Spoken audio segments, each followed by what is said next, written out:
Commonwealth would call Lieutenant Kevin O'Hara to the stand. Okay.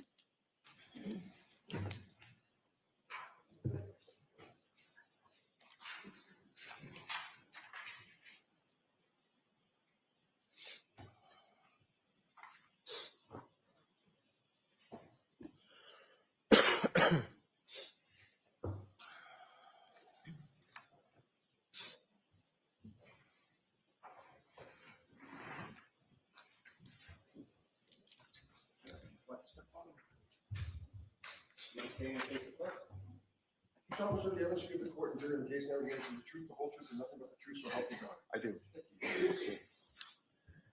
Good morning.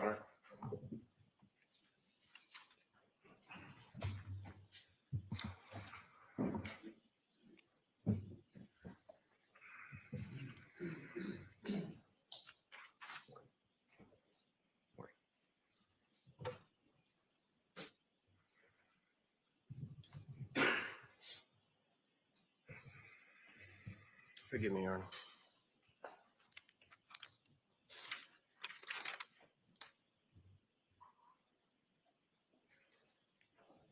Anytime you're ready. Thank you. Good morning, sir. Morning, sir. Would you please state your name and spell your last name? It's Kevin O'Hara, O'Hara. And how many employees, sir? I'm a lieutenant with the Massachusetts State Police. And how long in total have you been a member of the state police? Just over 22 years. And how long have you held the rank of lieutenant? 4.5 years. And what is your current assignment within the Massachusetts State Police? I'm the team commander for the State Police Special Emergency Response Team, which is also known as CERT. And the CERT team within the state police, approximately how many members of that unit are? We have 61 team members, 4 of which are full-time, including myself. The other 57 have other primary duty assignments, and CERT is an additional duty for them. Now, generally speaking, what are sort of the duties and responsibilities, or what is the CERT unit within the state police does? CERT is the primary search and rescue team for the state police. We conduct lost missing person searches, evidence searches. We do security or crowd control at large-scale events such as the 4th of July, the Boston Marathon, Gillette Stadium, dignitary security. And how long have you been assigned to that particular unit? Since 2014. Now, were you working with that unit on January 29th, 2020? Yes, it was, sir. And at some point,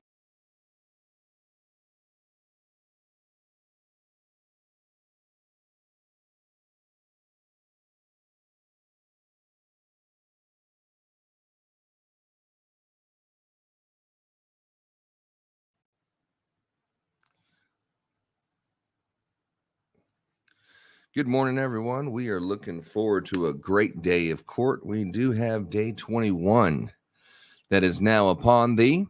We are waiting for the court as the fan is spinning as the world turns. As our buddy Joe Lanou would like to say, well, good morning, Mr. Lanou. Mr. Joe Lanou, I know he's with us. Also, probably listening by on the side.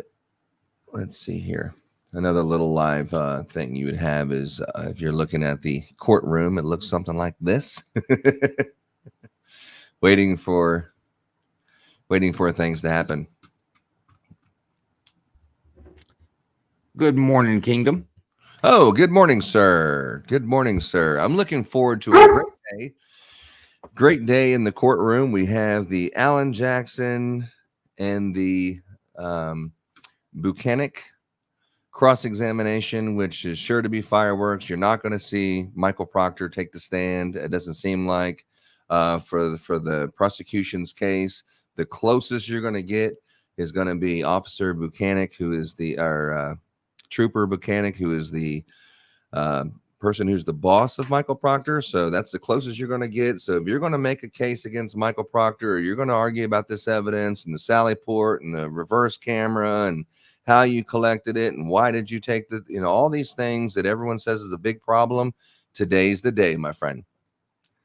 Today is the day to address all of that. Well, we left yesterday still on on direct, so we're still with the state right now. Am I right? Or did We are, the but state rest at the end of the day? I don't think they rest. I said, has everyone had enough? Great, then we're leaving. We've all had enough. I think that's the way it That ended. is correct.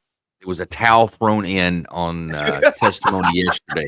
Out of nowhere, the coroner threw the towel in, and that was it. It's like, you and your voice that you cannot raise your voice. You have put us all to sleep because I can barely hear you over the air conditioner.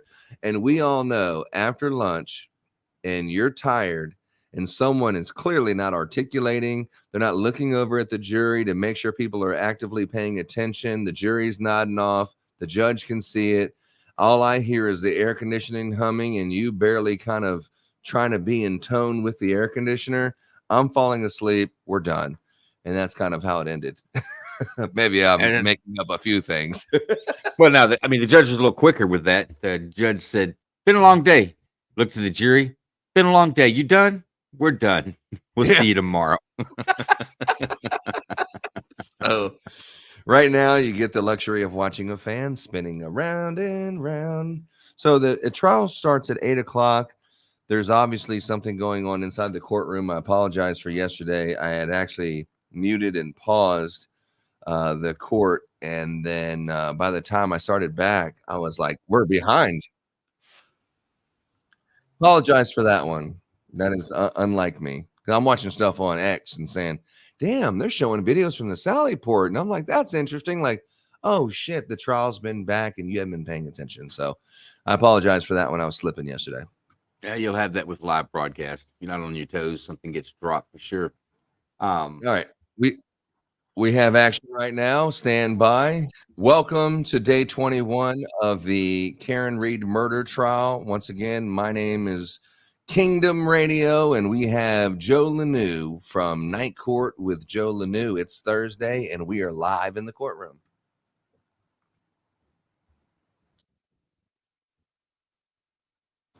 There was some audio, I swear, but I think they were approaching and saying their good mornings and stuff. So we're in there. Looks like Turtle Boy is definitely in there with his laptop on the front row. It looks like the other podcasters behind the defense team once again for the second day in a row. This is a big story. This interview cross-examination is going to be one of the highlights in comparison to Higgins' testimony. Yeah, they're showing a close-up on him right now, and then we also have Karen Reed's parents and family there, supporters, if you will. So this is going to be a fantastic day. It has the promise to be a fantastic day, and hopefully we hear some real dingers. Yeah, it's either going to be a great day or it's just going to go out with a whisper. There'll be no in between, I think, on the cross-examination of Bukhenik. And you're right. Bukhenik is the closest I think you're going to get to the state putting Proctor on. I think Proctor compromised himself by being a bore, if I can use a better term than a street slang term for what he's done and the way he's acted. He's done a couple things that are not consistent with a reputable police officer. Or a reputable man, just in general. Yeah. But then again, some of the discrepancies that Brian Higgins did, those were not really cool. And most people say, bro, that's you against the bro code. Just forget about court. That's against bro code. But at the end of the day, there's a murder here and we need to hear what the hell happened. But he didn't look good. I think Proctor would look worse if he took the stand. Yeah, I wasn't going to suggest that Higgins was any better. But Higgins almost took the fifth, but didn't. I tell you what, yesterday at the end of the court trial, Karen looked like she was ready to go. It had been a long day for her too. That testimony yesterday was tough for the defense. I'm curious to see how they're going to come back and counter it, but it was tough for the defense. It was first time that the prosecution made such a good case. If you looked on X last night, I spent a little bit of time doing that, but looking on X last night, there were many people who were in support of the prosecution saying, look at all those. She had the drink. She definitely did it. Karen Reed's guilty. She's going to jail for murder or prison. There was a lot of that last night. And I hadn't seen a lot of this, but last night, the public opinion, not that that counts, but the public opinion was definitely swerving off of police cover up to, no, after seeing this, I think she did it. So the prosecution did a great job yesterday. Yeah. You got a lot of things to overcome if you're gonna, after yesterday's testimony, you gotta overcome the broken light. You can't dispute that it was broken. Now you can still have the assertion that law enforcement broke it or took advantage of it being broken and placed lens cover at the scene. You could make the argument that it was broke at John O'Keefe and Karen Reed's home when she backed out, but you clearly don't see pieces on the ground. But you could still make that argument. The glasses, there's no doubt both of them removed glasses from restaurants the night of John O'Keefe's death. That was proven. 100%. You can see it yourself. You don't have to listen to me. Just anyone else. Just watch them walk out with the glass. I mean, when they had a glass in their hand and then they took a drink and they're saying, but they poured a shot glass into another glass and that counts as 2 drinks. That was, it was kind of hard to see. But when they were walking out the bar with a glass in their hand, that there was no doubt about that. I think the state tried to do 2 things with that testimony yesterday. One, to prove or try to put her in the light of being intoxicated, because there's a secondary charge of, I think, vehicular intoxication, assault, or manslaughter, actually. So they've got an element they want to try to prove with some intoxication. They tried to do that with the hospital blood draw, but all that. Their case for her being intoxicated is pretty weak. I mean, most people say, yeah, she probably had something to drink, but I don't know how drunk she was. And neither does the state. That's the problem. But another thing they accomplished was the timeline of when they left, because they were saying, you're saying that you got there at 12:20, but I have a picture of the final bar at the Waterfall Bar that shows at 11:18 or 12:18 or something like that. 12:18, you were still at that bar. So there's no way that at 12:23 you got at John O'Keefe's when people seen you and stuff like that. So they did kind of poke a hole or leave some doubt into that timeline, because there's no doubt he's still in there if that timestamp is correct. But then again, the bar before was 18 minutes ahead, and this one, however, was on. I don't know. Yeah. If you don't believe the police, there's discrepancies there. we'll see what the defense is able to do. It's going to be interesting. All rise, please, jury entry.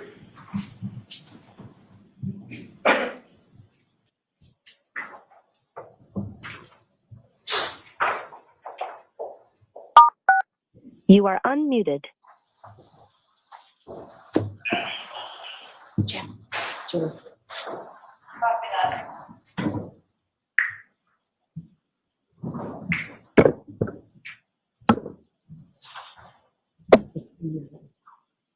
Hey. All present have any business before the Honorable Beverly Canoni, Justice of the Norfolk Superior Court, in for the copy of the Norfolk. Draw near, give your attendance, and shall be heard. By the state of the Commonwealth of Massachusetts. Court is now open. You may be seated. 22-117, the Commonwealth versus Karen Reed. Could I have the witness, please? So, good morning again, Counsel and Ms. Reed. Good morning, viewers. We appreciate your patience. Giving us this time actually helps streamline things today, so we appreciate that. I do have to ask you those 3 questions. Were you all able to follow the instructions and refrain from doing any independent research or investigation into this case? Were you also able to follow the instructions and refrain from discussing this case with anyone since we left yesterday? Did anyone happen to see, hear, or read anything about this case since we left yesterday? Thank you very much. Everybody answered those questions appropriately. Okay, can we have Sergeant Bukhenik, please? I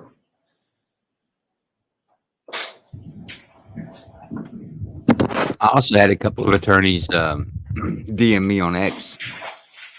Just bring it. about Buchanan, the judge allowing Buchanan to make comments and opinions on injuries that he's seen before medical prognosis. Lisa was saying that yesterday. How are they letting him give his medical opinion when he's not a doctor? I seen that. All right, Mr. Lally, whenever you're ready. Thank you, Your Honor. Good morning, sir. Good morning, sir. Circle back just to a couple things that from your testimony from yesterday. Going back to the video that you reviewed from both C.F. McCarthy's and the waterfall. In total, from those two videos, how many drinks did you observe the defendant consuming over her time? The video shows 9 drinks being consumed by the defendant. And that's between when she arrives at C.F. McCarthy's until the time that she leaves the waterfall, is that correct? That is correct. Objection. And if I could turn your attention to the ring videos from One Meadows Avenue, Mr. O'Keefe's residence. From the videos that you observed, let me ask you first, as far as, do you know how those cameras work as far as when they turn on and when they turn off? My understanding is that ring surveillance video is triggered to be recorded through motion. So if the camera detects motion, which is constantly live monitoring, and motion is detected, then that video is captured to a cloud-based system that retains that footage. And from your review of those videos, what kind of motion would set those off? Like what kind of things would be recorded from the driveway camera? Be activity in the driveway, such as a person walking through, bird landing, a vehicle pulling in, individuals, moving around in the driveway, and so forth. The search warrant that was applied for was any and all videos between January 24th and January 30th, correct? For one of the search warrants, that's correct, yes. And with respect to that time frame, what, if any, activity based on information that you had received was not available or was not shown on those ring videos? The data returned had video that would have been captured from the defendant arriving home after midnight on the 29th, after she dropped Mr. O'Keefe off at 34 Fairview Road. That video was not present in the data that was returned from Ring. There was, what, if any, other video in addition to that one was not present? there was also video missing from the defendant showing Ms. McCabe and Ms. Roberts the damage to her right rear taillight. That's And missing. what, if any, follow-up or what, if any, inquiry was then done with regard to Ring as far as those types of videos or deletion, or how those videos could not be present? Correspondence with Ring produced information that Sustain. Let me ask this first, was there follow-up with Ring in regard to those videos? yes, there was. And was there ever anything produced with regard to those videos or those timeframes from Ring? No, there was not. If I could turn your attention over to your time in Dayton, just in reference to subsequent to that later on, what, if anything, did you receive, or what, if anything, did you request? What, if anything, did you receive from the Dayton police in regard to January 29th, 2022? I communicated with the Dayton Police Department requesting documentation from their officers' calls for service at our request, and log notes, logs from their dispatching center, as well as any reports that would document their activity if such reports existed. And did you, what, if any, information did you receive in relation to that? I received a log note or log printout from their CAD system, and I received a report authored by Officer Barrows. And did you also receive any 911 calls? Yes, And who was the party as far as the 911 caller in regard to those 911 calls that you received? it was Mr. Reed. And again, just for clarity purposes, that's the defendant's father, is that correct? That is correct. And that's from the morning of January 29th, is that also correct? Correct. Now, sir, if I could turn your attention to February 3rd, 2022. At some point that morning, where did you go? During the morning hours of February 3rd, we planned to meet at 34 Fairview Road. Myself, Trooper Proctor, and Trooper DeChico arrived at that location in order to conduct a secondary search of the area as the temperatures were turning and the snow was melting naturally. We decided to do another search for articles that were now, we realized and learned, were missing and could be of evidentiary value and aid in the, in the investigation. And with respect to going to 34 Fairview Road, what, if any, tools or what, if anything, did you bring with you, you and the other troopers, in regard to conducting that secondary search? I requested the troopers bring shovels, rakes, anything like gardening items that would help them to dig through the snow and locate any missing items. And as far as the temperature change that you're talking about, how precipitous a change are we talking about? The temperatures went above freezing, so the snow did begin to melt, and it was significantly warmer compared to the 18 degrees the night of the incident. Now, you mentioned items of evidentiary value that you had learned of and were looking for. What, if any, clothing items, Mr. O'Keefe, were you looking for specifically on February 3rd? We were specifically looking for Mr. O'Keefe's baseball cap. And in addition to yourself, Trooper Proctor and Trooper DeChico, who, if anyone else, did you notify, or who, if anyone, from any other unit within the state police responded that day as well? We requested the assistance of the Crime Scene Services section of the Massachusetts State Police, and Trooper Evan Brent showed up to assist us with documentation of the location and the evidence that we were hopefully going to find. And from those, Trooper Brent arrived and took photographs, is that correct? That's correct. And when was it that Trooper Brent arrived in relation to your arrival? I believe he was already present when we pulled up, but I'm not sure to his exact time of arrival. And with regard to that day, what, if anything, in general terms, what, if anything, were you able to locate and where was it, generally speaking? We located Mr. O'Keefe's baseball hat. We located a drinking straw from a cocktail glass. We located items of plastic, colored plastic, and other shards of colored plastic at the location. All those items were located on the grass portion of the yard near the flagpole at 34 Fairview Road. And Your Honor, may I approach? Yes.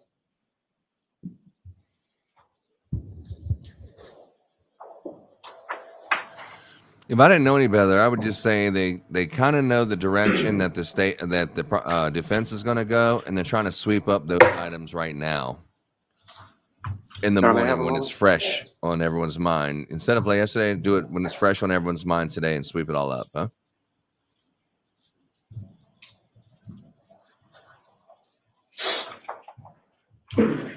And Sergeant, I'm going to show you a series of photos, but I'm going to break this up a little bit. So, Mr. Lally, with your back to the jurors and the air conditioning on, I'm sure they can't hear you. My apologies. So, sir, what I'm going to do is I'm going to show you some photographs, a series of them, but I'm going to break them up a little bit just to make it Okay, sir. hopefully quicker.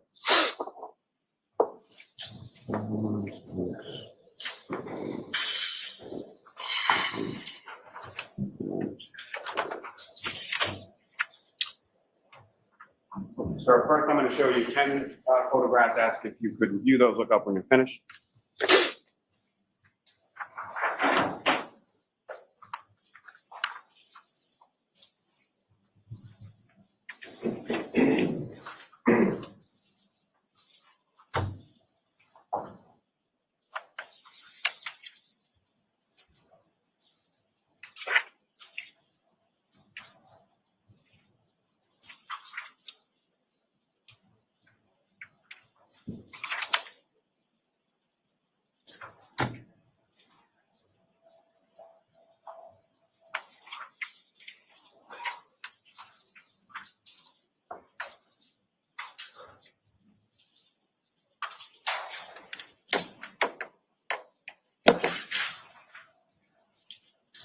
Thank you. Do you recognize those, sir? Yes, I do. And what do you recognize those to be?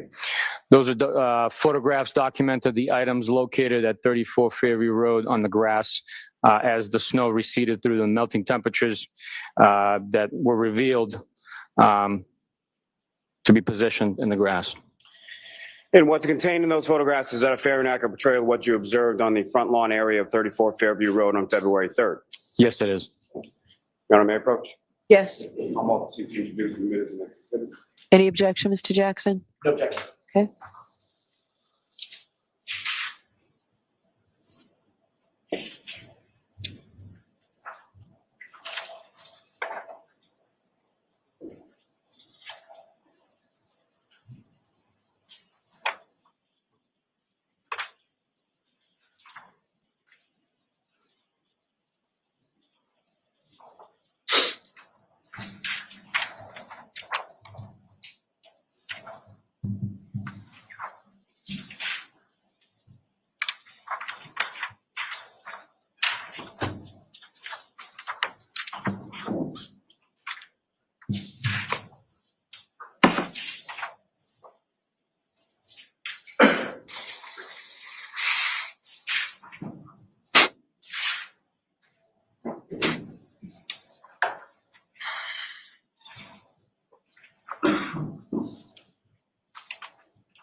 Thank you.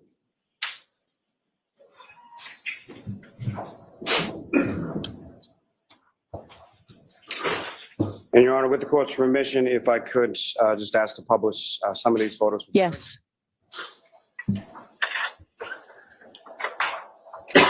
Just one moment, Your Honor. Sure.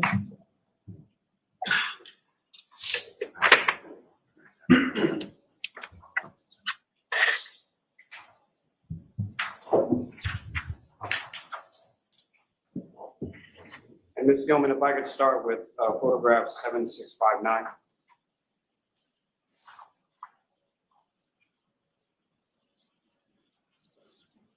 And Sergeant, do you recognize what's up on the screen and what's now been marked as Exhibit 468? I do. And if you could, just for orientation purposes, describe to the jury whereabouts in relation to 34 Fairview Road we are in this picture. As standing on the street of Fairview Road, we're looking at the left side of the yard.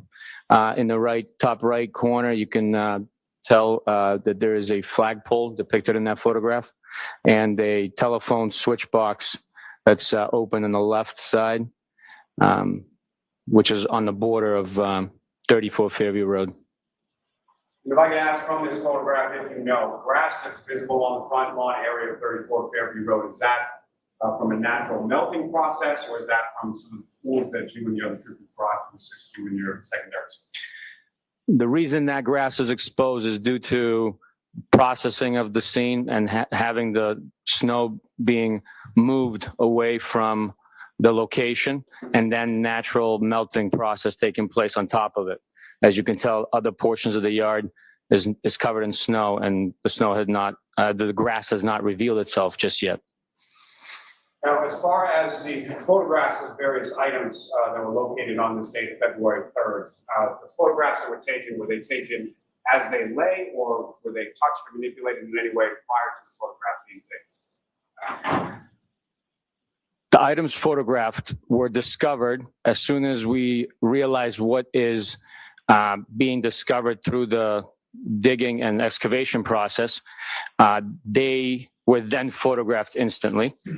Certain items were revealed naturally through the melting process and the snow, no longer concealing those items underneath. Thank you. Ms. Gilman, can I have photograph 7666?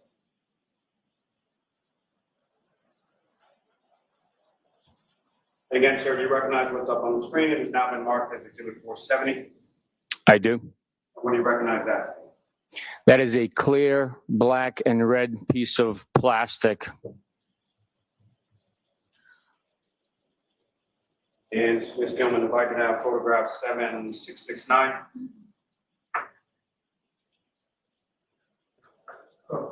And Sergeant, do you recognize what's now up on the screen as exhibit 473? Yes, that is another piece of plastic. And sort of towards the top middle of the screen, do you recognize what that is? Yes, that's a fire hydrant from 34 Fairview Road, grass area. Ms. Gilman, if I could have the next photograph, 4670. For the record, this is exhibit 474. Do you recognize that, sir? Yes, sir. Is that a closer up image of what was depicted in the prior exhibit? Yes, it is.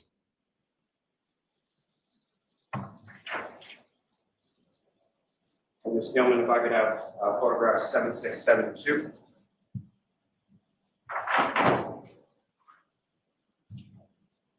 And sir, do you recognize what's up on the screen, which has now been marked as exhibit 476? I do. And what do you recognize that to be? Another piece of red taillight plastic. And lastly, from dispatch, Ms. Gilman, if I could have photograph 7673. Again, sir, do you recognize what's up on the screen, depicted in what's now marked as exhibit 477? I do. And what do you recognize that? That is the fire hydrant and the telephone switch box located on the edge of the property line at 34 Fairview Road. Now, the photographs that I had just placed before you, having had a chance to review those, I have. and do you recognize what's depicted in those photographs? I do. And what do you recognize those? The property at 34 Fairview Road, left corner towards the street, capturing the flagpole and the telephone switch box. May I approach on? Yes. Call multi to introduce and admit as the next exhibits. No objection. Okay. You know, just out of curiosity, I wonder, I would expect it to have seen plastic in the tail lens in the street. Since that's where it was happening. Well, yeah, okay, you make tire contact. You would see tire marks in the grass if she went on the grass and pushed them back there. So I agree. yeah. Well, we got Lisa with us today. Yeah. He says, why would taillight plastic be found on a grassy surface when it was supposedly broken in the snow? I think, Lisa, the state is proposing that as the snow melted, of course, it fell to the grass, but there's also, let's don't forget that at the time that the state alleges this happened, the snowstorm hadn't been in full effect. It was just starting to snow at the time. So I don't know how much snow was on the ground prior to the snowstorm starting. But it's also important to Thank you. point out they went there 4 different times to search for Your Honor, court things. commission, if I could publish a few of the photos from this set. Okay. And then Michael Proctor had to return for a 5th time to find what you just seen. That was on the 5th search. That was weeks later. They didn't find that in the first 4 searches. So that's why they're pointing that out. Photograph 7681.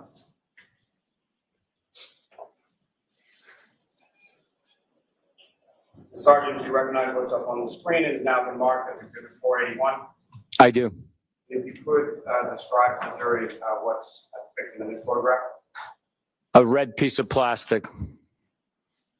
And Ms. Gilman, if I could have the next one, 760. Can you use the pointer to show us where that is, please? Yes, Your Honor. All right. Thank you. Yeah, I didn't see that. Ms. Gilman, 7682. And Sergeant, do you recognize what's depicted on the screen and has now been marked as exhibit 482? I do. You know what, Christy? Hi, We welcome can't. to Dogtopia. Greetings from Glenda's Puptastic Palace. Christy, we can't. When we get a break, we will give you a rundown of how we got to the point we are now. That's a good point for people that hadn't been following it. There is a lot to cover, though, about where we are. But I will say that today is one of the most important days of the entire case, as far as the prosecution making a case against Karen Reed, who is being tried for murder, for murdering her boyfriend at the time, John O'Keefe. They left a bar. The body was found on the lawn of another police officer. The defense is saying it's a big cover-up. They planted this taillight.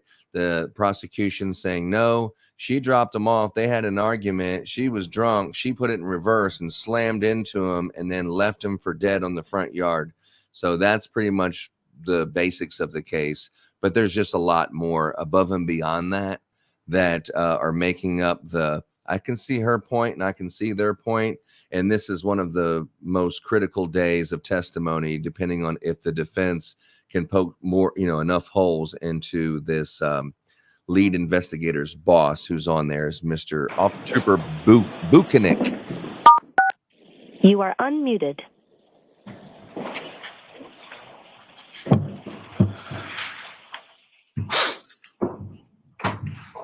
I'm sorry, Ms. Gilman, 7682.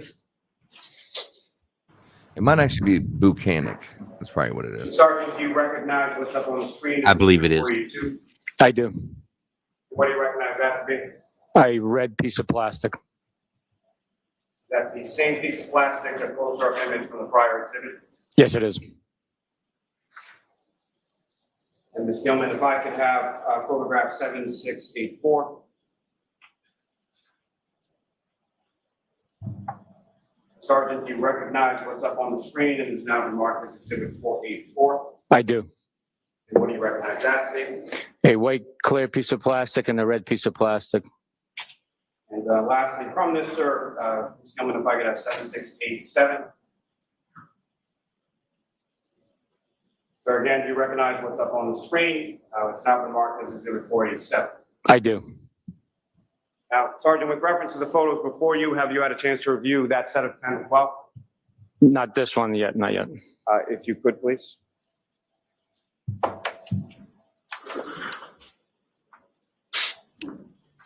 But Christy, the state alleges that Karen Reed drove backwards into John O'Keefe, who's the victim, struck him. He laid in the front yard of a house where there was an after party, and it was all law enforcement officers. They were all Boston police Sergeant, department. do you recognize what's depicted in those photographs? I do. What do you recognize those to be?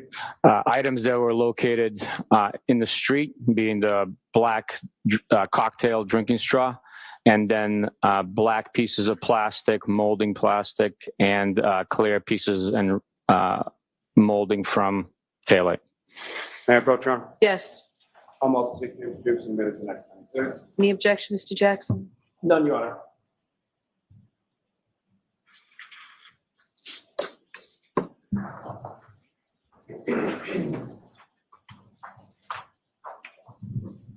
I don't know if I have enough time to keep going into the story, Christy. Give me a second. With this prosecutor, sometimes he's fast and sometimes he's slow, but he'll always be quiet. But the state alleges that Karen Reed drove into him, struck him, and then drove home. He laid in the front yard until found at 6 o'clock in the morning when she and some partygoer friends went to look for him. And of course, he was deceased at that point. The defense is saying that this is a dirty police cover-up. Canton Police Department, which is the local agency that did the investigation, has had some other issues Thank you.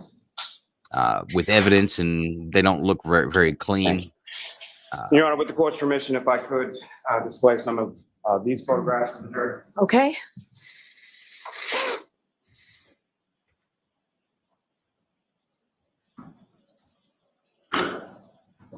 Ms. Gilman, if I could have 7688.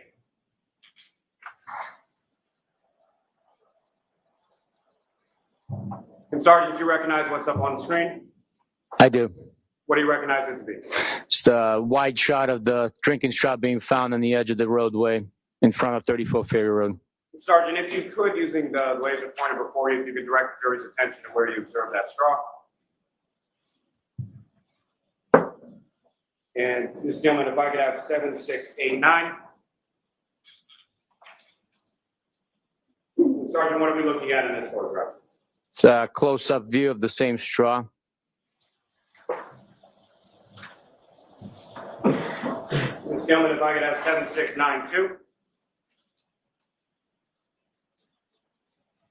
Sergeant, do you recognize what's up on the screen and has now been marked as Exhibit 492? I do. And what are we looking at in 492? Piece of plastic next to a measuring ruler that's provided for comparison and by the crime scene photographer to document the item. I'm glad that And ruler Ms. Gilman, finally if I could showed have up on scene. 7695.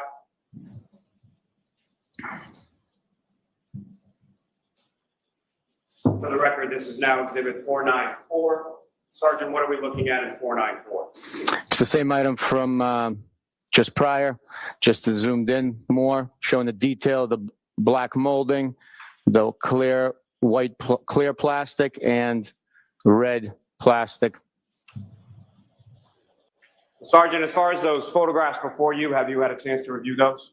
Yes, I have. And do you recognize what those are? Yes, I do. What do you recognize those? They're pieces of red plastic, pieces of clear plastic, and a piece of glass. May I approach, Your Honor? Yes, I'm about to seek to introduce and admit as the next exhibit. No objection. thank you.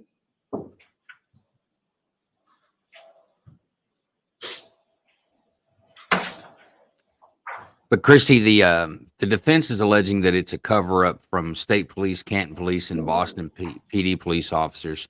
There's some strange things that have gone on in the investigation, so it's kind of a mixed bag as which way you go with it. There's a lot of local reporting from a gentleman by the name of Turtle Boy, who's a blogger or vlogger in that area that is making a lot of noise that this is an egregious police cover-up and a frame job of Karen Reed. She's got a pretty good attorney out of L.A., same attorney that Kevin Spacey had for another Massachusetts case. Allegedly a cover-up. Forgive me, allegedly. I think I said the defense asserts, so it's not been proven yet. But Thank you. this is Christy, following this case, this is the best witness that I've seen from the state Your Honor, thus with the far. court's permission, if I could publish just a few of these photographs to the jury as well. Okay, And the gentleman on the stand is a state trooper that is assigned to the local Norfolk DA's office for a homicide task force And, that investigates Ms. all Gilman, if I homicides. could have photograph 7700. For the record, this is now Exhibit 498. Sergeant, if you could describe to the jury what we're looking at here. We're looking at a red piece of plastic next to a measuring ruler on the edge of the grass on the property at 34 Fairview Road by the road. Give or And take if 10 you could, feet. sir, using that laser pointer, just direct the jury's attention to where you observe that item to be in this photograph. Right there. Ms. Gilman, if I could have photograph 7705. I will say, Christy, you won't see trials like this very often. This one is very For the record, interesting, This and is Exhibit 502. Sergeant, if you. we're just could, waiting to see how this describe actually to the turns jury, out and see what the defense does. The defense is excellent when they get It's a shot cross-examination. of red plastic next to a measuring ruler. Ms. Gilman, if I could have photograph 7708. The record, this is now Exhibit 504. Again, Sergeant, if you could, using a laser pointer, direct the jury's attention to what, if anything, of significance you know in this area. There is a black piece of plastic molding next to a measuring ruler.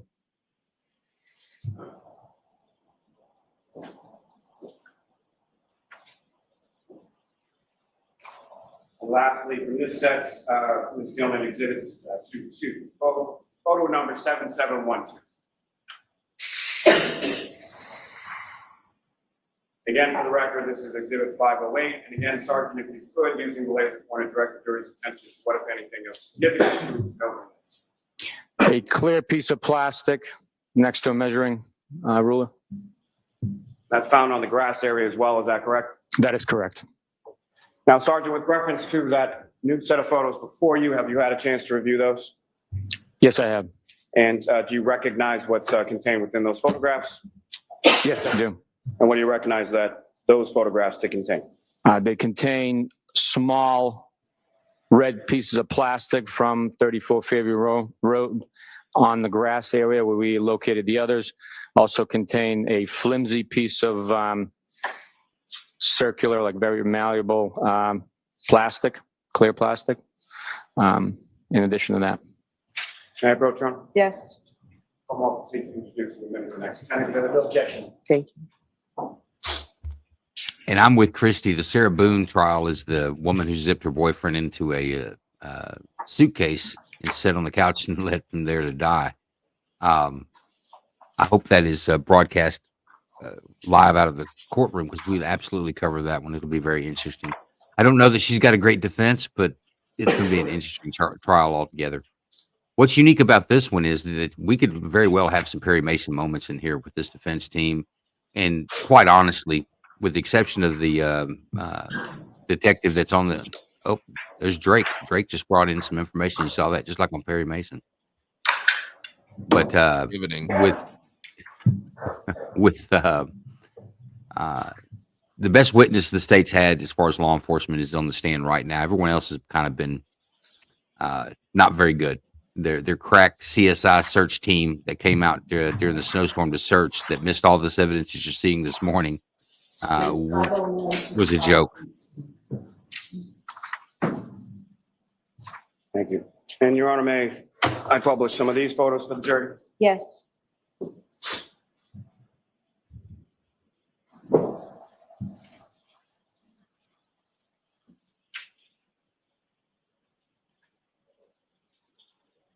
Ms. Gilman, if I could have photograph 7715.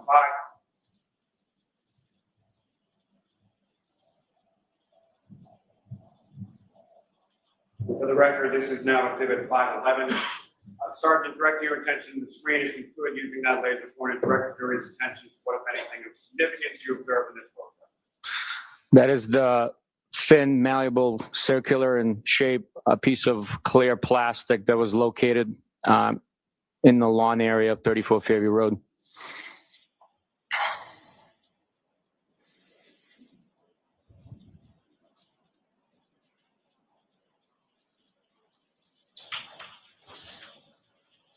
Now, lastly, Sergeant, there's that set of photos that I just placed before you.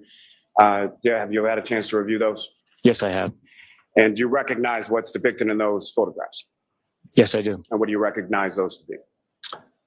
There are items. Those are items recovered in the lawn at 34 Fairview Road. Those items are a shard of glass, a BPD baseball hat with an American flag, and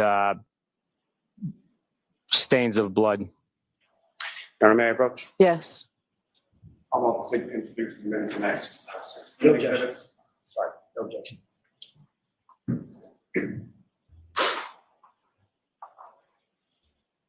Just checking on the Boone case status. They've got a hearing on the 7th, a status hearing that may actually set a court date.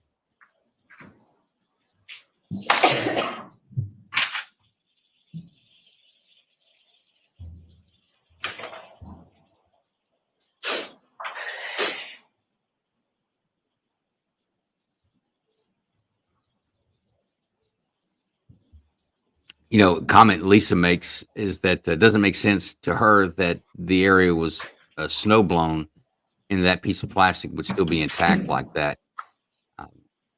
I just don't have a lot of faith in exactly how well that first team out there on the scene was able to do, and I think the state is missing establishing the fact that when this occurred, when the plastic was deposited, when John O'Keefe, according to their assertion, was struck and killed, that the snowstorm hadn't actually started yet. It didn't kick up and start running real hard until just about the time about 6 in the morning, 5:30 in the morning is when the real snow started to fall and started falling on top of everything that would have been deposited there at 12:30 at night. So I don't know, Lisa. It seems plausible both ways, honestly. It's 5:18 to 5:30. 5 what? Yeah. Thank you very much. Thank you. And Your Honor, with the court's, I'm sorry. Your Honor, with the court's permission, may I publish some of these photos for the jury as well? Yes.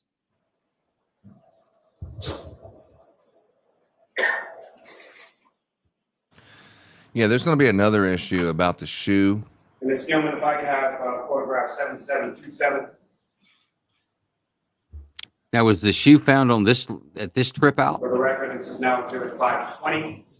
And again, Sergeant, if you could direct the jury's attention to what, if anything, of significance you observe in this photograph. I observed a shard of glass next to a measuring ruler.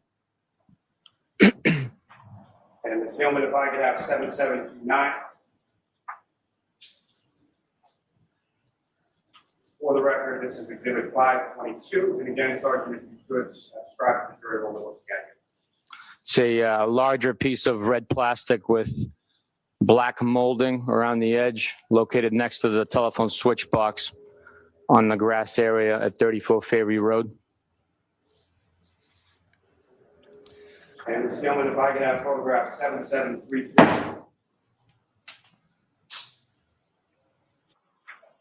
For the record, this is exhibit 526. And Sergeant, from this photograph, what, if anything, are we looking at here? This photograph here depicts the area which we are excavating during the morning hours of February 3rd, 2022. As the shovel works its way towards the grass, my laser pointer is directing your attention to Mr. O'Keefe's hat that was compacted underneath the snow on the ground. Now, as far as this photograph is concerned, does that accurately depict the depth of the snow that you were digging into and sifting through on the morning of February 3rd? It does. And that, again, is several days after the blizzard of January 29th, correct? That is correct.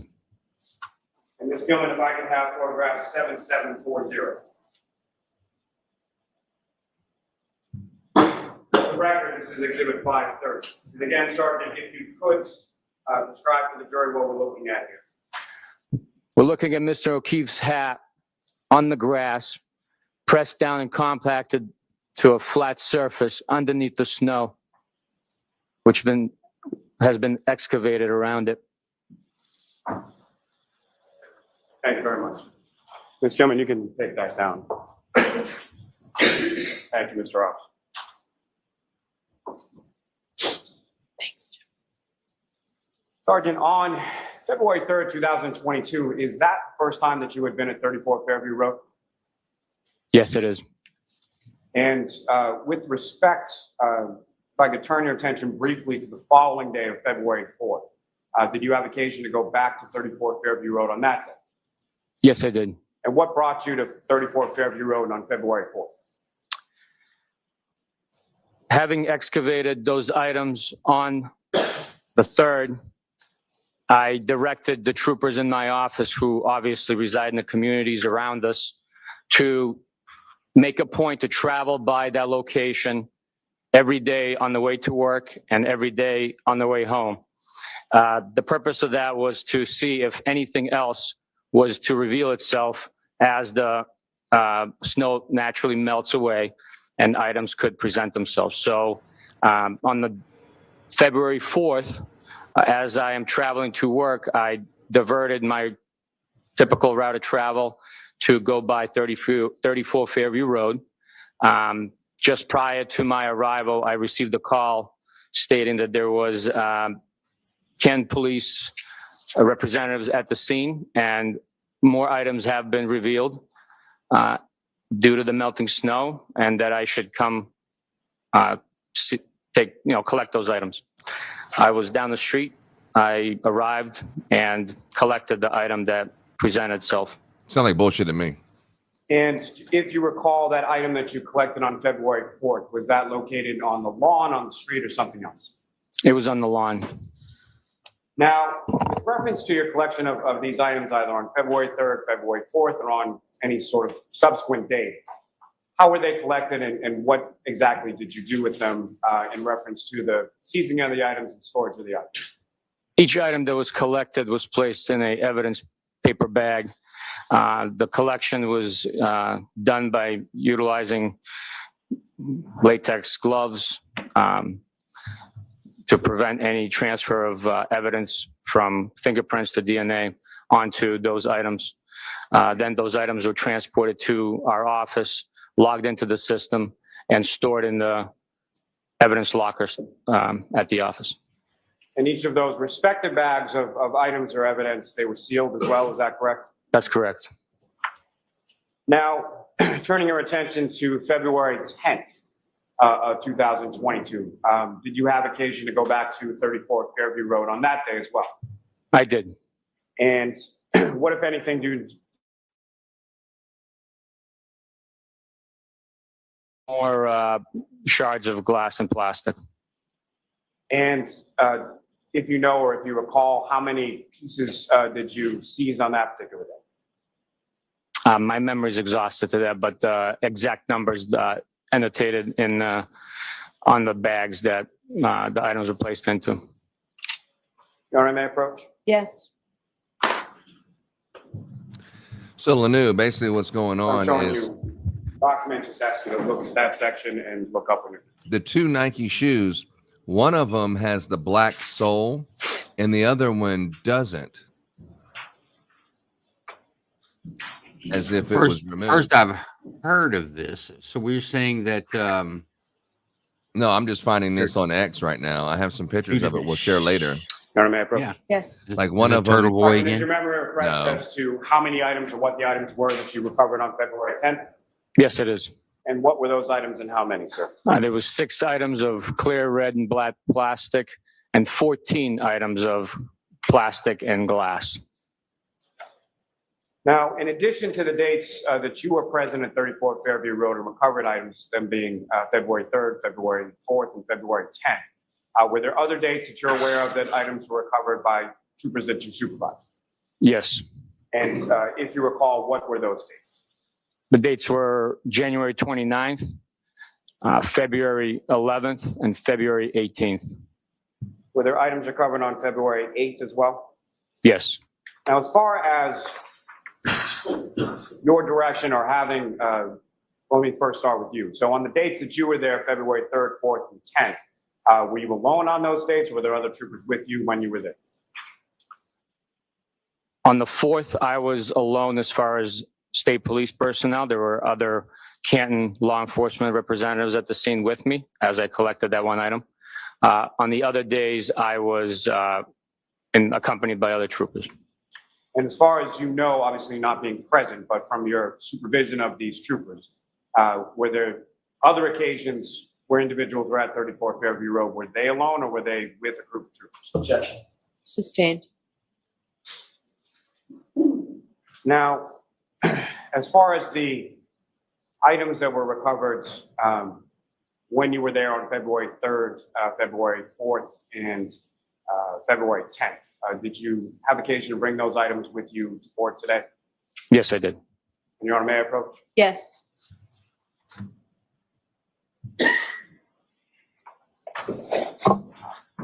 I'm sending you with a box. First, just ask if you recognize that box. I do. And what do you recognize that? It's the box storing items logged into evidence as they relate to this case. And Your Honor, with court's permission, may the sergeant open the box? Yes. Thank you.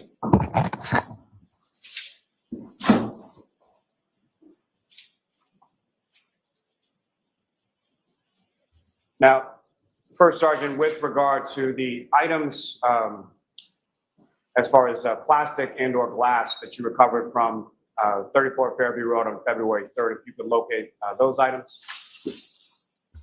I want to point out that he has some very nice cufflinks on today, that the sergeant is well dressed for his day 2 of testimony. This quite possibly could be his last day on the job if Alan Jackson can poke enough holes, but I doubt it. It's possible. I don't think so, man. I think this guy, like I said yesterday, he did what he did. He documented what he did, and he can testify for what he did. And I think you'll see him hold his own on defense. Now, Lisa's saying that the objections are bogus. I'd be curious to know under what grounds that the defense objected. Sergeant, with respect to each of those Bogus. bags, they contain items of evidentiary value, whether they be plastic or glass, that were recovered on February 3rd. Is that correct? That's correct. And I'm sorry, how many bags in total do you have there before you? I have 3 bags, 2 containing broken glass and plastic, and a stirring straw, broken red plastic and clear plastic, and a bag containing 1 black Boston Police Department hat. Your Honor, the Commonwealth will seek to introduce in minutes the next 3 exhibits. No objection. Okay.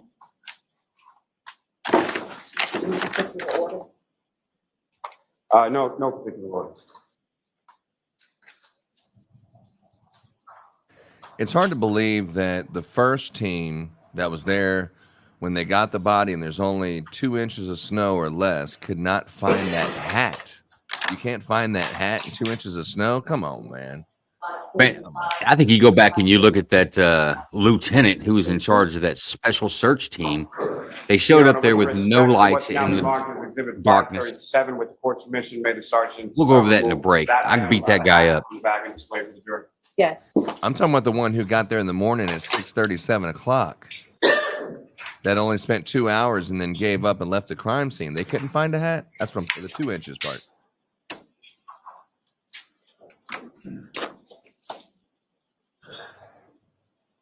In 2 inches of snow, I can see that there's a hat. We'll need more time.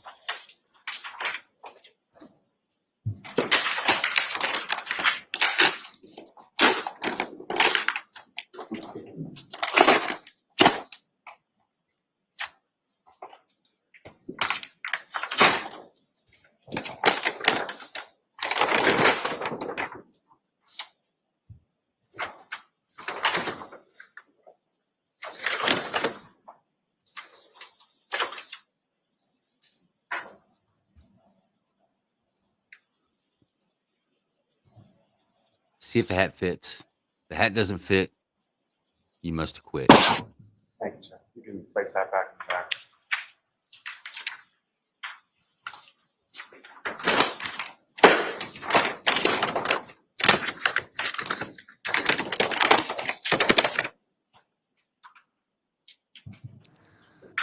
Sergeant, from your observations of Mr. O'Keefe on surveillance video from both C.F. McCarthy's and the waterfall on January 29th, what, if any, similarities did you observe between hat, which you just displayed and located on the lawn of 34 Fairview Road, and the hat Mr. O'Keefe was wearing in those videos?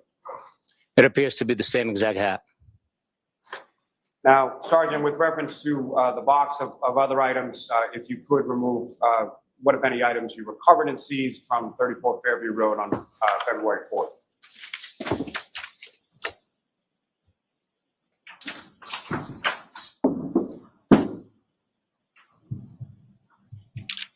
And again, sir, just for the record, what's contained within that bag from February 4th? Contained within the bag is a piece of red, hard plastic taillight cover. Your Honor, the Commonwealth seeks to introduce in a minute the next exhibit. No objection. Thank you. Exhibit 538.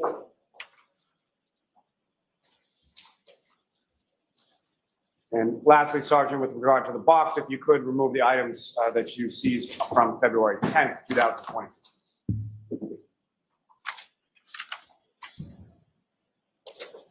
And Sergeant, with respect to those 2 bags of items, if you could just inform the jury what is contained within those bags.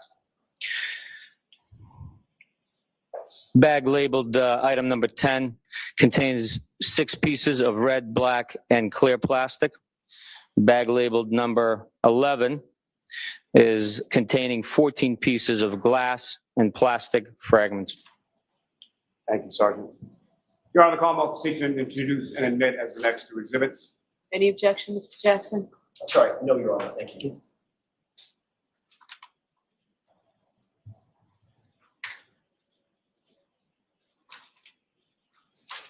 It's 5:39 and 5:40.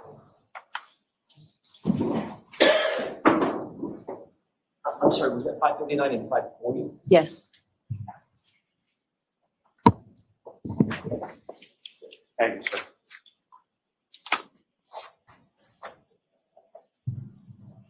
Moving on from that, if I could bring you back just one last time to the ring videos from One Meadows Ave, as far as you had testified earlier that there was no video that you observed of the defendant, Ms. McCabe, and Ms. Roberts looking at the passenger side taillight area of the vehicle, correct? That's correct. Was there any video of the defendant, Ms. McCabe, and Ms. Roberts actually leaving from One Meadows Ave on that morning of January 29th? There was not.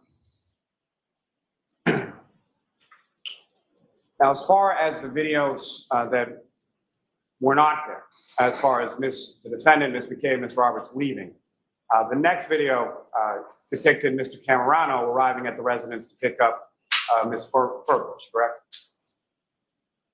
Yes, that's correct.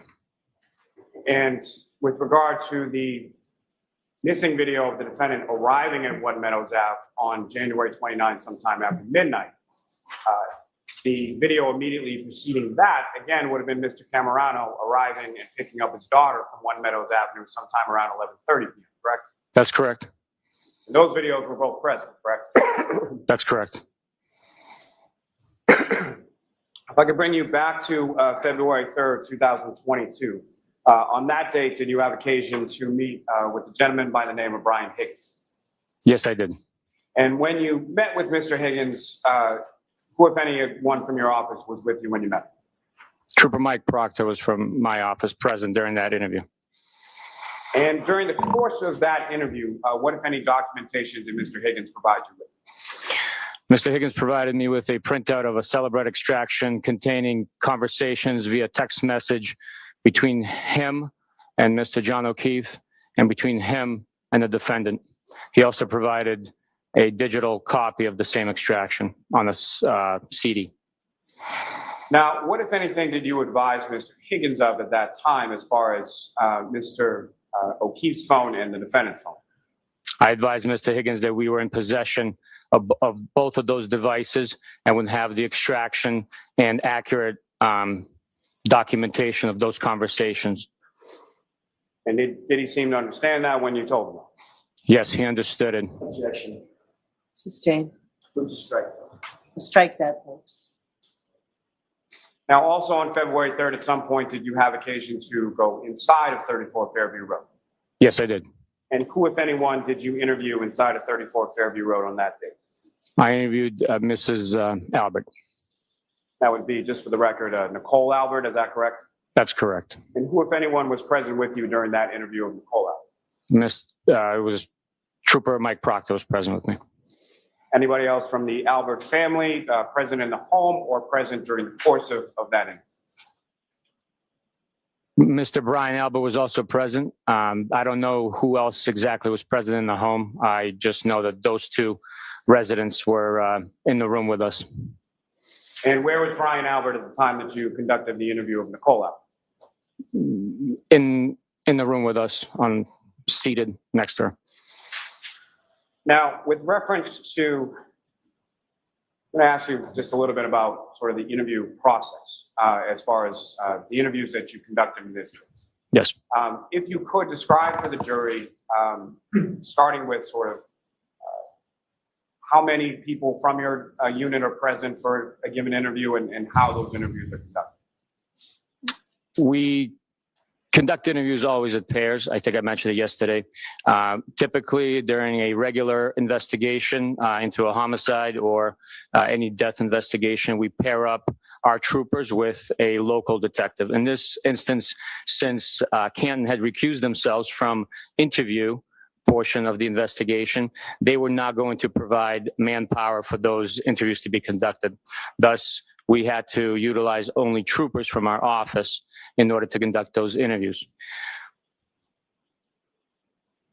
And typically, obviously not perfect, but as far as the interviews that you were present for, about how long a period of time, generally speaking, were the interviews that you conducted in this case? From my experience, I have learned that to fully communicate a course of recollection of events that an individual observes, experiences, or is aware of, and understand every detail of that experience, it would take approximately 45 minutes at a minimum to conduct a full interview with a witness in detail. Now, sir, if I could turn your attention to June 9th of 2022. On that date, at some point, did you have occasion to meet with the defendant? Yes, I did. And at some point during that meeting, did you have conversation with the defendant? Yes, I did. And was that conversation, or at least portions of it, memorialized in any way? Yes, it was. Your Honor, may I approach? Yes.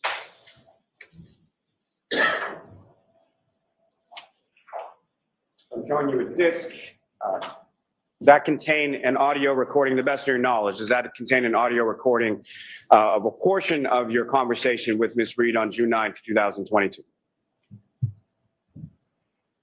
Yes, it does. Your Honor, may I approach? Yes. I'll hold the seat to introduce the minutes of the next. All right. No objection, Mr. Jackson? All right, folks, before we play this again, please be mindful of the instruction from yesterday. So you're about to hear statements allegedly made by the defendant, allegedly concerning the crimes with which she's charged in this case. Before you can consider any such statement as evidence, the Commonwealth must prove to you beyond a reasonable doubt that the defendant made the statement she's alleged to have made and that she made it voluntarily, freely, and rationally. In determining whether the statement made by the defendant was voluntary or not, you may consider all the surrounding circumstances. These include when and where the statement was made, the nature of any conversations with the police or any questioning by the police, the defendant's physical and mental condition, including her intelligence, age, education, experience, and personality. Your decision does not turn upon any one factor, and you must consider the totality of the surrounding circumstances. Your Honor, with the court's permission, may we publish that for the jury at this time? Yes, do you want to turn off the air conditioning? Is this very short, right? It is very short, and if we could, please, yes. Here he is again, turning off the air conditioning. As Alan Jackson takes another drink of water to make it through this. And this is just audio, correct?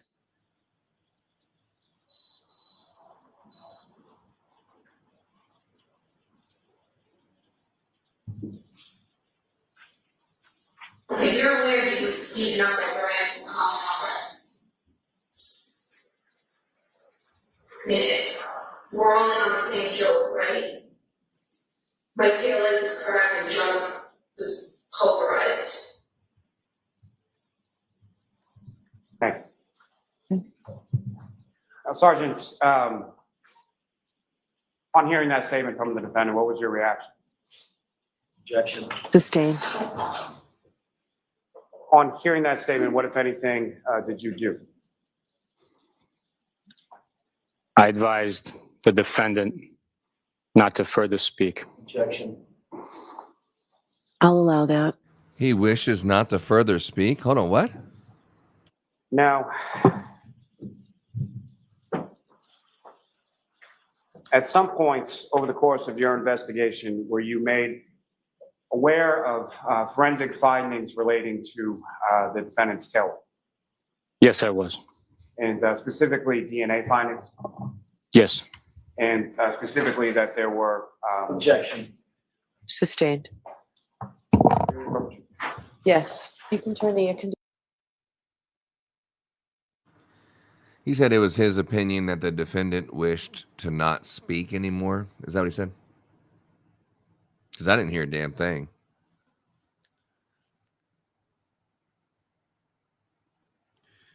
You with us, Lanu? Anyway, this Karen Reed murder trial is pretty crazy. The thing that has been pointed out online about these shoes is one of the Nikes that were found on his foot does have the black sole, like the Nikes show as brand new, but the other one is missing the black part of the sole, which either A, could be the dog chewed the sole off the shoe and was biting the shoe, or B, there was some kind of DNA evidence that they wanted to remove off the shoe so you could find it 5 days later. C, he was in the house. They didn't know where the damn hat was or the shoe, that they had to, bring it out later on when, oh my God, I forgot this damn shoe and this hat. And they brought it back out to the crime scene later, and they had multiple days to say, oh, now that the snow's melting, there it is. But this shoe is going to be something you're going to hear the defense bring up for sure. This shoe that's different than the other one. Yes.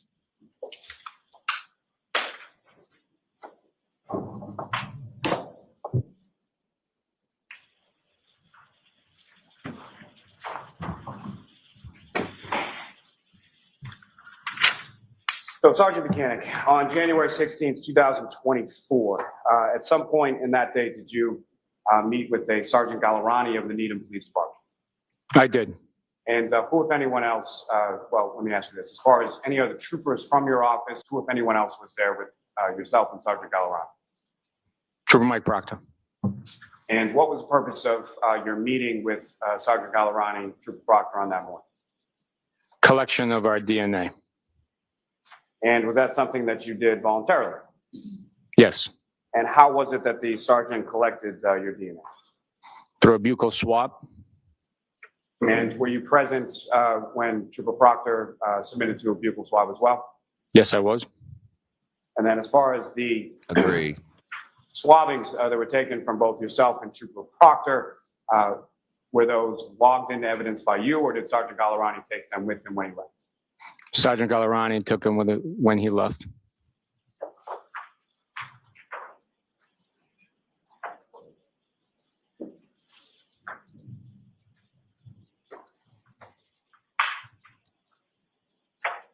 It does prove all those Yes. all those CDs that they burnt. The guy from the library is like, I gave you a thumb drive, and then he's like, is this CD the part that you gave here? I don't reckon I didn't give him that. They took all the information. They cut up the Sallyport video. You can see it all skipping all around yesterday, and the videos were inverted. So Michael Proctor was actually on the passenger side of the car, but they had it inverted. I'll show you that later. Well,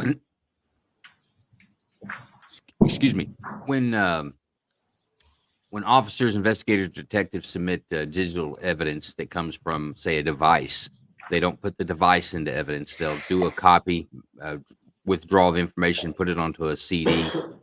I always marked an original, maintained original for myself, and I would submit the copies into evidence, but I would mark them with whatever pertinent information needed to be on the compact disc, and my initials, and I did a little squiggly code on it. So I knew that it was the original CD that I placed into evidence. So that when I'm on the stand and they show it to you, you can say, yes, that is the one I submitted into evidence. But I kept the original in case it was ever in question. You could always come back and find the original copy. But in this case, this fucking lion-ass police officer, they threw away the original and deleted the part where it shows what the taillight would have looked Thank you like very that much, sir. night. No, I have no further So shady, Okay. shady AF. Cross-examination? Shady AF. Here we go, folks. Where's the Rocky music? Where's the Rocky music? Dun, da, da, dun, da, da, I dun, want dun, to start with one of the latter things that you discussed with Mr. Lally, and that's specific to the ring video that y'all talked about this morning. Do you have that in mind? I do. The search warrant that produced, and just so we're clear, I'm talking about the specific ring video or series of videos that were associated with One Meadows, John O'Keefe's home. Okay. Okay. You didn't write the search warrant for those ring videos, did you? I did not. You were not the affiant for those search warrants. I was not. Who was the author of the search warrant and the affiant? It was Trooper Mike Proctor. Who received the actual Ring video or videos from the Ring Corporation? It was Trooper Mike Proctor received it. And who ultimately either logged those into evidence or controlled those once they were received from the Ring Corporation? I believe it was Trooper Mike Proctor. And ultimately, Sergeant Bukhenik, you did note that in addition to just the physical videos themselves, that login information and login keystrokes, et cetera, were requested from the Ring Corporation as well, correct? There was discussion with Ring asking for those logs. I'll call it, is it correct to say an activity log? That's what was requested, yes, activity log, yes. So ultimately, the activity log would show who logs in, who accesses the data, things of that nature, correct? Or at least that was the hope. That is what was requested. All right. Oh, It would also show logging in and executing deletions, manipulating the log files, things of that nature, correct? That is what was requested, yes. When you reviewed those log or activity logs, there was no evidence revealed that my client ever logged into that account, correct? There was no activity logs provided by Ring. So you have zero, hang on. you have zero evidence that she logged in there and deleted anything, correct? So don't you think it could have been Michael Proctor who deleted the evidence that made her look innocent? He wouldn't have. Proctor wouldn't have had access to her Ring, a personal Ring account. When they Isn't it true that Ring contacted Trooper Proctor and indicated that they had created a Dropbox folder that contained the evidence that had been sought in the search warrant? Objection. Sustained. Isn't it true that the search warrant return specified account information, video recordings, and number 3, activity logs associated with video recordings are all times displayed in UTC? I'm not aware of that, no. Do you recall that activity logs were in fact provided from the Ring Corporation? I do not recall that, no. Okay. May I approach briefly? Yes.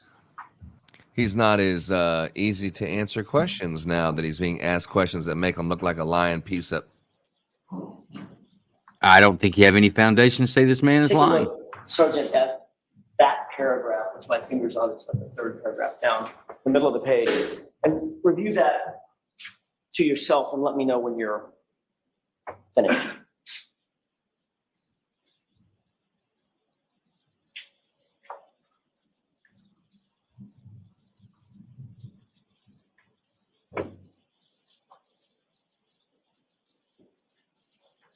Ladies and gentlemen, this is probably one of the best parts of the whole entire trial. If you're watching a live stream, definitely like and share. Share this stream right now and let them know this is the part that gets good. Share this stream right now. Joe Lanou, Kingdom Radio Texas, We the People Live. This is what's going on. Share it with a friend. This is great, great content.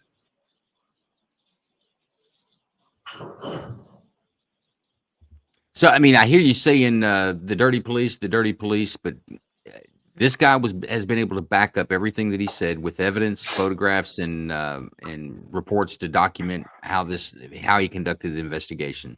I do expect because Trooper Proctor, we know he did not do at the same professional level. I expect everything they're going to evoke from him is that he may have been involved, but Trooper Proctor did it. They're going to try to cast as much shadow onto Trooper Proctor as they can. I think that's the only thing the defense can do at this point against this witness. Well, this guy is not going to be standing in line saying, ask me a question. I would love to throw Trooper Proctor under the bus. That is not what you're going to hear today.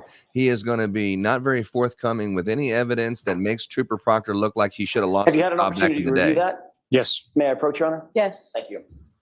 Because if Trooper Proctor, Well, they established that Does with this his refresh the recollection as testimony to the early. items received from the Ring Corporation? That is the first time I saw that document, so it does not refresh my recollection. I simply read it. So do you have a recollection as you sit here that in fact during the course of your investigation, the three items that you received from Ring Corporation were the account information, the video recordings, and quote, activity logs associated with the video recordings, all times displayed in UTC? To the extent of its availability, as it says in that document. Okay. The long and short of it is, during the entire course of your investigation, you never revealed that investigation never revealed any evidence whatsoever that my client ever even accessed the account information for the Ring account associated with this search warrant, correct? Nothing provided by Ring proved or suggested or proved any evidence of that type of activity, no. Thank you. Trooper Proctor, you were notified. I am not Trooper Proctor. I'm sorry. No, you're not. I just wanted to say Sergeant it another Bukhenik. time. Sergeant Bukhenik. How do I say it? Bukhenik. Bukhenik. Bukhenik? Yes. Is that better? I'm not Thank you. Turbo Proctor. I'm If I Bukhenik. screw it up again, please. On January 29th, you were notified about a Boston police officer found gravely injured outside the home of 34 Fairview at about 6:40 in the morning. Was that your testimony? That is not. What time were you notified? I was not notified it was a Boston police officer. So you didn't have that information upon the first notification? I did not. Okay, what information did you have? There was a male party in the snowbank, possibly of a heart attack. At what point did you learn that the individual was in fact a sworn Boston police officer?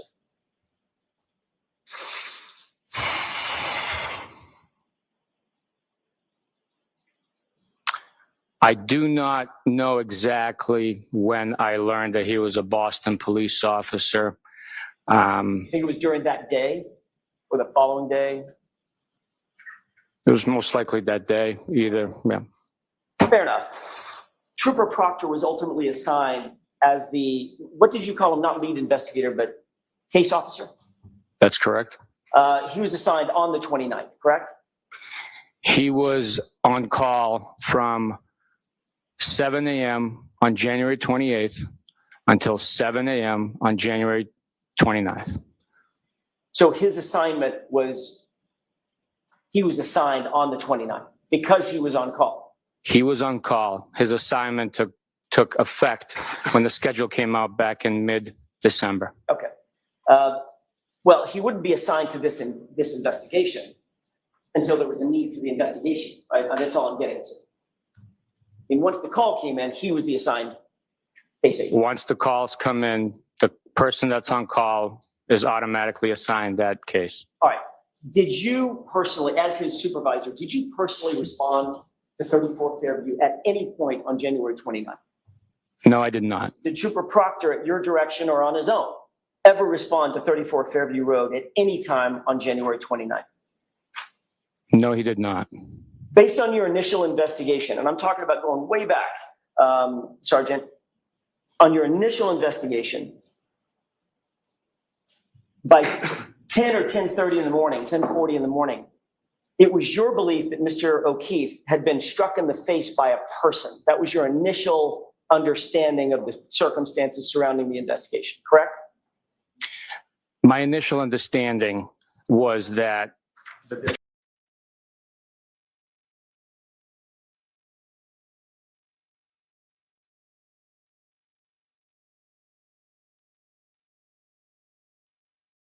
Not one witness. that's not correct. We had already interviewed the first responders. Okay, when I say witness, I'm talking about civilian. Michael Proctor, I think, pulled the plug on the feed. You hadn't been Damn Trooper Proctor. a person at 34 Yeah, Fairview or something happened. associated. Definitely Michael civilians Proctor's associated be with the this first incident, place. correct? At that point, no civilians have been interviewed, no. But at 10:41, Sergeant, you contacted Good Samaritan Hospital to inform them that, quote, Mr. O'Keefe was struck in the face with a cocktail glass, end quote, correct? I do not recall contacting Good Samaritan Hospital. May I approach? Yes.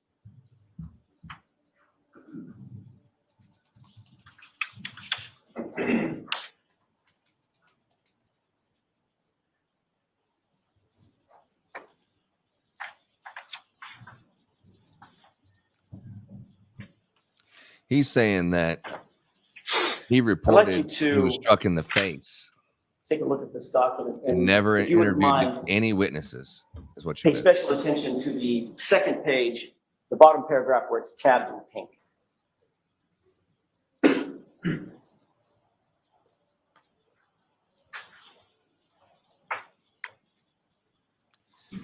Alan Jackson's got your ass, bro, and he's about to run you down through the ringer. You got Joe Lanou, former police officer, that just wants to give you the benefit of the doubt, but this is going to be very difficult. He's about to eat your ass out. Well, when you take out the emotions and all the subjective things that make your how you've come to your assessment, then you have to lay on my side, because they laid the prosecution laid the foundation down before that. He was with Proctor. He supervised Proctor. Everything that Proctor did, even if Proctor wasn't the greatest guy, he went through as a filter. So we'll see how he does. Oh, he's gonna get beat up bad here. We'll see. What's the over under that he still has a job after this? I think 100%. Like I say, he comes to the stand with the receipts, and he's not looking for nudes. He's not trying to hit on somebody's girlfriend. He's out there doing his job. So I got some respect for this guy, and he's got the pretty nice cufflinks. I mean, check those out. Yeah, the American flag cufflinks are nice, but you haven't heard the cross-examination yet. After ATF agent Brian Higgins was done, you had a different story, and I think it's going to be the same here. No. When he started talking about texting this other officer's girlfriend, I had no different story. What are you talking about? Oh, Lisa said we may have a Perry Mason moment. Let's see. You said that he was hit in the face and you never interviewed anyone else. No, I did not say that. No. Okay, well, let me draw your attention to this piece of paper that says that's what you fucking said, dude.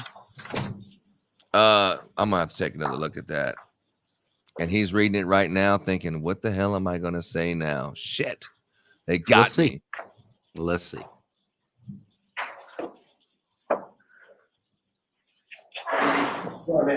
Yes. This good cop, bad cop routine is going pretty good there. I will say that at least. Having reviewed this, Your argument's weak. Your recollection that you contacted Good Samaritan Hospital and gave them an assessment, at least based on your investigation at that time. That is not true. What did you say to Good Samaritan Hospital? I never spoke to Good Samaritan Hospital. That document is for the medical examiner's office. I'm not asking you where the document is from. I'm asking you if the document says Trooper Yuri Bukhenik called back at 10:41 stating the case is now being treated as a suspicion. The objection sustained. Did you call back to Good Samaritan Hospital and say that the investigation was being treated as a suspicious due to a domestic situation? Did you say that? I never spoke to Good Samaritan Hospital. Did you say that there's a possibility that D was struck in the face with a cocktail glass? Objection. Sustained. Did you ever contact anybody at any medical facility and indicate that the investigation was being treated as a suspicious, in quotation marks, because the victim appeared to have been struck in the face by a cocktail glass? Objection. Allow that. Did you ever say that? Yes, Your Honor. Yes, I did say that to the medical examiner's operations desk. Okay, so when I was asking you if you ever sent it to Good Sam, you said, no, that's not true. That's never happened. You were correcting me on the fact that it happened at the medical examiner's office, not at Good Sam. I responded and answered your question honestly, yes. Okay, so honestly, you did, in fact, at 10:41 a.m. indicate to another professional involved in the investigation that the circumstance was being treated as a physical assault at that point, correct? I communicated our suspicions to the medical examiner's office. And that was at 10:41 or thereabouts in the morning, correct? That's correct. Your initial investigation during those obviously critical hours, the beginning hours, led you to believe that there was at least a good possibility you indicated that you made a phone call, that it was a physical altercation that led to John O'Keefe's death, correct? That's correct, yes. What steps did you take, sir, in those moments, to determine whether someone in the house at 34 Fairview may have been involved in that physical altercation that you suspected at the time? As investigations develop, we followed the evidence and statements made. The steps I took was Trooper Proctor and I proceeded to an eyewitness who was also present at the scene when the victim was discovered and interviewed Ms. McCabe. And prior to that, prior to interviewing Ms. McCabe, by the way, that was at Ms. McCabe's home, correct? That's correct, yes. Even though you believe that there may have been a physical altercation, you didn't ask anybody to come down to the station. Is that right? Any of the witnesses? That's correct. And you did not seek to actually go to the physical location of 34 Fairview in those next few hours, That's correct. or the next few days, correct? Not myself, no. Okay. As a matter of fact, Trooper Proctor did not either, did he? No, he did not. You didn't secure the interior of the house as a potential crime scene. You certainly know how to do that, right? That's a compound question. Do you want me to answer whether I did it or whether I know how to do it? Well, I'll ask the question. If you can answer it, please answer it. Okay. Can you answer that question? I can answer that question. Why don't you answer both of them then? First portion is we did not secure the home as a crime scene. And the second portion, yes, I do know how to do that. And you didn't, as a Massachusetts State Police official, you didn't secure the outside as a crime scene either, did you? I did not know. To your knowledge, nobody else from Massachusetts State Police ever did either, did they? Yes, they did. How was that done and when? When members of our office and the CERT team responded to that location and secured the front yard grass area and processed it. That was at 5:45, 6 o'clock that night on the 29th? I believe it was earlier, but I was not present, so I can't testify to the time. So you don't know personally what they did to quote unquote secure or not secure the crime scene. You know they searched it, but in terms of securing it as a crime scene, you don't have personal knowledge to that. I was not present. You never took any photos of the interior of the house, correct? I did not know. You never caused CSSS to go inside the house and process that house as a potential crime scene, correct? I did not know. No forensic criminalist at your direction ever went into 34 Fairview? No, they did not.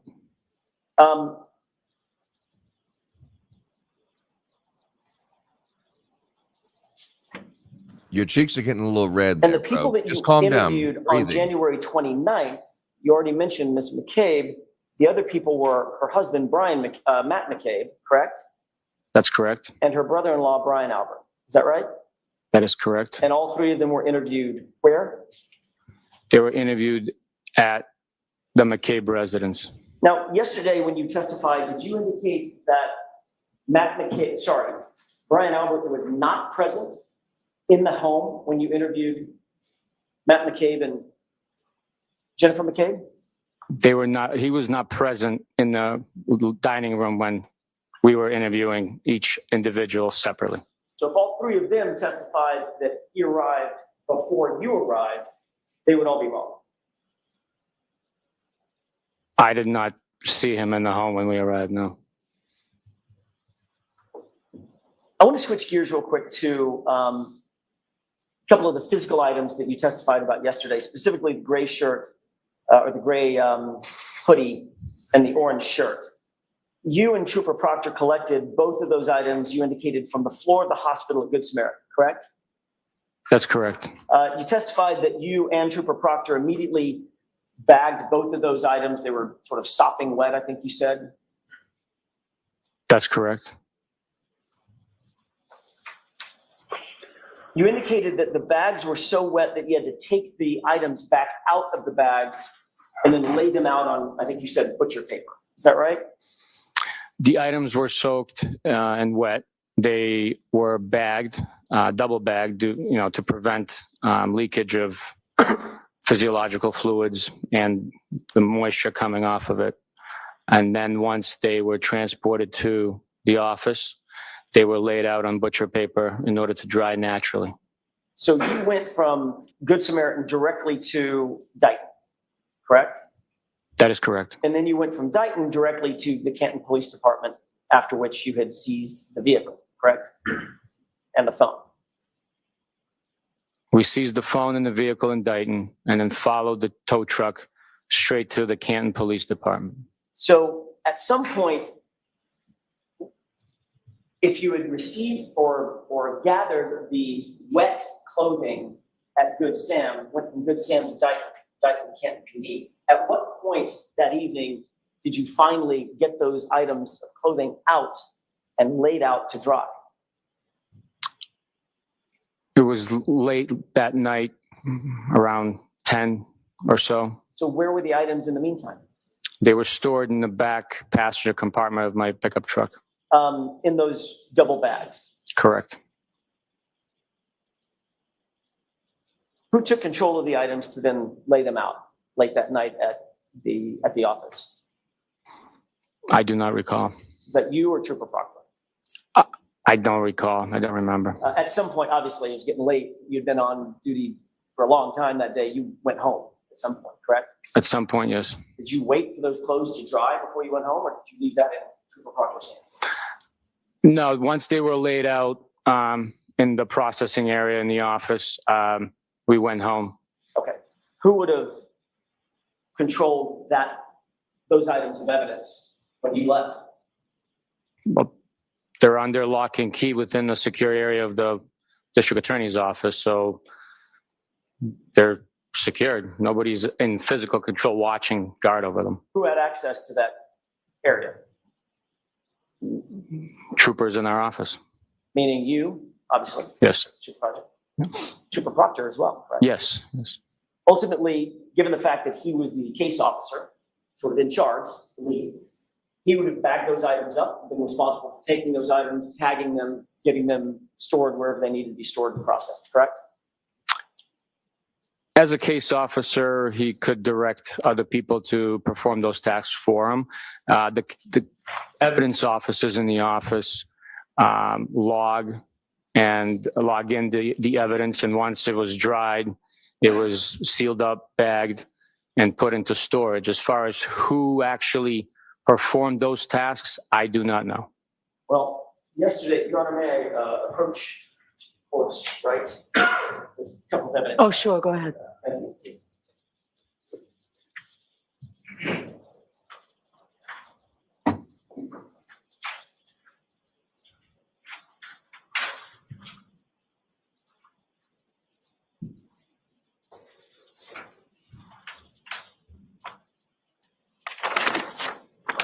This is not a vision contest. I'll bring these up to you in just a second, but just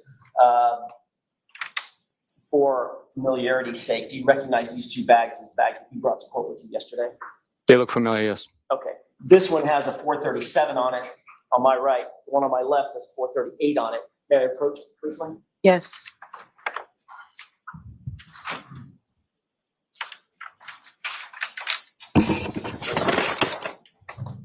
I'm not going to ask you to open those. Don't worry about gloving up at this point. The bag on your left, which one is that? 437 or 438? The bag on my left is 437. 437. Okay. And you indicated that those items were bagged after the clothing was dried and then ultimately processed in, logged in, correct? Once the items dried, they were bagged and logged in, waiting process, yes. But you didn't personally do that. No, I did not, no. Matter of fact, looking at the bag on your right, what's been marked as exhibit 430, help me, 438, thank you. That one has some writing on it, correct? Yes, it has a lot of hand writing on it, yes. And that, whose handwriting is that? I don't know. You've seen Trooper Proctor's handwriting 1,000 times, I guess, correct? Not 1,000 times, but Does it look like his writing? It says Trooper Proctor on it, but other than that, I do not know what Trooper Proctor's handwriting looks like. All right. Liar. It indicates that Trooper Proctor is the one that bagged that item or those items up, correct? Yes, this bag indicates that the item was collected by Trooper Proctor on 129. Right. At 10. And it says Brockton, correct? Good Samaritan Hospital in Brockton, yes. You just took the question out of my mouth. That's where Good Samaritan Hospital is, correct? That's correct. And there's a tag or a printed label, looks like a label maker of some sort, that is on that physical bag, correct? Yes. Before we get to that, what's the description on that bag in handwriting? I'm sorry, can you be specific as to description of what or? Where it says description of items. Description of enclosed evidence? Correct. It says 1 orange t-shirt, 1 gray long sleeve shirt. Okay, so may I approach, Your Honor? Yes. And before I do that, just so I close this loop, what's the description on the bag to your left, the one that looks like it's less sprinkled? Number 437? Yes, if you would read the same clothing description. The description of enclosed evidence states sweatshirt with recovered items inside container. Okay, may I approach now? Yes. Thank you. Yesterday when you opened, I'll keep my voice up. Yesterday when you opened these two bags, this one, 437, has the gray sweatshirt in it. 438 has the orange t-shirt in it now, correct? That's what was in the bag, yes. All right. However, the bag indicates at one point, this bag, 438, the physical bag I'm holding in my left hand, had both the sweatshirt and the t-shirt together, correct? That's what the description is. I do not know if that was in case or in fact the case.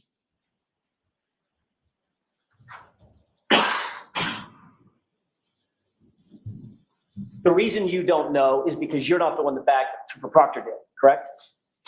The reason I don't know is I wasn't present during the separation of those items, and I did not observe it taking place, nor was I made aware of how the items were separated or when. You are aware, however, that tag that's on the label maker looking tag, the white tag that's on that bag indicates that indicates a date of February 4th, correct? You'd have to bring that back up. I'm sorry. I didn't take note of that. My fault.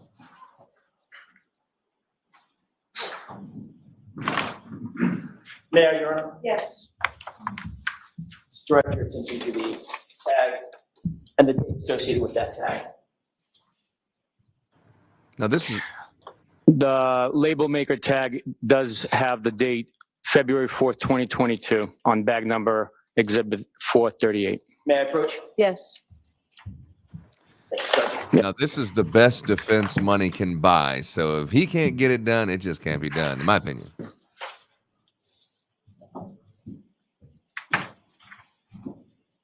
That's obviously 6 days after the item was actually recovered on the 29th, correct?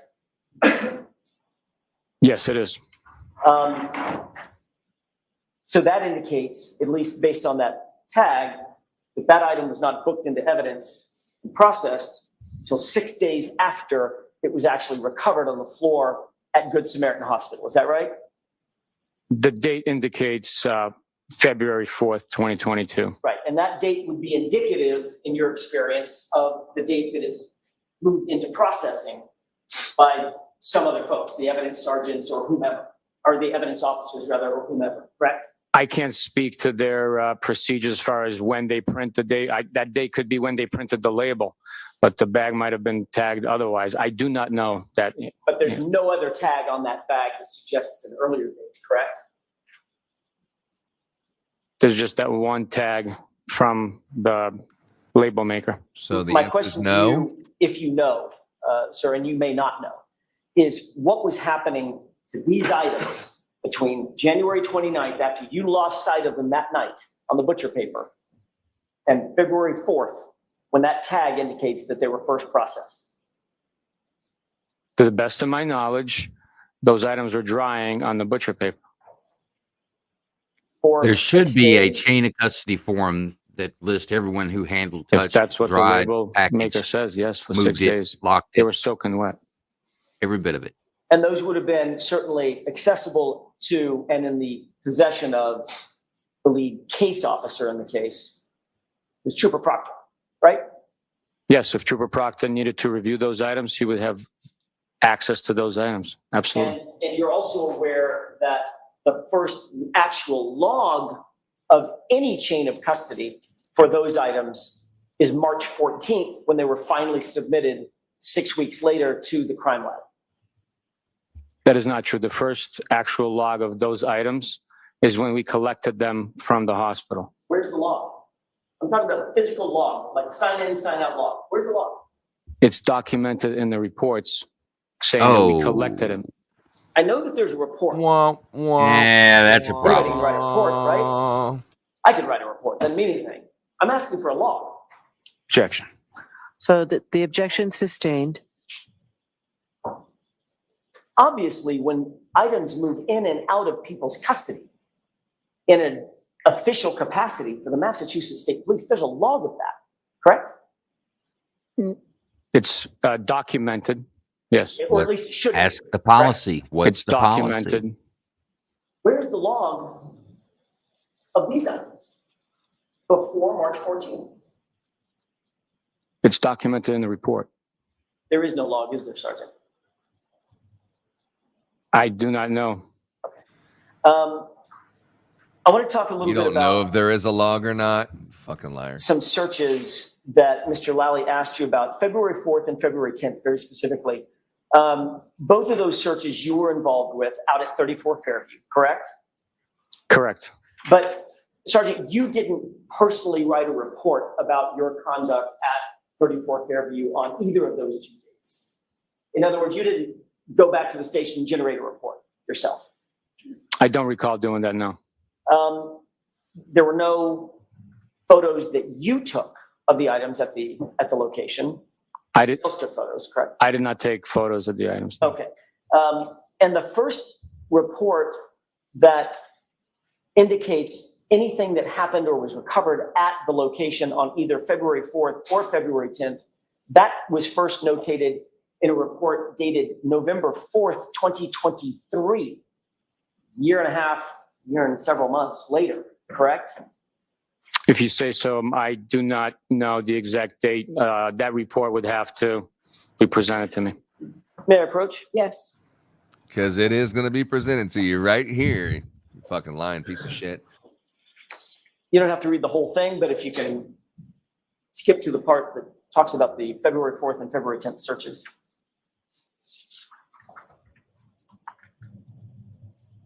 But I agree with you 100%, Joe. He got some nice cufflinks.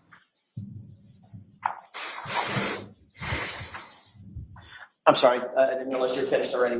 What's the date of that? Well, let me ask a foundational question. Does that refresh your recollection as to the date of the report that actually talks about the February 4th and February 10th searches? It does. And what's the date of that report, sir? This report is dated November 4th, 2023. Thank you. May I approach? Yes. Thank you. Now,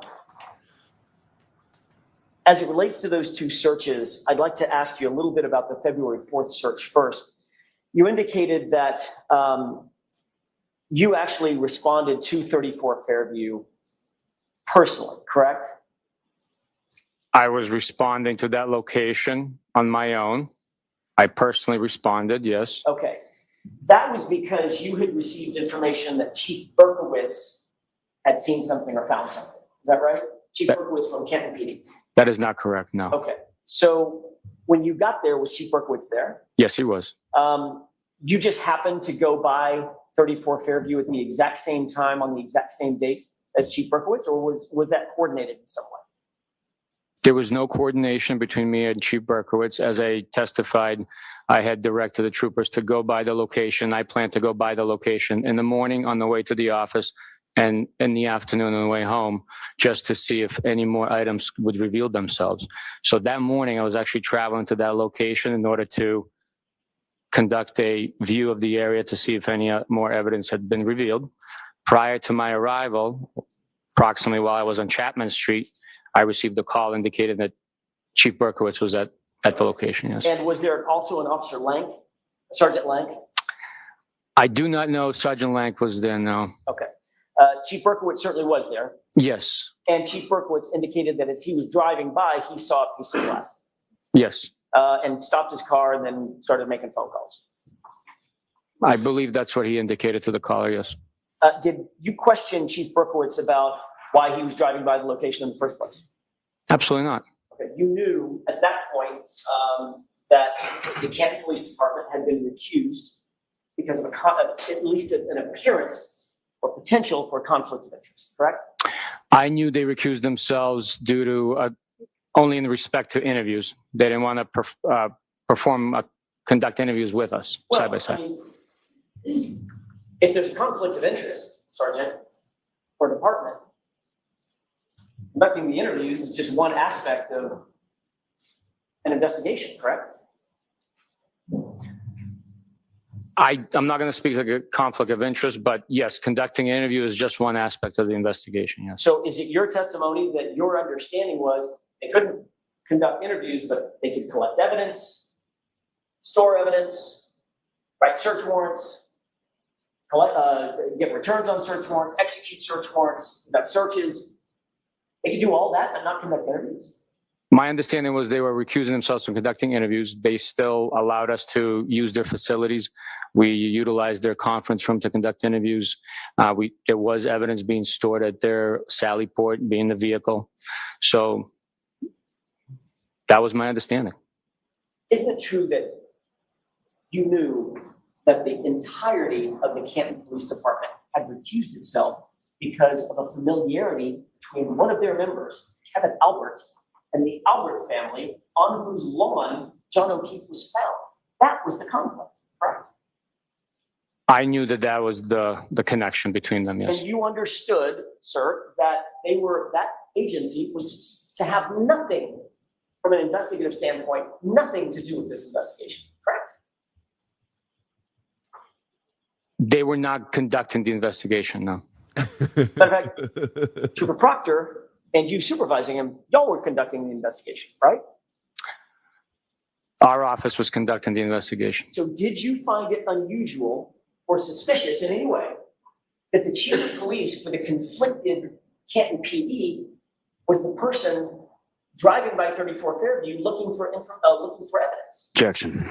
Can you answer that question, Sergeant? He would have to repeat it. There's just so much I can't. Yeah. It was a little The whole more. sentence, I'll try not again. just Did can. you find that suspicious? Which part? You have to repeat the whole thing. That Chief Berkowitz from the conflicted Canton PD was at 34 Fairview looking for evidence? The way you posed the question, I did not find it suspicious at all. He's the chief of the police in the town where he works, and he's driving down the street. I mean, that's not suspicious. With a conflict of interest on the very case that he's driving by. Objection. Sustained. I'll give that to a win to the defense. I agree. You certainly knew as a supervisor over the case officer that any involvement by Canton Police Department, given the fact that there's a potential conflict, any involvement by them could compromise your otherwise clean investigation. You knew that, right? Not necessarily, no. Yeah, you got a lot Chief there. Berkowitz disclosed to you that morning on February 4th that he had been communicating with Brian Higgins and Brian Albert, two witnesses on your case that morning. Objection. Sustained. If you knew information about communication between and among Canton PD and your witnesses, you would find that inappropriate, would you not? Objection. Sustained. You returned to the scene on February 10th, is that right? To conduct another search, you say. I was present on the 10th, yes. Who dispatched you back to, or did anybody dispatch you back to that location on February 10th? How did you end up there is a better way to ask it. February 10th, just like previous days, we made plans to go to the location in the morning, in the afternoon, drive by. I was on my way to work and to home. So I traveled that route on purpose. And as evidence revealed itself due to the natural melting of the snow, we would stop and collect the visible evidence. You believe at this point, sir, that whatever you might collect at the scene would obviously be important, correct? Anything we collected that had evidentiary value or presented itself as somehow related to the crime or the incident would be collected. And it would be important to the investigation, right? You treat it as important. It is important, yes. So my question is, was, especially as it relates to the February 10th search, where there were multiple items found, did you seek to have CSSS come out and actually either mark with GPS coordinates or measure with cross coordinates exactly where each item of evidence was found? We did not do that. We had collected so much evidence already, and so much has been documented at that point, that we did not contact crime scene services to come back out and photograph more shards of glass and plastic. We simply collected it for processing. So the location of each one of those items was not of that great importance to you, at least at that time? It was of great importance as to the fact that it was located in the vicinity where the victim was found and in the vicinity of other items located of the same characteristic, shape, size, and color. So that's my question, Sergeant. What does vicinity mean? In the area. Okay, what does area mean? It's a location, specific location. Okay, are we talking about, because we do this all day, I guess, are we talking about an area of 5 feet or an area of 50 feet? Give or take Based on where 16. the items were recovered, we're talking about an area approximately of 30 square feet between the roadway into the grass.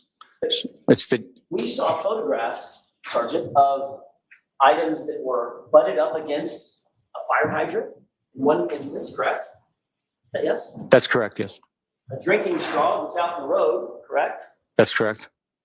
Another shard of glass that's in the grass, closer to the flagpole, correct? Correct. A hat that's under the snow, adjacent to the left side of the flagpole, correct? I'm sorry, it wasn't. It was closer to the electrical box, wasn't it? No, the pictures documented where the hat was. It was to the right of the flagpole. So I these will shards of gig glass, them the that they point I'm didn't asking produce a is, scaled did you seek to use evidence map of basic where everything was found. cross-reference That's a measurements problem. From something that you know is a known object, like for instance, I don't know, a flagpole or a fire hydrant. 27 inches to the north and a foot and a half to the south of those two known points. That would give you a cross coordinate, correct? It would document the exact location, correct? And you did not do that with any of these items, correct? The items that were not photographed were not also GPS located, but they were within the same vicinity of where the other items were collected. But again, now we're back to the same question. No, that's weak documentation of the Your crime word for scene. vicinity I'm might not, be different I'm than my on word for Cuffling vicinity, Boy's side right? with this one. Objection. Sustain.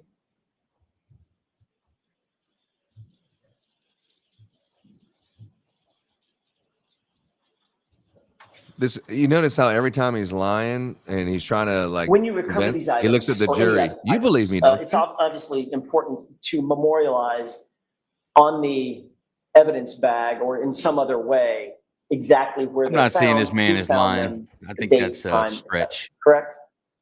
We do the best we can to document all known information on each evidence item bagged at the time. And in terms of the February 10th search, I want to just ask you a couple of quick questions about that evidence bag. Did you bag the items into a single evidence bag that you found that day, or do you recall? I would have to see the bag.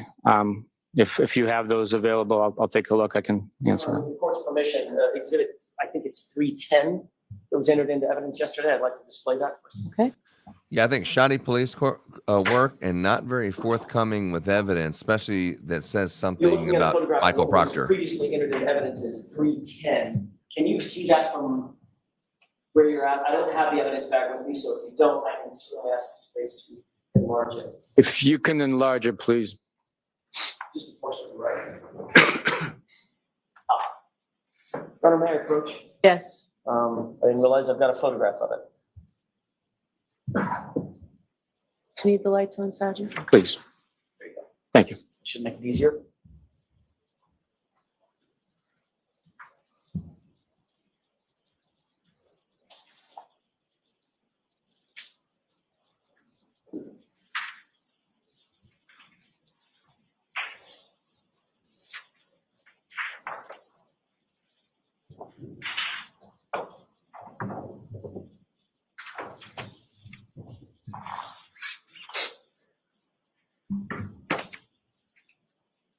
Sergeant, have you been able to familiarize yourself with that evidence bag? With the photograph, yes. Okay, thank you. Taking a look at that evidence bag, it has the information on it, has your name is collected by, correct? Correct. The date of collection is February 10th, is that right? That's what it says, yes. Okay. And it indicates multiple pieces of red, black, and clear plastic, right? It actually says 6 pieces of red, black, and clear plastic, correct? That's correct. But that is not an evidence bag that was filled out by you. I did not fill that bag out, no. As a matter of fact, that's Trooper Proctor's handwriting. I do not know what Trooper Proctor's handwriting is. I cannot confirm that that's his handwriting. But it's not your handwriting. It is not my handwriting, no. So He's Trooper Are you aware boss and that doesn't this know his particular handwriting? bag- Come on. that bag that contained those 6 items of plastic material that you already deemed was incredibly important to the investigation was never brought into any evidence until March 14th, the date that it was submitted to the crime lab? I was not aware of that, no.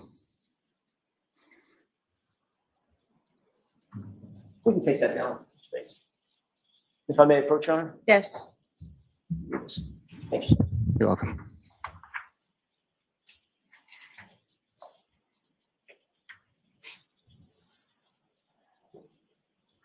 Did you ever draft a report yourself documenting the recovery of those 6 items and the other 14 items that you said that you found on the same date, February 10th? I did not, no. Did you leave that assuming that Trooper Proctor would document that? Objection. Sustained, ask it differently. I'll ask it another way if I can. Did you believe that you didn't need to write a report, Sergeant, because Trooper Proctor would take care of that?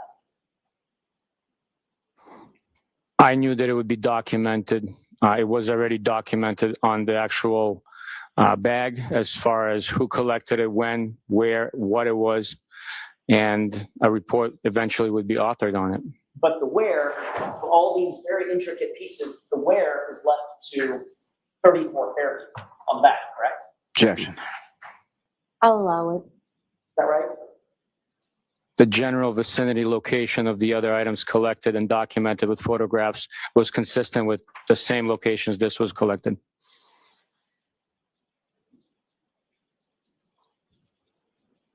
I want to shift gears for just a second. Well, actually, I want to ask one final question about that item. Based on the documentation that you just mentioned, that it's documented on the bag, and if the bag is presented to the crime lab on on March 14th, some 5 weeks later, those items were completely unaccounted for from a log standpoint the entire time from when they were collected until they were booked at the crime lab, correct? Objection. Sustained, ask it differently. Possession of those items, of those 4, 5, 6 weeks. Are you talking about the items that were just displayed on the screen? I am, sir. I did not. Now I'd like to shift gears to a ring video that you saw yesterday. It's in Exhibit 6, video number 153. That may mean nothing to you. It's the 5:07 a.m. video of Ms. Reed's car pulling out of the One Meadows Garage. Do you remember that video? I do. Okay. You indicated yesterday on questioning, under questioning by Mr. Lally, that Miss Reed's car came in contact with or close to coming in contact with the other vehicle, the Traverse, in the video. Is that right? The video, as I watched the video, I observed the vehicle come near Mr. O'Keefe's car. Okay, that's what I want to talk about. With the court permission, may we play that video one more time? If you can pull that up, and then I'm going to ask you to pause it and get out of the way. Okay, you just play that for a quick second, and then I'll ask you to pause it. Pause. Does that appear to be, I'm just pausing it in the first 2 or 3 seconds, does that appear to be the video that you saw yesterday? It appears that way, yes. Okay.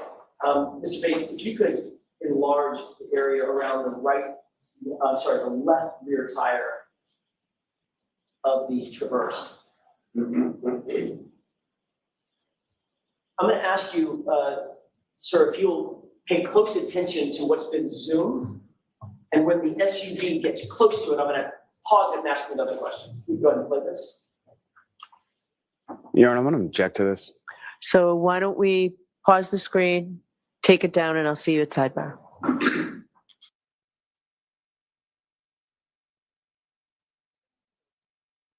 All right, Lanu, I need to call you to the stand, brother.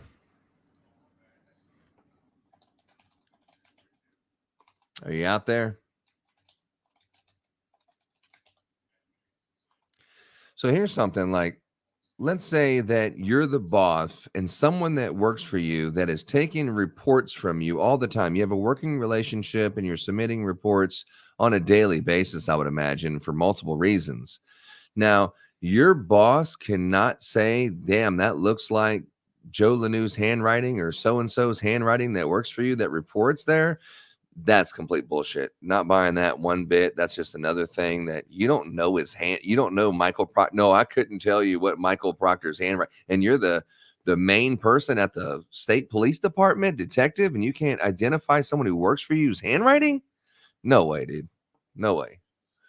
And Range-Minded Podcast, I do appreciate the fact that you think that I'm just all over Turtle Boy and all this other kind of stuff. But there's just the top two people that I think are the lowest scum of the earth is people who mess with kids. That's number one. People who mess with kids and abuse kids, that's number one. Piece of shit needs to be killed immediately.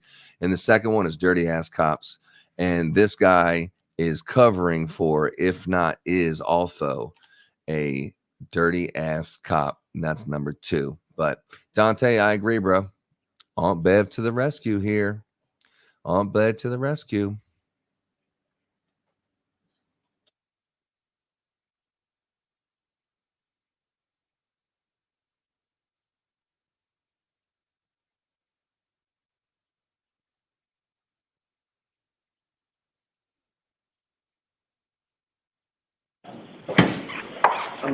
Yeah, there's going to be a close-up of the taillight lens that shows it hanging off 100%. I seen it. Joe pretended not to see it yesterday. Sure. But we're going to see it right here and get one more close look at this taillight hanging off, like dangling off. The rear area of the Traverse.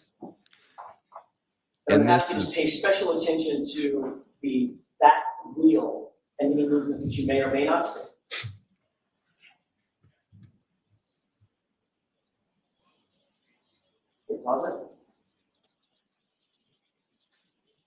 Okay, in about the next 3 seconds, Sergeant, I'm asking you to pay special attention to the wheel. Go ahead.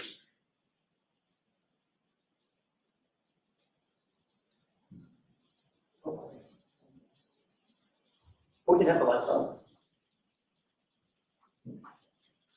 And you can take that down.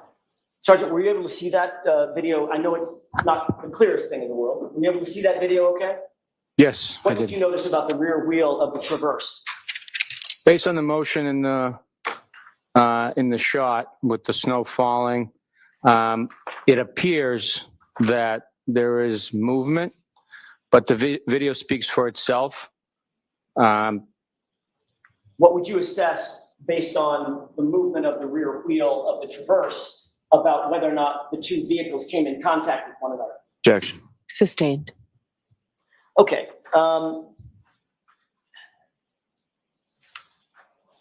I know range minded. I'm just giving you a hard time too. But I have Dante, just a moment on. Yes. Dante, I put a link, and everyone else, if you would like to be part of the audio commentary in between, I put a link over there. Join us on StreamYard. Obviously, it'll be just an audio version, but we'd love to hear your comments live if you'd like to jump in and participate. That goes for anyone. I just posted that on the YouTube, and I will also post it right now on X.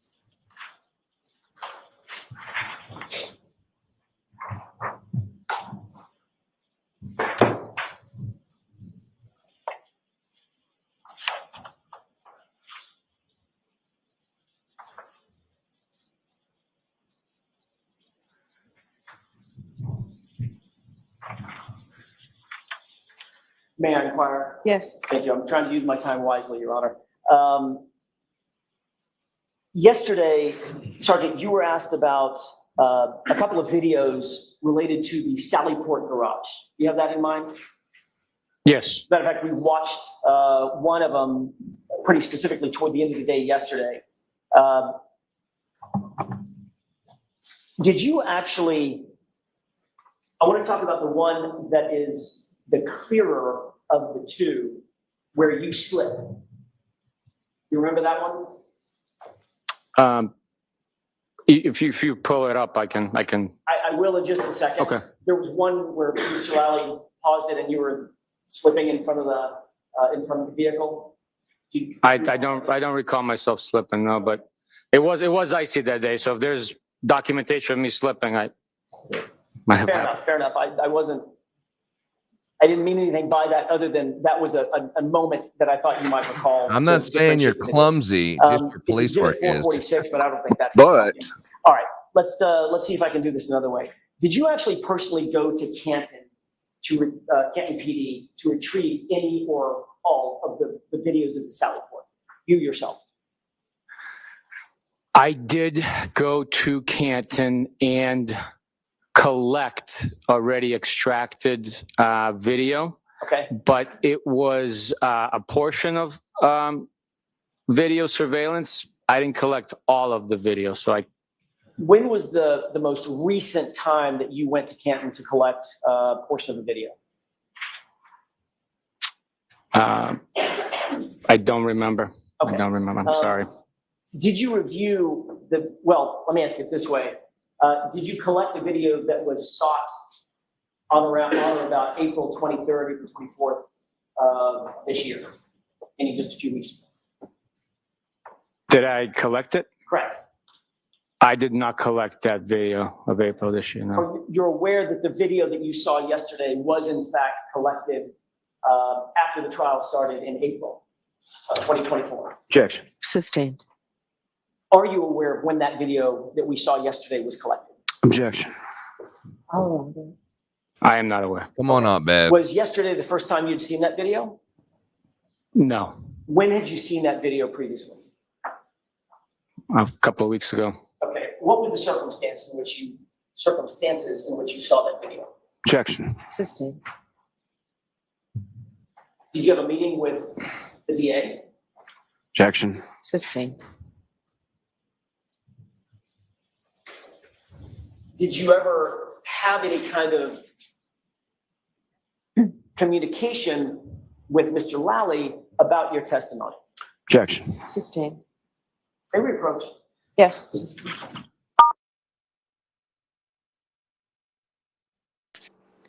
You think that did it, Kingdom? No, I mean, you can put 5,000 pieces of evidence in front of someone and they all say that more than likely that this person's lying, but you're just not going to convince someone until you have a smoking gun. I mean, I think reasonable doubt that Karen Reed did not do what they're claiming. Yes. Is this guy actually doing some shoddy ass police work? Yes. Would Michael Proctor be a better person to interview? Yes. But is Alan Jackson going to make him look like he doesn't even deserve a job investigating crimes? Yes. I think that's what you're looking at here. And his name is Trooper Bukhenik. It's actually not Bukaki. It's Bukhenik, and he's from Bukhenik. Russia. Oh, Bukhenik. Bukhenik is the man's name. Bukhenik. If there's an I in it, this is how you spell it. I said that Bukhenik. yesterday. You said Bukhenik yesterday or Bukhenik? I think I said both, to be honest with you. Well, I think that you were telling the truth. Since you had a Chick-fil-A sweet tea in your hand, you had to have been telling the truth. What else could it have been? No, I had 2 sweet tea. Yeah, if you have a blue line on your license plate, you got to be telling the truth. Right, Joe? Oh, Lord, here we go. You are unmuted. Yeah, you're unmuted. Yeah, you're unmuted. And there is a Or you're outright lying. There is no in between. Yes. Thank you. True. Sergeant, did you have any meetings or communications with Mr. Lally in anticipation of your testimony? Yes. When was that?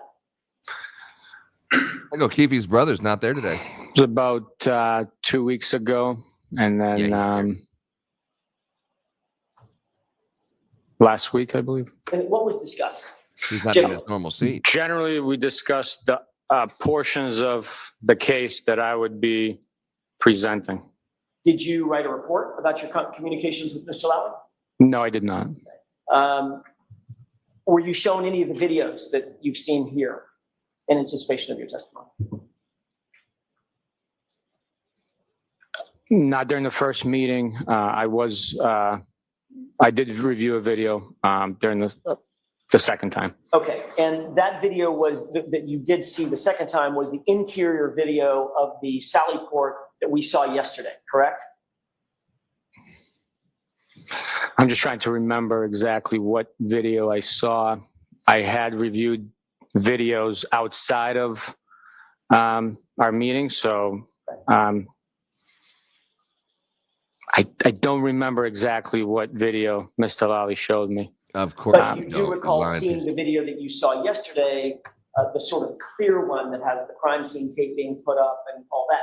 You have seen that one before, Yes, and that was with Mr. Lally, correct?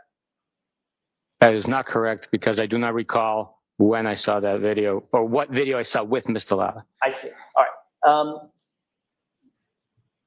I'd like to talk about that exhibit 446 for a second, and then I'll show it to you. You indicated that the video all the videos, everything that you saw yesterday was true and accurate, correct? Based on your memory of the events that were memorialized in the video? The video captures events taking place in accurate fashion, yes. In an accurate fashion. All right, that's what I wanted to find out. And after you watched the video, I think you were asked by Mr. Lally, does the video show you or Trooper Proctor having access to or messing with in any way that right rear tail light in any fashion? And you said, never. I was asked if at any point Trooper Proctor and I had came into contact, I believe, or touched the vehicle and that portion of the vehicle. And I said, never, we never touched the vehicle prior to it being properly processed with a search warrant. And that was specifically his question was to, and your answer was to the right rear portion of the vehicle, right? That right rear tail light. The right rear damaged taillight, correct. With the court's permission, I'd like to play a portion of Exhibit 446. Okay.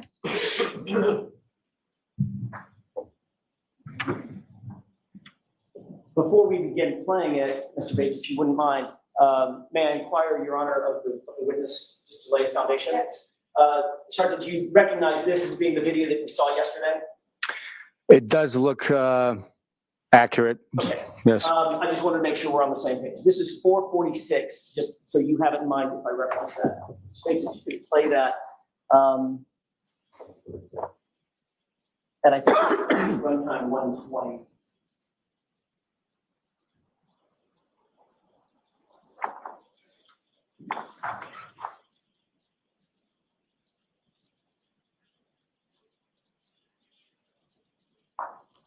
And keep in mind, Do this you recognize image that is as the video you saw reversed, it's yesterday? mirrored. Yes, I do.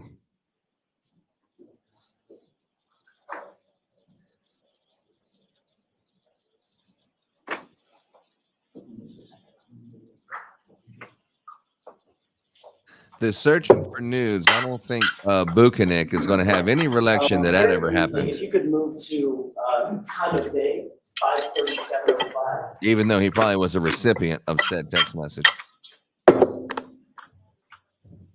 If he was, I expect to see that come up.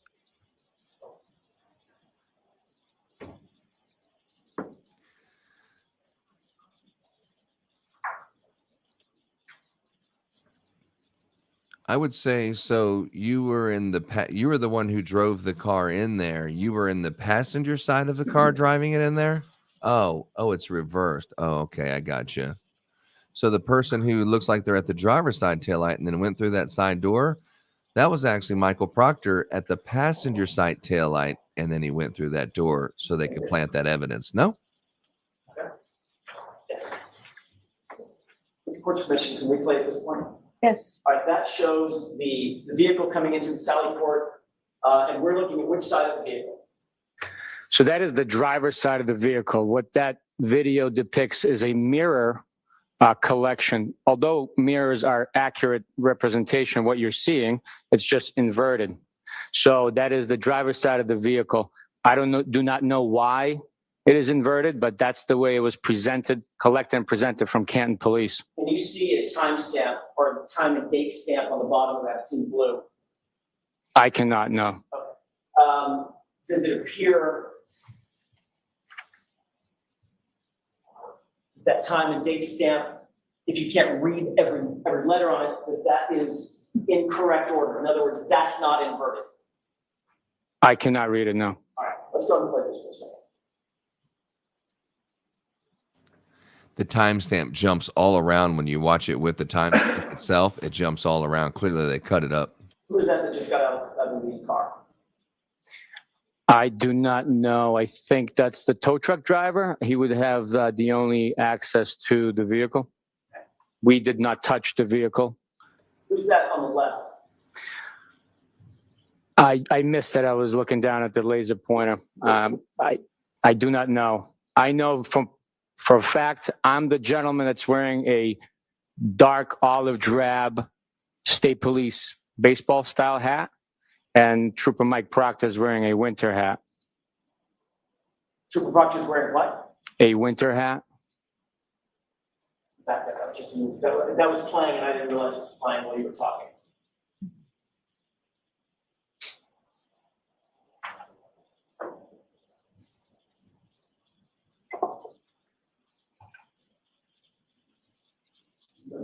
See how people like appear and disappear and shit like that?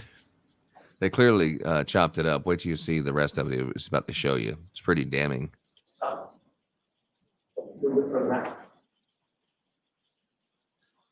And stop. Yesterday, when you testified, you indicated that the two individuals in this scene were you and Trooper Proctor, correct? That is not correct. There was two individuals in the rear of the vehicle I shined my light to. That was me and Trooper Proctor. Do you see Trooper Proctor toward the back of the rear of the vehicle there? I can't tell because of what the head is. I just know that Trooper Proctor was wearing a black hat.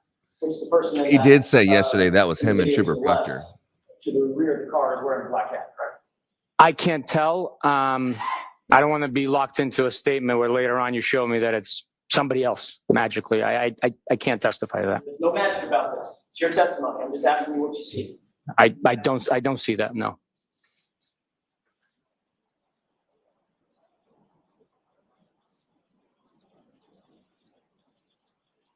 So, let's go ahead and play it this way.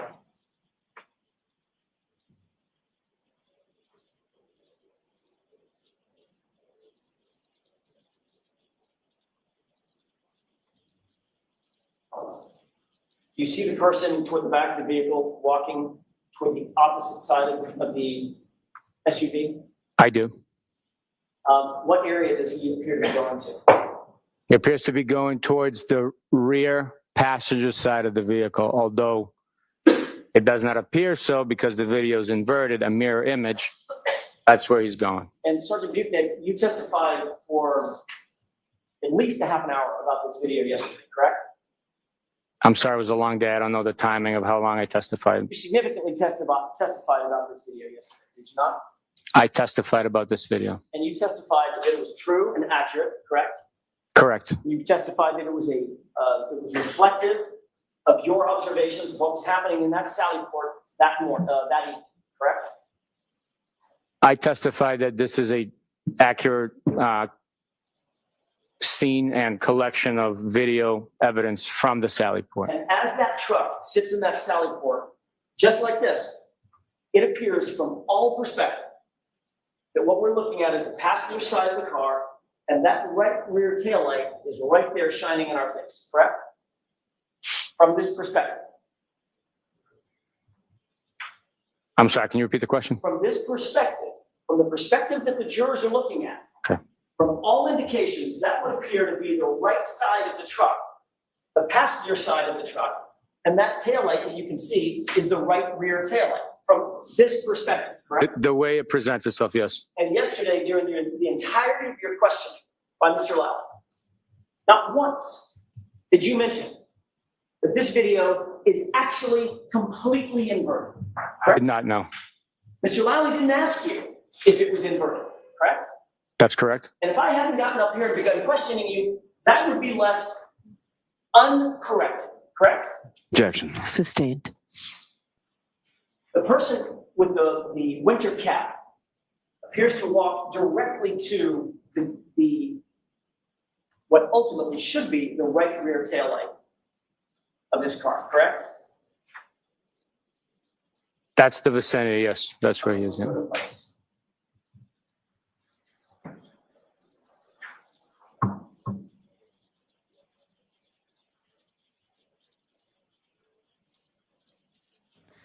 He's right there Pause it. with the taillight right there. I'd like you to pay attention to the right rear of this car. And I know we're completely backward, but it's the far corner of the car.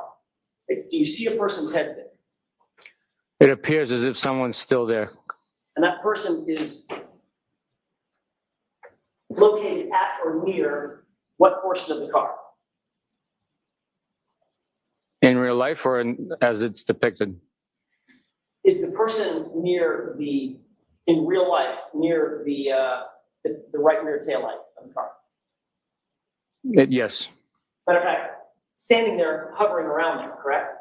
We don't know the distance that they are in proximity to the actual vehicle. We just know that they're behind the vehicle. That Looks like it's pretty close, doesn't it? Sergeant? objection. Sustained. Does that look like he's in close proximity to the right rear taillight? As I said, I can't tell how far away he is from the vehicle. Ted's right there, sir. You can't tell that he's right next to the right rear taillight? Objection. Sustained. He ain't gonna I say want you to that. pay attention to what that person does as soon as the other person comes out from behind that car. So you see him move. Stop it. Do you see that person move?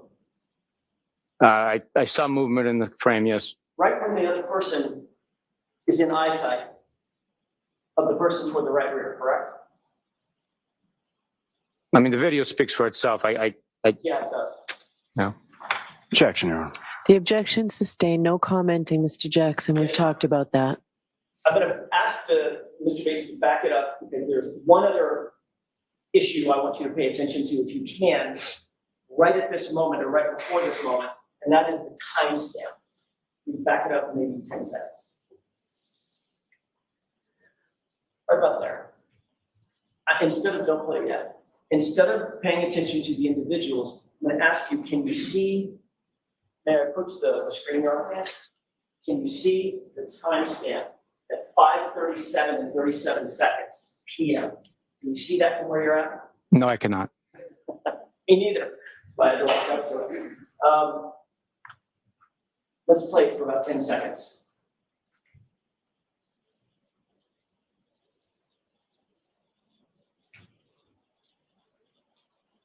Pause it. Did you see another person just appear toward the rear end of the car? There was a fog of some sorts.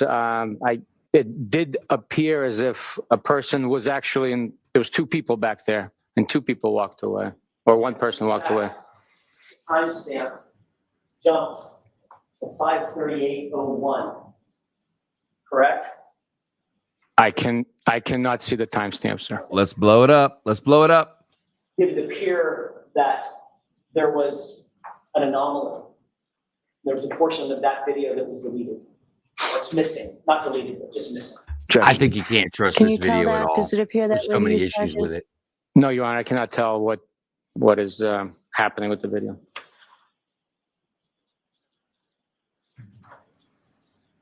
Come on, Jackson, blow up. Avoiding the timestamp. athlete's foot? Prevent it with Lotrimin Daily Prevention so you can go with confidence.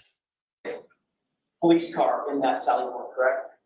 There's an antique vehicle there, yes. If you take a close look at the trunk of that vehicle, see the word police. Yes, I believe I can read that, yes. And it's backward, correct? It is mirrored, correct. That's a good indication that this is an inverted video, right? It appears that way, yes. And if we were to fast forward at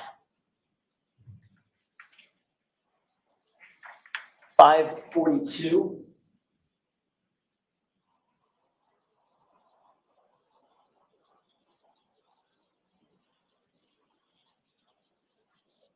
That is true. What number sticker are they going to put on the fog as they enter it in evidence?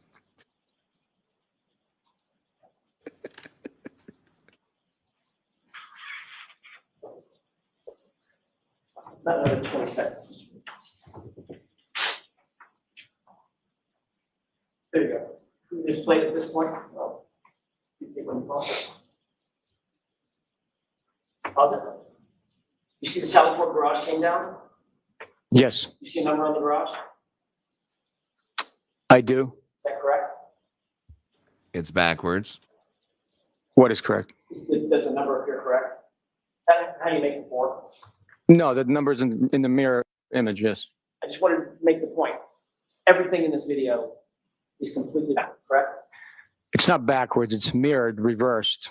You can look yourself in the mirror in the morning, you still see your own face. It's not backwards. But my mirror image is not an accurate depiction of who I am. My Check. actual physical appearance is who I am, correct? Objection. Sustained. A mirror image, Sergeant, is not an accurate video of this, is it? Objection. It's a mirror image by definition. Sustained. Ask it differently, Mr. Jackson. Your Honor, thank you. I don't think so. You put that video that's mirrored on I would like purpose, to didn't mark- you? They always get interrupted by the police when you really got them by the balls. Wait,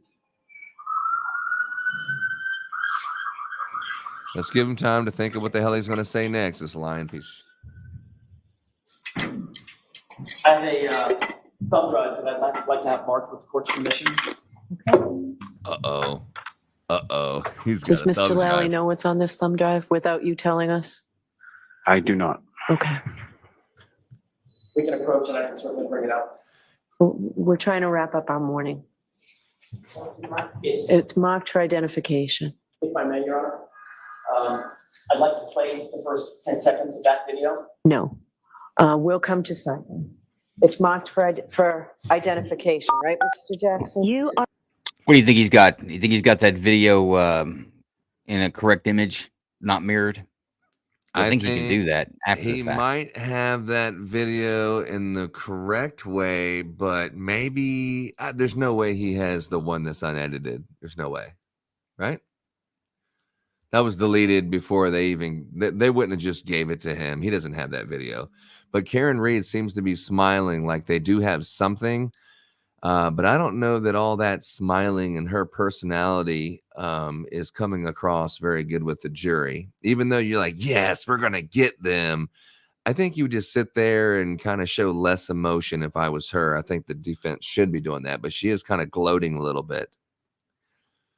But anyway, yeah, on that thumb drive, I'm looking for a a video that's not inverted, and it would be a clear surprise if he has one that's unedited. Well, what are you going to see if that's not inverted? Do you think you're going to see something that the mirror image is hiding? I think it's just going to be unmirrored. I don't think you're going to see anything with any more clarity.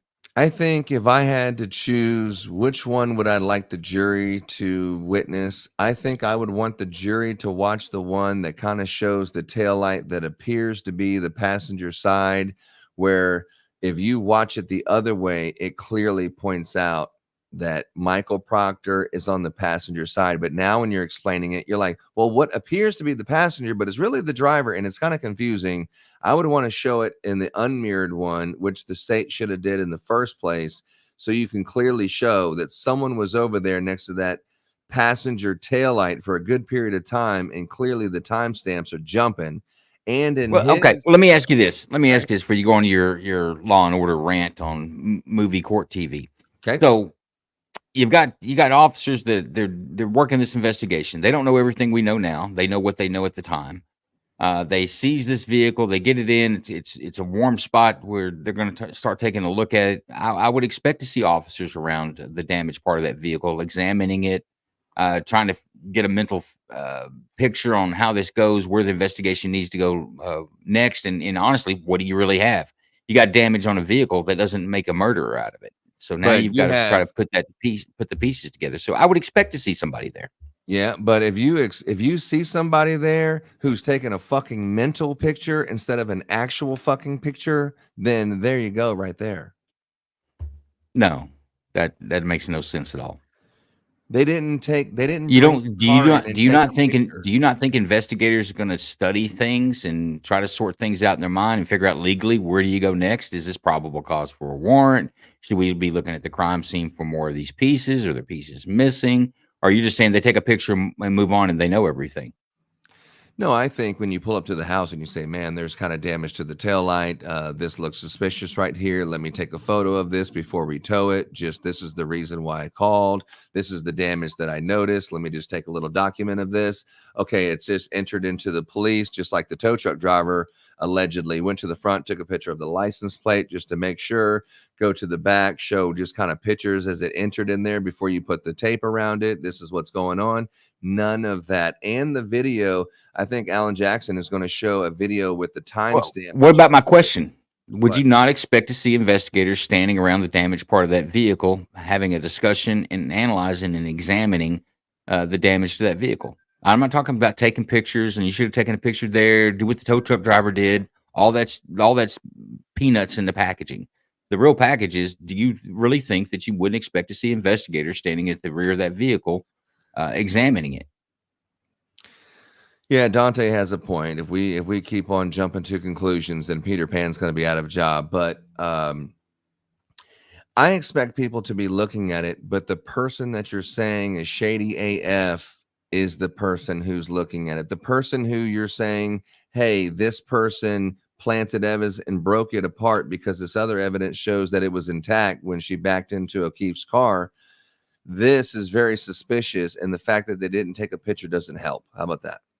But yeah, I think that I would go back there and I would spend 20 minutes at the taillight and I would break it up too if I was trying to cover it up, the evidence. And that's what the Sally Port's showing. And the Sally Port is clearly cut up in the timestamps. So it doesn't help the prosecution as much as the Sally Port video should. No, and I'll give it this, that the fact that the state police doesn't have a chain of custody form that documents every touching, every movement, every location that evidence is stored from the time it goes into police custody is a problem. That is a big problem. I'm really expected to hear the defense attorney ask about policies, but I didn't hear that. I would be very surprised that it is not a policy of the state police to have this form intact, and that's how you document, not document in a report, because reports can be generated anytime. What's unique about the chain of custody form is you fill it out in ink, you sign it, and there's a block. One goes right to the next. So if I've got to manufacture that document, I've got to go back to everybody who originally touched it and ask them to sign it again and involve everybody into my conspiracy. That's the reason they exist. So I'll give you that. That's a problem. Proctor in of itself is a problem. This guy, the fact that he went through the phone, one, without a warrant, two, just to look for dudes, shows his professionalism is probably not on par to being a person who investigates a homicide. So I'll give that.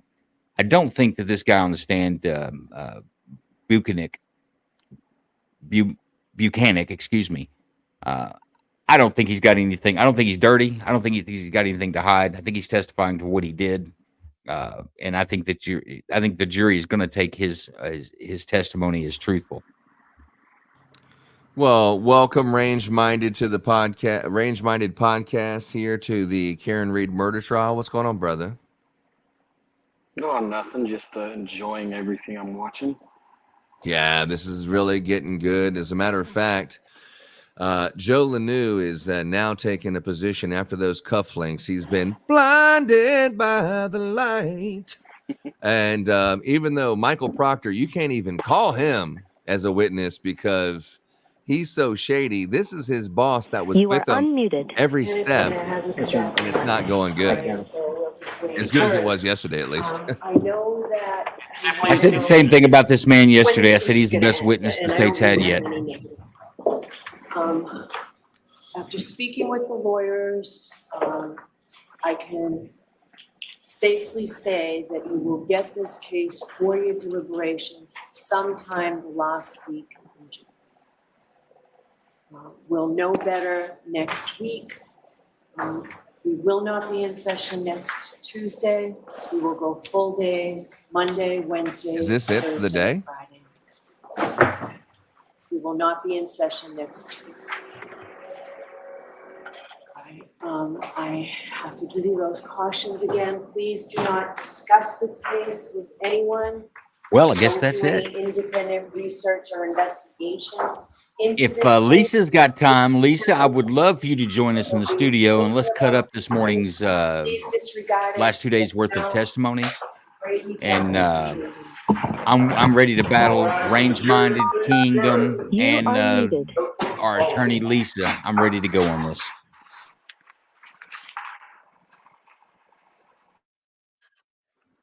Well, there is still audio coming out of the case, but I went ahead and muted it for obvious purposes because we're going to be talking over it.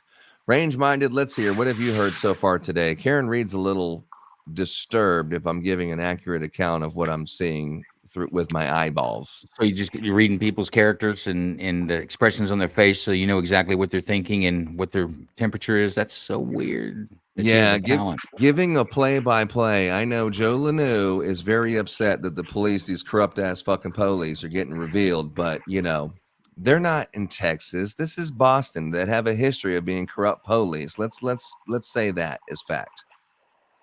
Well, I thought yesterday, I thought the trooper was a pretty solid witness for the state. Me too. I thought he was the best so far. But Jackson's pretty good at dismantling people, it looks like. I can see why you have a crush on him. You think it's like a man crush? Is that what we're talking about? Boy, you get pretty excited about content. I'm just saying. Yeah, Lisa, what you missed was cool. Lisa, what you missed here is they were about to show a thumb drive that Alan Jackson was submitting. We were just guessing, right, Joe? We were just guessing maybe it could be this and maybe it could be the actual correct version, not the mirrored version of the Sally port. But as soon as they brought this thumb drive up there, the jury had to go home and the day was over with. So we're not sure where we are right here, but that's how it left off. Real cliffhanger, if you will. I think there might be another camera angle on that thumb drive. Where do you think the camera angle comes from? Hollywood? Where's it going to come from? They know where the cameras are. Hey, Lisa, there's a link in the messages. Why don't you join us in the studio if you can?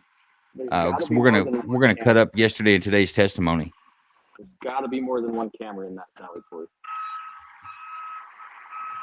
I don't know about that. I mean, when you're looking at the bicycles and you're looking at the old antique car and the little all-terrain vehicle. That's not a typical Sally Port where you're taking criminals and you're wrestling them out of the car and bringing them in. It's supposed to be a secure crime scene, Sally Port, like Joe was pointing out yesterday.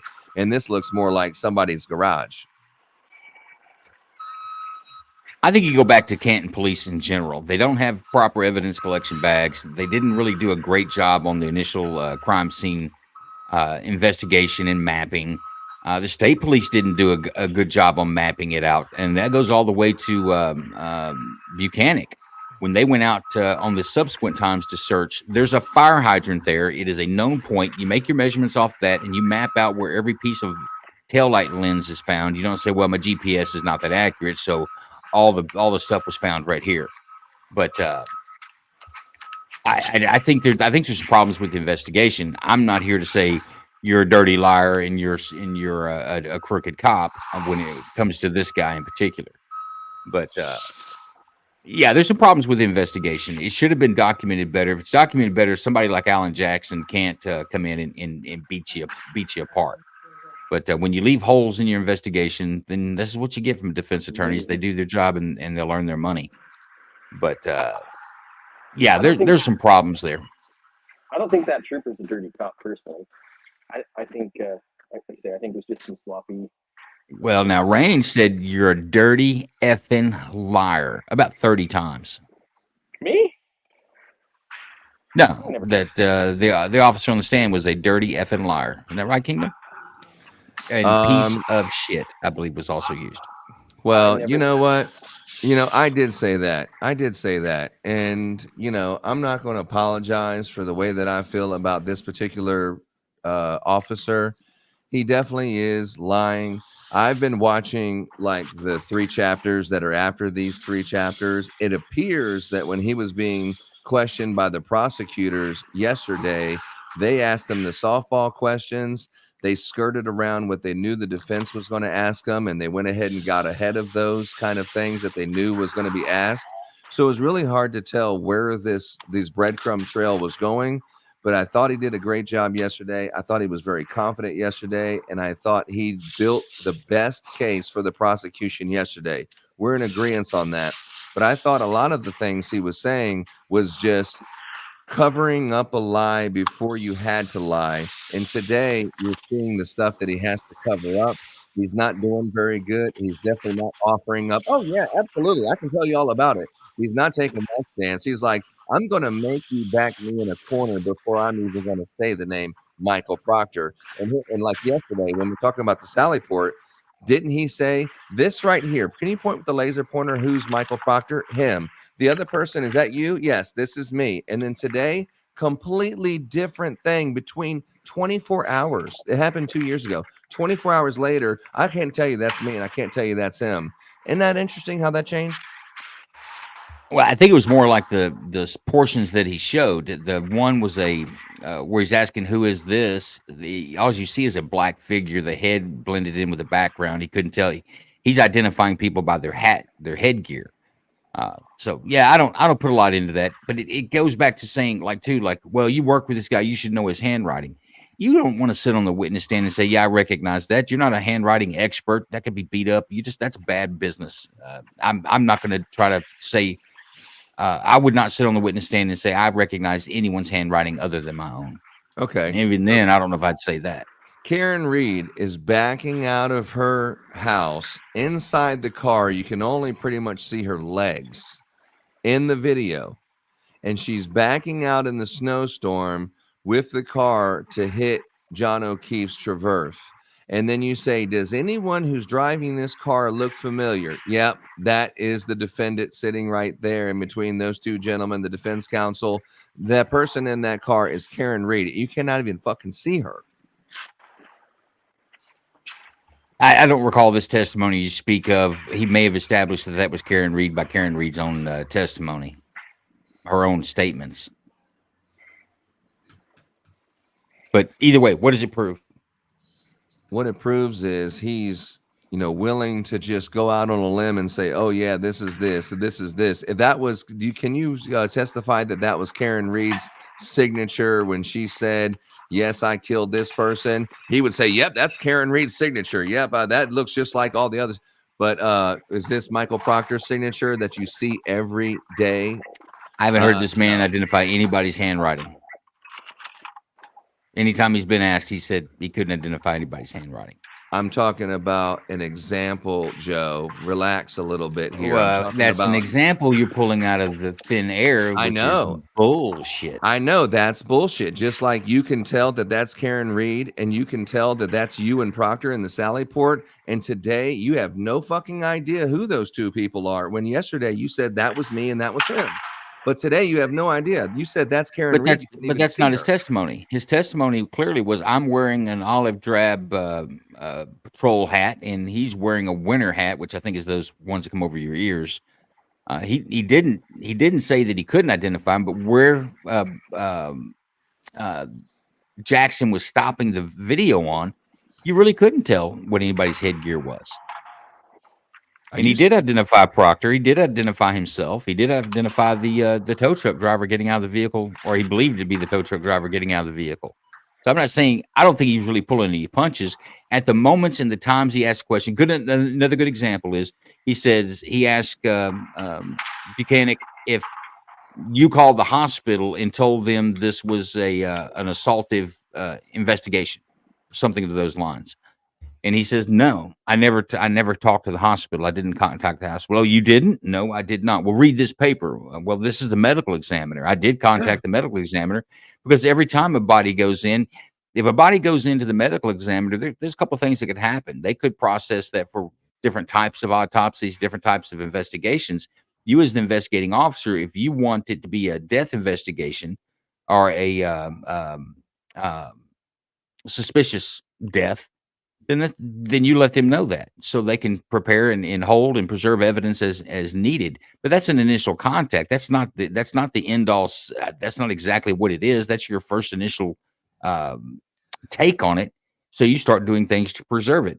There's times where I've sent preservation letters to Are you phone saying companies. this is a normal police officer, or this is what this guy was doing? Because this guy was not any doing police officer. what any police officer does just because you have experience of what happens in Texas is not what any police officer does all over the country. These guys are doing something different, and they're doing different than what they're taught how to do. Normal protocol is not what they were doing. What normal police officers is not what the fuck that these guys were doing. How do you know what normal protocol is if it's done different? What is normal if it's done different, as you say, across every jurisdiction across the country? You keep what is saying normal? all police officers do this. Police officers always do this. You're saying these kind of things that are not true. These guys are not doing I'm that. saying this on the medical examiner, when a body goes into intake, the medical examiner, it is pretty much protocol anywhere that I've ever heard of. And it only makes practical sense if you think about it. When a body goes into a location where they're going to do some things to it that they could clean it, they could prepare it for a morgue to pick it up, or they can process it for evidence. So you call the intake desk. They actually usually require it. MEs in where I've dealt with, they require that when a body goes in, that you make contact with the intake desk and give them the initial report on this. Is this a death investigation? Just somebody was found dead, or do you suspect it being a homicide investigation? You let them know what the initial report is so they can hand it. And I'll go back to my same example is like when I would send letters to phone companies to preserve someone's text messages and phone call records. There were times I never went back with a subpoena and actually got those because the investigation went in a different direction. But initially, if I'm going to preserve it, I better do it now. And that's the phone call to the ME's desk. And my point to him, that Jackson asked him, did you call the hospital? The man said no, because he didn't call the hospital. He produced a document that said it was a medical examiner. So yes, I did make contact with the medical examiner, but that wouldn't be an unusual phone call. That would be protocol. That anytime a body goes in that there's going to be an issue with, that I'm gonna lay it down. I'm gonna say this is a death investigation, preserve it as evidence, prepare it for a full autopsy where they're gonna peel your great back and cut your skull off and weigh your brain. Not all autopsies are the same. Two-bay garage at Kent Police Department with the antique Kent Cruiser on the bottom of the screen, and the open spot for a vehicle in the middle of the screen with the four-wheel drive all-terrain vehicle at the top. Now, as far as, again, for orientation purposes, the driveway that the jury just witnessed prior to it, is that to the left of the screen, the right of the screen, or something else? The driveway is to the right of the screen. And this vehicle, the defendant vehicle, is sort of taken into the garage from the opposite side or the left the screen, is that correct? Correct. What's up, John? You looking good, bro? Got your hair all done up? Okay, could you No, pause I that? ain't done my hair. I washed No. it last night and went to bed. You did? I thought you had your hair done all up. Oh, no. Can we turn out the lights, please, Dave? So this is from yesterday. This is what his testimony was yesterday, that we knew there was something suspicious about the video because the writing was backwards, and maybe they did that back in the the antique ones, but something wasn't adding up. We wasn't sure what it was at the time. Now that we know the camera was mirrored, that makes sense. But Oh, let's okay. listen to the testimony. Yeah, the camera was mirrored, which is no big deal. That's normal. But the testimony surely did change from the hospital, how he said, we left the crime scene. We called up and made sure that John O'Keefe was actually at the hospital. Then we went to the hospital and visited him next. And then he denied. No, I didn't call the hospital. No, the report, I didn't tell nothing. No, I didn't say nothing like that. Oh, that report, I didn't say that to the hospital. I said that to the medical examiner. But he testified yesterday. He called the hospital to make sure he was there, and then he went there. And this is what he said when he was testifying here. Let me see if I can go to the. I think we watched the video first outside the presence of the jury, and then he came back and testified right here. Let's go here. No, we did not. I guess if you could play it here.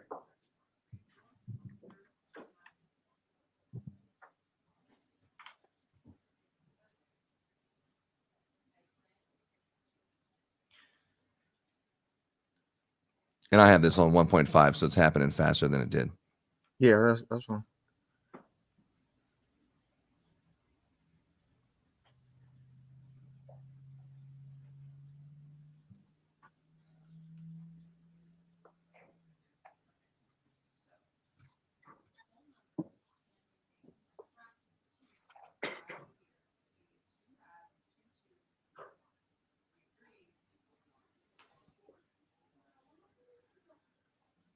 I'm not hearing any questions about it though yet.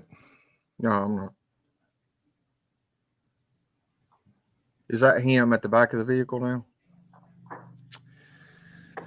He's saying today that Michael Proctor had the snow cap on, which would look like he's right there next to what appears to be the passenger tail light, but you have a really good look at it.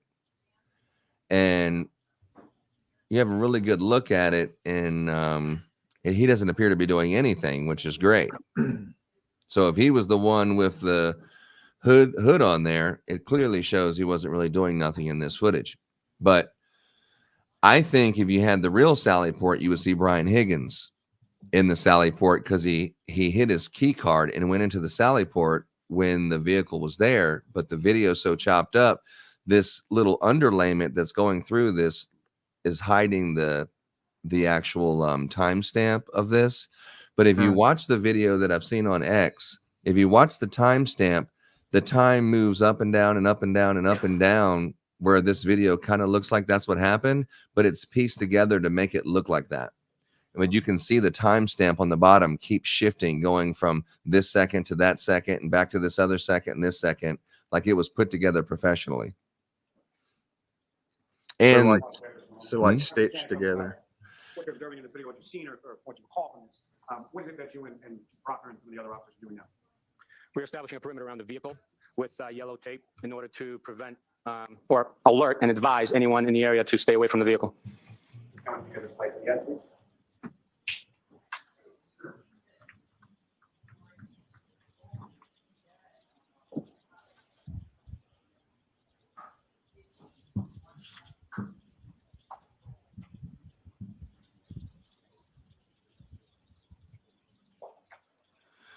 Looks like he was volunteering just to hold it at that point. Or they wrapped it around the golf cart and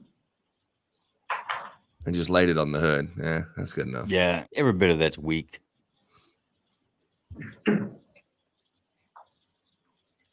But see how he didn't open the door there? You see that? Yeah, this video is jumping, and the timestamp indicates it, right?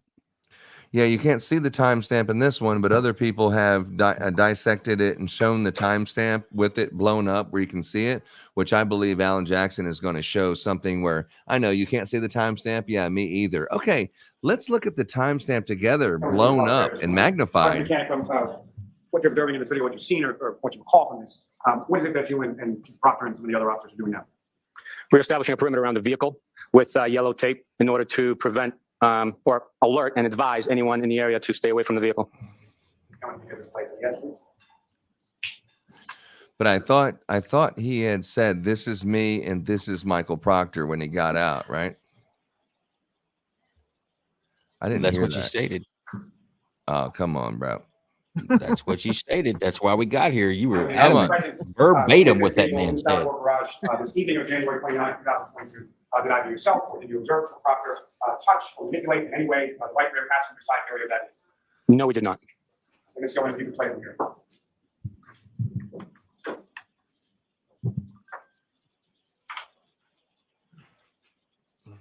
So like Alan Jackson said, so no one would have known that this video was turned around. You never would have corrected them ever.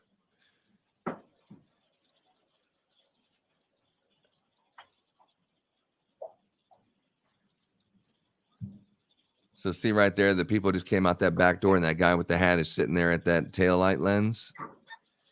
The guy the hat is Bukhenik. He's the one with the olive drab hat. The guy standing there right by the door, I believe, is Proctor. He's got the hat on as he described anyway. And then there's The another winter guy hat. there that's shorter. And then there's another guy who walked out right there who is somebody else. Looks like he And has those- some flashy on his. Looks like Canton police officers are scraping snow as well.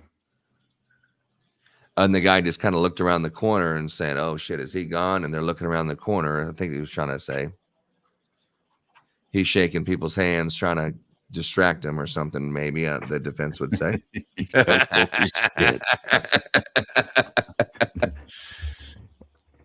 Man, the one thing about an investigation, when you get to trial, it's kind of you already have this established, but when you're doing an investigation, man, sometimes you don't know what is important until it is. So you want to try to preserve everything as best as possible, and some officers are better at it than others. And Dante says that this guy identifies as a state trooper, sergeant, detective to the DA, and not a normal police officer. Dante, some of the things I'm talking about are normal police officer protocols, and they're not necessarily protocols that they're good practices is what I should say. And the reason they're good practices is when you sit on the witness stand that you don't have to really recall anything. You don't have any gaps in your story. If it's evidence, you can show a chain of custody where everyone that has touched that accounts for every bit of the time and every location that it's been in. Another thing that I heard him say that I hope it's a problem in my opinion. If the state police in his office does this, is that when something goes into evidence, it needs to go into a locked locker where the person that puts it in there doesn't have the key. And then you have a custodian of evidence that if I want to go back out and re-examine it, I have to go back to that chain of custody where I sign the chain of custody and the custodian of evidence unlocks that, presents that to me. I do my examination with it.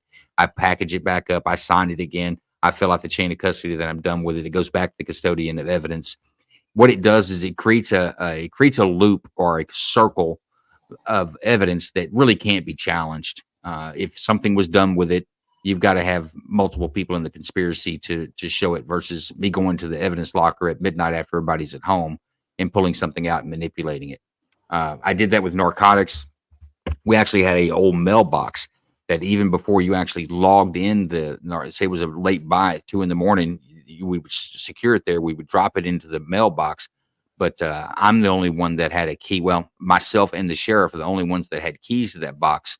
So the next day or whenever it was that we were going to do the logging of evidence, I had to be there to sign the chain of custody that I opened the box, bring the narcotics out, do the proper labeling, packaging, get it ready to go to the lab. And then it would go into another locker that once it's locked there, the only time I'm going to open that one for you is to send it to the lab where 2 investigators take it to the lab with a chain of custody. But these chain of custody forms are important, and how evidence is stored is important. We're seeing the reason why defense attorneys have beat it up even when there's not And even when there's not something dirty going on. Can you see? I'm gonna put it on. I'm gonna put it on. A tall cylindrical. Shit. Sorry. What are you really looking to see in this? I'm just this showing mirrored you video. for those people who were talking about the. I know it's hilarious. No, we did not. But I'm showing you the timestamp. Where's the time? Oh, down at the bottom. Right. Yeah. See where it says 45, 46, 45, 47, 48, Yeah. 49. Yeah. Watch it skip. I agree with you, Dante. I think he's the best I've seen on the stand out of Massachusetts, out of this case. Bukhenik. But there are some there's some holes. I'm talking to Dante on his comment, but there are some holes in the investigation. I don't like the way they did the crime scene when they had the ability, other than GPS, to when you have a bunch of evidence scattered out all over the place and its location matters, you should be able to document that on a schematic to be able to show where that is, so you could recreate it at any other given time. If the state had to go out right now and recreate where they found each one of those pieces, because they've got all the pieces. They got them from there. They in theory, they should be able to go out there with a tape measure and a map and be able to lay all those pieces out, bring the jury out and say, this is where we found it. But they can't do that. Until about 8:10. Sorry, I'll mute this. It's not really. This is the worst video ever. This is when they moved it to another location, right? Well, you can see the timestamp where it goes 8:06, 7. And then you're gonna see. That's correct. That's the right now opposite it view says from what we just 8:09. viewed in the previous video. Watch the timestamp move. I believe that's so this is myself and Canton? another officer. Yeah. I don't know who that other officer is. That's horrible video. As far as the condition of the vehicle. So refresh my memory. The Sally Port was also at Canton, right? As far as the exterior of the vehicle. Yes. Yes, Canton PD. Okay. I noted the taillight removed and the evidence collected. As far as the snow and cake on ice that you observed on that fire day, was that still present on February 2nd? No, that had melted away. And I'm just going to keep it again. So basically showing this is February 2nd, but you can see even there, you can see it go from 14 to 16 to 17, back to 12, back to 13, back to 24. If you just seen it, what I just seen there. It's clearly cut up, and I guess there's a reason for that, but this shit just looks suspicious. I think they're saying that it's motion sensor, but there sure is a lot of activity for it to be popping itself off and on. Well, for when you see the officer walk and then all of a sudden he disappears, or someone starts opening a door, but then you never see him enter the door, I guess there is some explaining to do that, hey, this is not us. This is just the way the camera works. But if you have the camera there for a reason, you would think that this fucking thing would be on. If a police officer pulls in and he has someone and he's pulling them out of the car, you would want that damn thing recording the whole time, right? Yeah, ours was like a 24-hour loop, constant. I mean, there was no lack of motion that cuts off. Oh, we got motion that cuts on. It's on. Yeah, the same with our surveillance cameras as well. But we also had, while I was there, they increased the frames per second rate, because you could have. I think initially it was a very slow frame per second. So if somebody was moving fast through there, it would appear that they're jumpy. And I know that we went through and had every one of our cameras done to increase the frames per second so that it was a smooth flow. Now, I wouldn't pull out my cell phone and read a text message in the Sally Port. They'll probably be able to tell you what the text message said. But the interesting thing is, if you know that this evidence is a little suspect, or this video is going to be cut up and choppy, or this video this thumb drive that was sent to you from the library is going to be damning, and you know that there's going to be some pieces missing, then you're like, okay, what I want you to testify to is that the camera system is on a motion detected. So if there ever someone saying, hey, there's kind of choppy, this could be what we go to. So when you hear the first one, hey, how you doing? What's your favorite color? You have camera system. Oh, it's motion detective. Okay, next question. You don't realize that all these things are actually going to cover up something you're going to hear later. It's until you hear them later that you're like, oh, but they did say that they have a motion detector, so maybe that explains that. But they're laying all these things down for lies they need to cover later, in my opinion. And you're thinking, how is that a lie? He's just talking about that. But then when you see all the evidence and then you put the whole puzzle together, you're like, you know what? That shit don't make sense. Haslung to dying cold. I don't know how you get past that one. And the butt dials, yeah, maybe you could butt dial and then butt dial back and then butt hang up and then I mean, maybe. And then this, it's like I guess. But there's a lot of that shit, I think, with just a decent, not a Joe Lanu police report, with a decent investigation, you shouldn't have this many fucking questions. But you're actually 100% right. Investigations and protocols and policies and procedures should be developed in every agency so that you don't leave these gaps for questions. Because here's the problem with it. If it's incompetence or if it's an oversight on police, when it goes to court, it's going to be dirty cops. It's going to be a lying piece of shit, as you say, when that's not always the case. I'm not saying it's never the case, but actually, I think it's more rare than we think. I think incompetence, and I've seen it in my career. I've seen cops that they're not dirty. They're just dumb. And they did dumb things or they should have done something that was so obvious or laziness, they didn't do it at the time. The problem with a homicide investigation like this or in any other is that you don't get the opportunity to go back and fix it. You don't get the opportunity to go back and do it again. There's only one time that Karen Reed drove down that street with in front of the library. So you have one opportunity to capture that and preserve that evidence. I don't think that was done properly. I don't like the Canton Police Department videos. When they went back there to pull with forensics to pull the lens out of the vehicle and send it to the lab, that should have been recorded. That should have been recorded not by Canton Police. That should have been recorded by the troopers themselves. Somebody should have been there with a camera or set up a tripod, but that should have been memorialized better than it was. I don't like what he says when he says chain of custody. I put it in my report. I don't want to see it in your report. I want to see it in your report as well as the chain of custody form. Every one of those bagged of evidence should have a chain of custody form stapled to them so that you wouldn't have to read the bag to see what it is. You wouldn't have to say, well, whose handwriting is that? There should be a damn signature on it telling you exactly who filled out the bag and who placed it in, who put the seal on it. And I'm not seeing that out of this police department. And to me, that's a problem. Yeah, I haven't heard one police officer say, well, normally this is what we do. This is the correct procedure that we teach in training.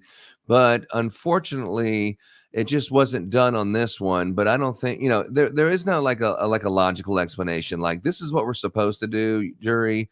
We made a mistake. Maybe we didn't do it. I mean, there's like no way I'm going to agree that I made a mistake. There is no admitting that there was anything suspicious. They got everything covered up, which makes it look more like a cover up. No, I agree, and that's what happens when you do that. Is your ignorance or incompetence or oversight starts to look like you're a dirty cop. When sometimes it's better to come clean. I made a mistake, or I agree with you. I don't like this. And it's like, and I may get some a lashing for saying it this way. It should be done for every victim. Every victim, it should be done. But you would think, knowing that he is, or at that time was a fellow law enforcement personnel, that they say, you know what, we need to make sure we get this right. This is one of ours. Regardless of what the outcome may be, we need to make sure we get it right. And the other side of that is just like, when you had the college murders, the police chief said, we want to make sure we don't miss anything. We want to make sure we get this right. So this is going to take time. And I'll say it again. It should be done with every case, but we all know it's not. Right here's a clear evidence of that. But like I said, this is a fellow law enforcement officer. You would think that they would have the mindset. We really need to be on our game on this one, if that makes sense. And Perfect sense. And I will point out this one little nugget. How far is the police station from Karen O'Reed's parents' house where the vehicle was recovered at 4:00? It's 30 miles in the snow. I can say that maybe that would take an hour or something to get there. Wouldn't you say that's probably fair to say? Yeah, something like that. Yeah, 45. They call it 3:00. The CERT team finds the tail light and gets the green light at 5:30. They get there at, I don't know, right before dark, 5:45, 6 o'clock, when they finally start getting there and it's getting dark. The vehicle was recovered at 4 o'clock.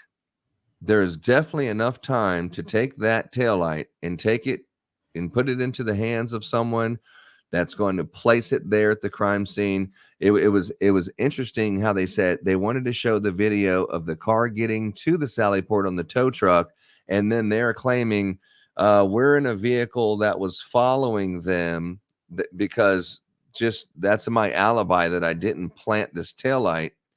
But the fact that they're trying to give you an alibi they didn't plant it raises a little question. But was there time to plant that taillight? And if you got the vehicle at 4 o'clock and they didn't have the green light to go search because everyone was shoveling their fucking driveways, come on, dude. That, I don't know. You covered up a lot of stuff right there, and I don't know. Even Joe Lanew's got to say that shit don't make sense. All those words, I'm not sure exactly what it hinge on, other than if you guys, I guess if you're snowed in. I live in Texas. Shoveling the driveway for snow is not something I've had a lot of experience in, but I would imagine you'd have to clear the snow so you can get your vehicle out. Otherwise, how are you going to drive to the scene? The scene is at 6:30 in the morning. They abandoned the scene before 9 o'clock. The CERT team claims that they're ready to go around noon, but they don't have the green light until after 5:30. They pick up the car at 4 o'clock, and then the vehicle, it looks like the timestamp on here is saying that the vehicle got to the Sally Port at 5 something. So there wasn't enough time to really break the light and take it to the crime scene at that time, unless all of the 6 officers got there individually. Some of them got there a little later. It's possible that you could have took the taillight from the Sally Port, gave it to an officer, and he drove straight there and planted it. But I don't know how likely that is, because that doesn't give a lot of time to do that. You think you would have had to have broke some of the taillight there when you got it onto the tow truck. But even that, there would be some kind of a camera footage, even though there's missing camera footage. And he's saying, well, Karen Reed deleted the Ring camera from her parents' house that shows anything else. I believe they had access to it. And like in the beginning of the trial, Alan Jackson was saying, didn't you get a report of activity that shows that no one deleted anything? Didn't you receive that? And he was very reluctant to say yes. I don't know, but that when we start talking about that special search team that was sent out to the scene, everything about that's trash. That guy was trash on the stand. His services there that day was trash. Their search was trash. Their gear was trash. I don't want to hear anything about them. Everything about them was trash. I get it. They're looking for live victims and people that are missing, but rookies. Week 3 out of the police academy could navigate a crime scene better than that. If the guy's a lieutenant and they say they go out and do this type of stuff, I want to see lights. You can do a search for evidence at night, and you don't take lights. You're gonna turn your damn headlights towards it. You call your car a command post because that's where you're warming up and drinking hot chocolate that the neighbors are bringing you. It's all trash. In fact, once again, this is also the crime scene guys that didn't have evidence collection material with them to be able to collect blood evidence. They put it in damn solo cups. It's the same people. Everything about that is trash. In fact, that may be enough to put enough reasonable doubt in the jury to let a person that did commit a crime get off the crime. And I'm also going to say that the state is painting a more difficult picture for Karen Reed to have any other scenario other than Karen Reed striking him. But what I want to talk about, Kingdom, is what do you guys think about all the lens, taillight lens that they're finding? All appears to be well into the grass. If this gentleman was hit on the road, wouldn't you expect to see more plastic and debris closer to impact instead of so far away?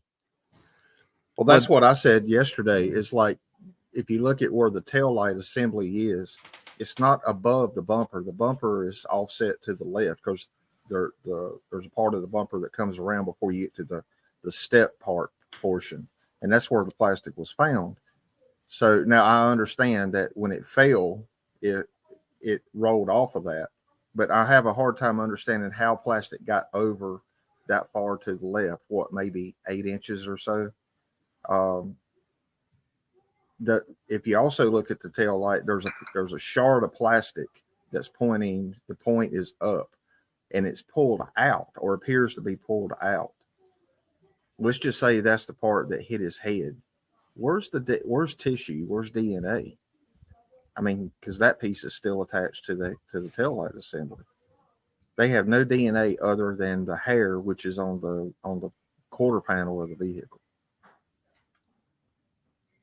So Yeah, to your point, I don't know that I don't know that they've established at what point. This is a conversation we've had before. Is that it seems like most people assume that O'Keefe would be standing straight up when he was impacted. There's a lot of scenarios where he tried to avoid, slipped and fell, went down low, and was struck by the vehicle at that point. Could have been bent over tying his shoes, and she backs up, not seeing him, and hits him because she's mad because he's supposed to text her when he got in the house and didn't, and she has to go shit. So she was mad, slammed on the gas and backed up real fast and never saw him because he was bending over picking up something or tying his shoe. There's a lot of scenarios where he could be hit and not be standing in an upright position. And you actually had a very good point yesterday. I don't know if you. All my points are very good, Kingdom. You just don't listen well enough. I'm talking about the points you make, and then in your old age, you're forgetting that what just happened yesterday. I'm talking about he could have been drunk throwing up in a kind of a bent over position throwing up, you said yesterday, which I thought was a great point. No, absolutely. There's a lot of scenarios, but I will say that the state is closing the gap in on that him meeting his demise by anything other than being struck by a vehicle is getting more difficult. Even with holes you can poke in camera views and things like that, it's getting more. It's going to be more difficult for them to prove, I think, as the state continues their case to show that the method in mechanical means of his death wasn't that vehicle. True that. Here, and let's talk about this shoe for a second. I know the trial hasn't gotten that far where the cross-examination is showing the shoe, but if I can present this to you right here, do you see that there is 2 shoes that were recovered? One of them was the shoe that was recovered in the snow, and one of them, what is that noise, John? There was one shoe that was recovered in the snow 12 hours later. And then there was one shoe that was recovered from the hospital. If you look at the shoe, it has a black sole on it. And then the other shoe has a white sole on it. That was something that was not. See how the shoe recovered in the snow has the black sole? Do you see that? I don't know that I can tell it has a black sole. I see it. Look at the middle. Look at the middle picture that's showing the up and down with the purple circle around it. Well, I can see it through the snow in the top left. But look at the one in the middle. I got the one to the right of that. Yeah. With the purple line. And then look at the one with the blue. He showed the shoe yesterday had a white sole on it that was recovered from the hospital. This is clearly the same shoe, but it's a different model of that shoe that they found. In my opinion, the shoe probably had blood on it that they were scared was conflicting. That would be evidence showing that something else besides that happened. So they replaced it with a similar shoe, but not the same shoe. That is interesting. You know what? If you prove that, then the state's or the defense case of corrupted police stands out. The only way you're going to have 2 different shoes on that scene is if somebody actively engaged in a cover up, and that would be clear evidence, in my opinion. The case would be over. If the defense brings that up, the case is over. Well, not really, because the Haas long to die in cold. It's like, that doesn't sound good. Be like, well, hold on. Well, maybe there's an explanation, and then it just keeps moving on. You're like, okay, well, okay. Let's play that game. Okay. You're sitting on the jury, and we've got it comes from the cloud, and Google stores this, and you can count on the times because all this technology is out there working for you to do that. Or this shoe that he was wearing has a white sole. This shoe that the state says he's wearing has a black sole. Who wears 2 different shoes? Nobody. It's real simple to understand. The jury doesn't have to be a tech guy. They don't have to listen to a witness expert to explain that to them. Every person knows that if you say a man was wearing 2 different shoes on the day that he was killed, nobody's going to believe that, because nobody does that. But I guess what I'm getting With at such a is stark difference of a black soul and a white soul. It's not like they're similar. somebody They are would completely different. testify that he always wears shoes with different soles. There's a camera footage of the bar showing him wearing 2 different types of. You would have to do something like that, and I don't think that exists. But didn't he pull a shoe out of an evidence bag that he collected at the hospital? That come Yes, off of him? that's what it's in his hand in the picture on the right, the very right, where it says send and it's in blue, where he's holding it with the gloves. That's the one that came out of the evidence bag. The picture that they shown that was in the snow, where they recovered the shoe upside down, that's on top of snow. It should have been barely any snow underneath it, but it's on top of snow. It has a black sole on it. So you have a white sole and a black sole shoe. I mean, we kind of don't really put those pieces together, but when you're looking at them together and the pieces are put together, you're like, damn, that's interesting right there. Do you think that Alan Jackson would miss the fact that the one sole is black and one sole is white? I think Alan Jackson is going to bring that up before Trooper Bukhenik is done. I think this is 100% going to be brought up once they get the 2 shoes together. I think Bukhenik is going to be on the stand for at least a day and a half, and by the time he leaves that stand, the Alan Jackson, their thought is the case is going to be closed. This is going to be the closest thing to Michael Proctor, and just the whole thing is botched. This is your best chance at proving that is with this person who pretty much touched or supervised every detail of this investigation.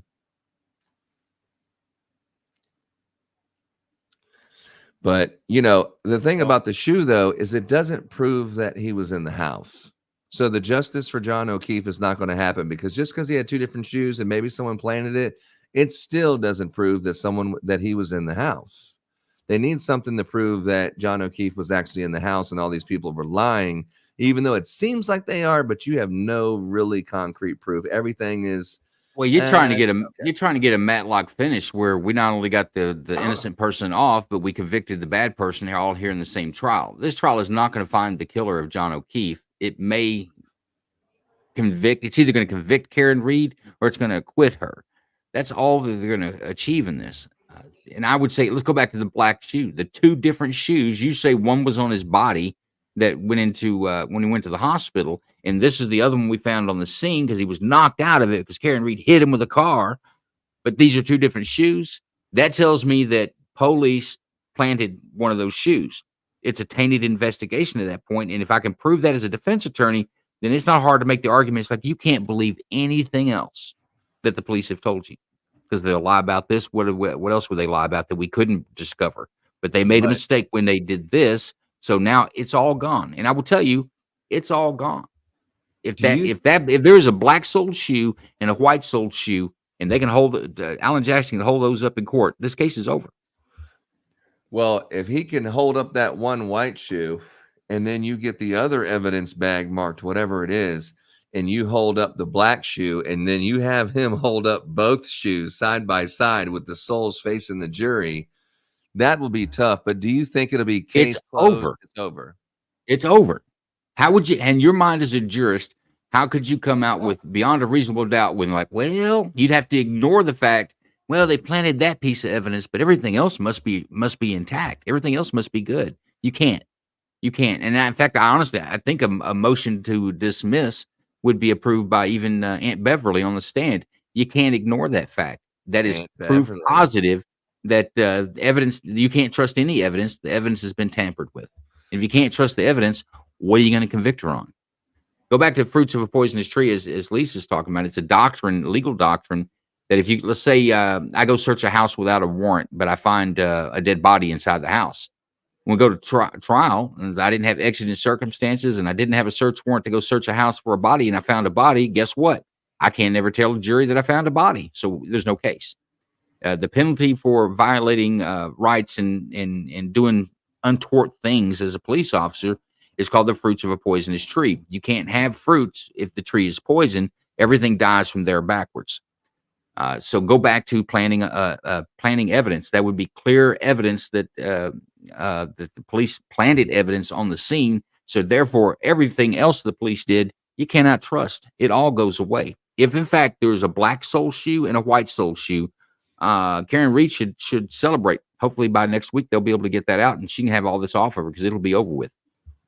I'm bringing up the video from yesterday. He's getting ready to open the evidence box. I'm gonna look. Guys, I got to step away for 5 minutes. I'll be back.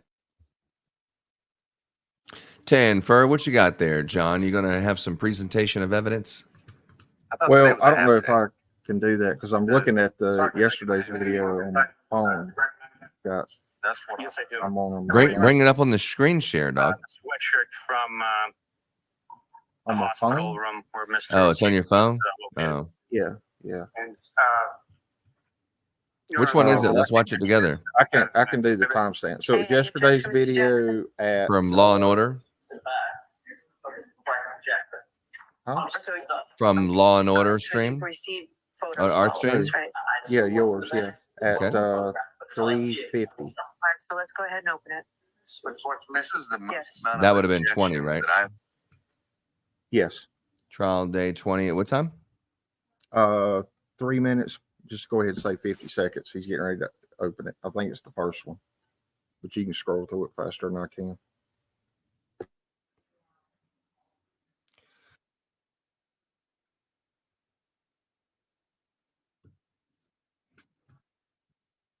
Joe Lanu's available. I think this has something to do with chain of custody. Yeah. I didn't catch that he was one that collected that evidence. Yeah, he just took it out. Yeah, he's testifying that is what he. Well, either him or his person who works for him, Michael Proctor. So one of the two, but I think it was him. But either way, he's responsible. He's the boss. Can you do another item, sir? You recognize that item? yes, I do. And what do you recognize that to be? Says it's a one orange T-shirt. And you're on the court's mission to remove that item and display for the jury as well? Yes.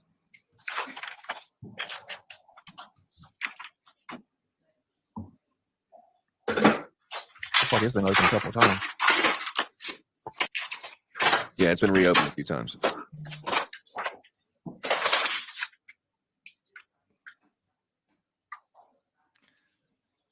That's got to be hard for his parents.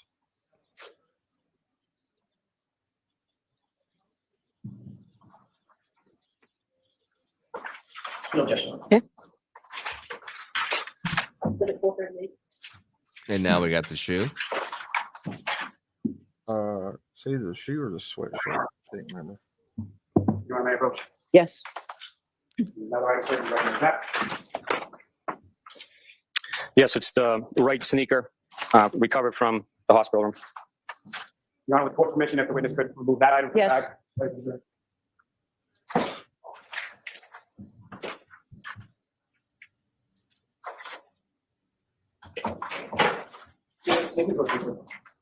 Okay. What happened? So as I take a quick break, I'm gonna show you. This is Julie Albert, Brian Albert's wife, when she's asked about the name. Go with the Minnesota State Trooper. You are unmuted. He dropped the charges because new evidence came forward about how he was going to testify.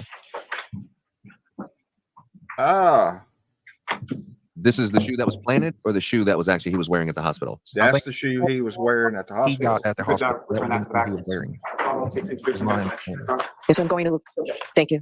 So we're clear here that the shoe was white sole. Yes. That we seen yesterday.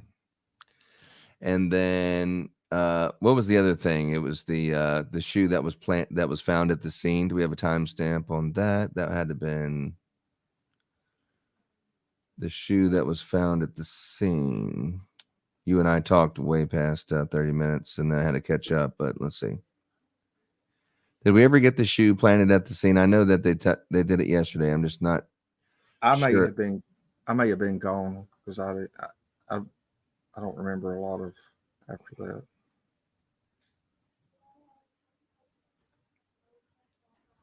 But you've got on today's video, you just showed the picture of the shoe in the snow. I know this was a picture from X of someone who actually took those exact timestamps and they put them together. I remember the Dr. Pepper, Dr. Fauci. Yeah. 10, 2, and 4. Yeah, pretty much. Yeah, the hairs were definitely suspicious. Everyone who was talking is just, I think the medical people, they didn't have anything to do with this. They really didn't. But let's go back to the case where he's testifying.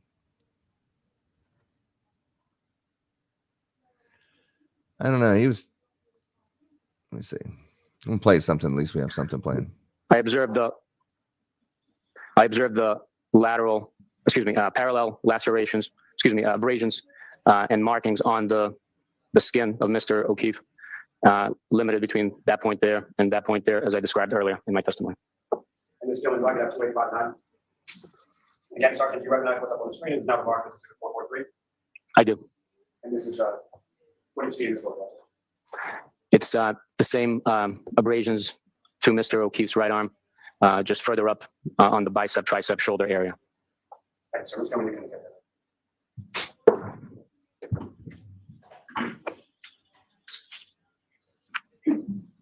Now, Sergeant, taking you back to January 29th, 2022, after you left the Good Samaritan Hospital. Oh, you know what? We went to 345 Country Hill Drive in Dayton. You know what? The shoe was actually found by the CERT team. I don't think he testified about the shoe on this one. I think the shoe was found by the CERT team. Am I right about that? Now that you mention it, yeah, I think so. Yeah, so that would have been day 19. Am I right on 19? I think it's right. Would that have been Friday? Oh, yeah. You know what? You're not going to believe this, but I got it right here. Oh, cool.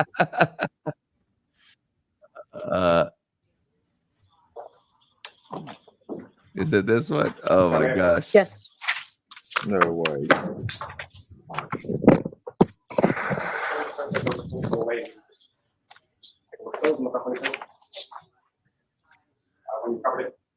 Correct. Ready And to you can cover see the right here glass. to the left of the tail.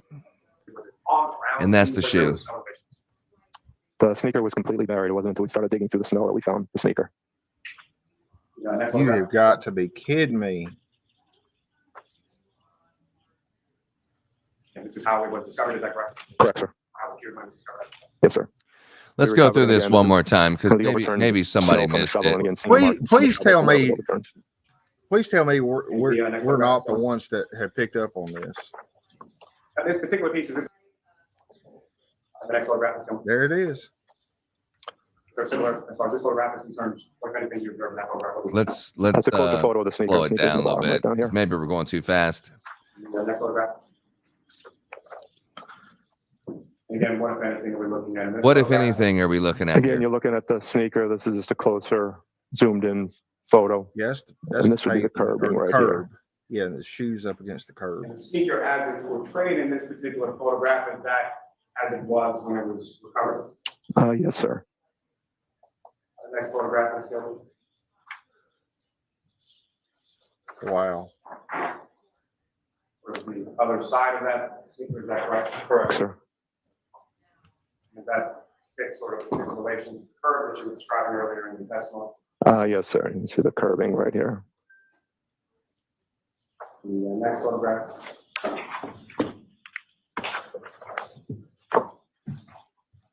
Now, as far as the sneaker was concerned, when it was recovered, where was the snow in relation to? Was it on, around, in? Where was the snow in relation to? The sneaker was completely buried. It wasn't until we started digging through the snow that we found the sneaker. Bullshit, you fucking liar. That's what I was been saying that's what I've been saying all day, bro. I mean, what are we talking about now, John? Are I know Joe we looking missed at this whole thing. right? The one in the snow has a black sole. The one come out of the bag that was recovered at the hospital had a white sole. Yeah. And if you look at the one that was recovered at the hospital, it don't even look worn. Like it looks like a brand new shoe. Well, I mean, I think if you're John O'Keefe, you're not wearing some bullshit, busted up, worn out shoes. I mean, the one No. that probably was covered with snow and it was in the crime scene. I mean, the one he was wearing is going to have a little bit of wear and tear, but I would have figured that that man is going to be wearing a decent pair of new looking shoes at all times. So the fact that the shoe looks new, that's normal. But the fact that the soles are different, that is like, I understand if you're a person that needs to wear shoes and they look similar, they have different soles, but you know, whatever, that's all you can afford and you rock it. I can appreciate that and I can understand that, but there's no freaking way that that's what's going on here. Those are two different soles, 100%. Well, no, I guess my point was the shoe recovered at the scene on a different picture looked like it wasn't brand new. But the shoe recovered at the hospital, well, you can't really tell because it's got snow. But it looked, and I know the picture is not clear, but the middle picture, it just looks like he may have had them a little bit. The one that was recovered at the hospital. The one that was recovered at the hospital, which is the one on the right that the trooper. Oh, that's right. Yeah. Bukhenik. It looks like it has a little bit of wear and tear on the heel. Yeah, part. I see that now. Okay. But it has a little bit of wear and tear on the heel part that touches. And if you look at the picture on the left, let me remove this banner. Excuse me. Let me remove this banner with the Joe Lanu part so you can see it better. But you're right. I mean, that's two different shoes. Dude. Right there, you can see it a little bit better. You see how it looks like the same shoe. You got the shoe 12 hours later. If you said, go pick up this white Nike bottom with the black top and a white swoosh, it's a basic shoe, and you just went and got that shoe, you would see the shoe on the right looks like that's a white bottom with a black top, white swoosh shoe that looks something like this. You would got that one and not realize that he had a different model with an actual white sole. It has a white, they both have a white bottom, but it has a white sole.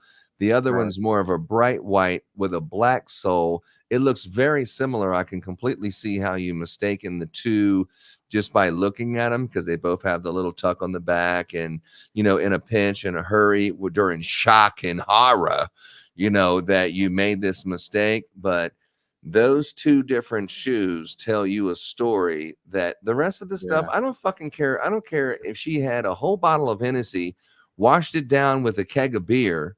It still doesn't explain Haas long to dying cold. It does not explain that. And these two different shoes, you can say whatever the fuck you want to about, oh, it just, you know, magically the video got whatever. But clearly you're fucking lying. And this guy and Michael Proctor touched every single piece. Every piece of evidence that was found on there, every single piece of evidence that was planted. This guy, Bukhenik, was responsible, and he was responsible for Michael Proctor as a supervisor, but his hands were on every single thing. He's a better witness than Michael Proctor because they don't have as much evidence that he was doing some shady stuff. But this right here, I mean, unless you're fucking blind, how can you say that they didn't plant evidence, but just by looking at just this one piece, not the million pieces that say that they're lying pieces of shit. This one right here, you're like, come on, dog. What's the logical explanation of this one? So I guess my question is what has it, and I guess maybe the defense will do this, or point that out. I mean, what this is their opportunity to point this out, because this is the guy that's showing the shoe, and the prosecution has him showing the shoe. You don't think that they're going to show him the black shoe, and then can you take both shoes and put them side by side? Well, how about we take this picture of and put them both together for the jury? They're going to have those both shoes up, and it's going to be one of those, if the glove don't fit, you must have quit. It's going to be one of these situations. But I disagree with Joe Lanu that the trial is going to stop. I think the trial is going to continue going forward from what I've seen so far. They're not going to say, there's just no way that Karen Reed did this. There's clear evidence that the police are covering things up. I think we already passed that at mile marker 2. Yeah, I agree. Time ago. But the trial's not stopping. They're continuing to let the state make a case and recover from things that don't make sense and hurdles that you have to ignore in order to convict. they're moving past that. They're going to move past this too. But look at this. How could you possibly say that Karen Reed is guilty and the police did not plant evidence when you're looking at stuff like this? How can you trust anything in the trial or that's coming from the prosecution who knows damn well that Karen Reed did not do this? The prosecution knows this, but he needs to grow a set of balls and say, we cannot continue with this case. We need to dismiss this case without prejudice. Yeah, and that's what I was saying the other day, even before this. But now let's look at it this way. Who's to say that she didn't know that something was going to go down? You know, what was the question again? Can you rephrase that? Yeah. So how do we know that she wasn't in on the cover up? Who wasn't? Lisa? I'm sorry, Karen. Yeah, Lisa. No, Karen. How was she not in on the cover up? Yeah. Or that it was supposed to have gone one way, but it went a different way. I just think, like, you know, if you really didn't have anything to do with it, you know, you had nothing to do with it, and your boyfriend was murdered, you were drunk, who hasn't woke up and said, fuck, I had too much to drink last night. Damn, Jesus, what did I do? Oh my gosh, I embarrassed myself. I mean, who hasn't had a moment like that? Every single police officer there was drunk and had 5-6 drinks and drove and this and that. They all did it. She wasn't the only one. It was just, this was the drunk clown of the group. They all were doing it. You know what I mean?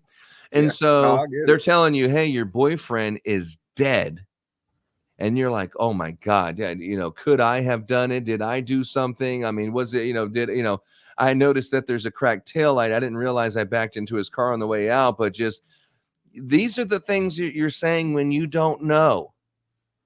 But, and you also say, hey, ma'am, can you tell me, were you arguing with your boyfriend? Did you ever have if you really thought you fucking did it, you would say, no, we had a great relationship. Instead, she says, well, we did, you know, have a fight that morning. And, you know, you're just saying things. And like when she texted him, are you okay? If you really hit him and you knew you hit him, you would probably text something in the middle of the night instead of calling, going, you fucking motherfucker, you need to get your ass home and quit partying and stuff. Instead of saying something like that, which you'll see later, if they continue on, which they probably will, you would have heard things like, John, I love you. You're the best person in the world. I just want to let you know I love you and I'll see you soon, honey. These are the things that you say when you're covering it up. But you would, the natural thing to say was, what the fuck? It's 2:00 in the morning. Get your ass home. Your niece and nephew are going to wake up in the morning and they need you here. Why are you still out at 5:00 in the morning? Get your stupid ass, drunk ass home now. This is the kind of stuff that would normally take place that did. It's not consistent with a cover up, in my opinion. Well, who's to say that they just wasn't going to beat the hell out of him? And he ended up outside, however, and then she got a phone call or a text or something saying, well, he's outside. Oh, well, let me see how long he'll live while he's outside. Make sure he don't freeze to death. Oops. So Dante is probably the most knowledgeable person who seems like they know the case even better than I do. What's your feelings on the claim Karen deleted ring footage, but they declined to get a copy of the ring activity log as evidence? I don't think that's what happened here, because the ring footage was requested directly by Michael Proctor from Ring itself. Now, there was a reluctancy for Trooper Bukhenik that, you know, hey, I can't tell you with absolute certainty that Michael Proctor, well, I believe he did. Bullshit. Here's the fucking paper right in front of you. And didn't you also get the records that says you want to see the activity report to show who logged into the system, if at all, if someone logged into the system, I want the report to show me all of this.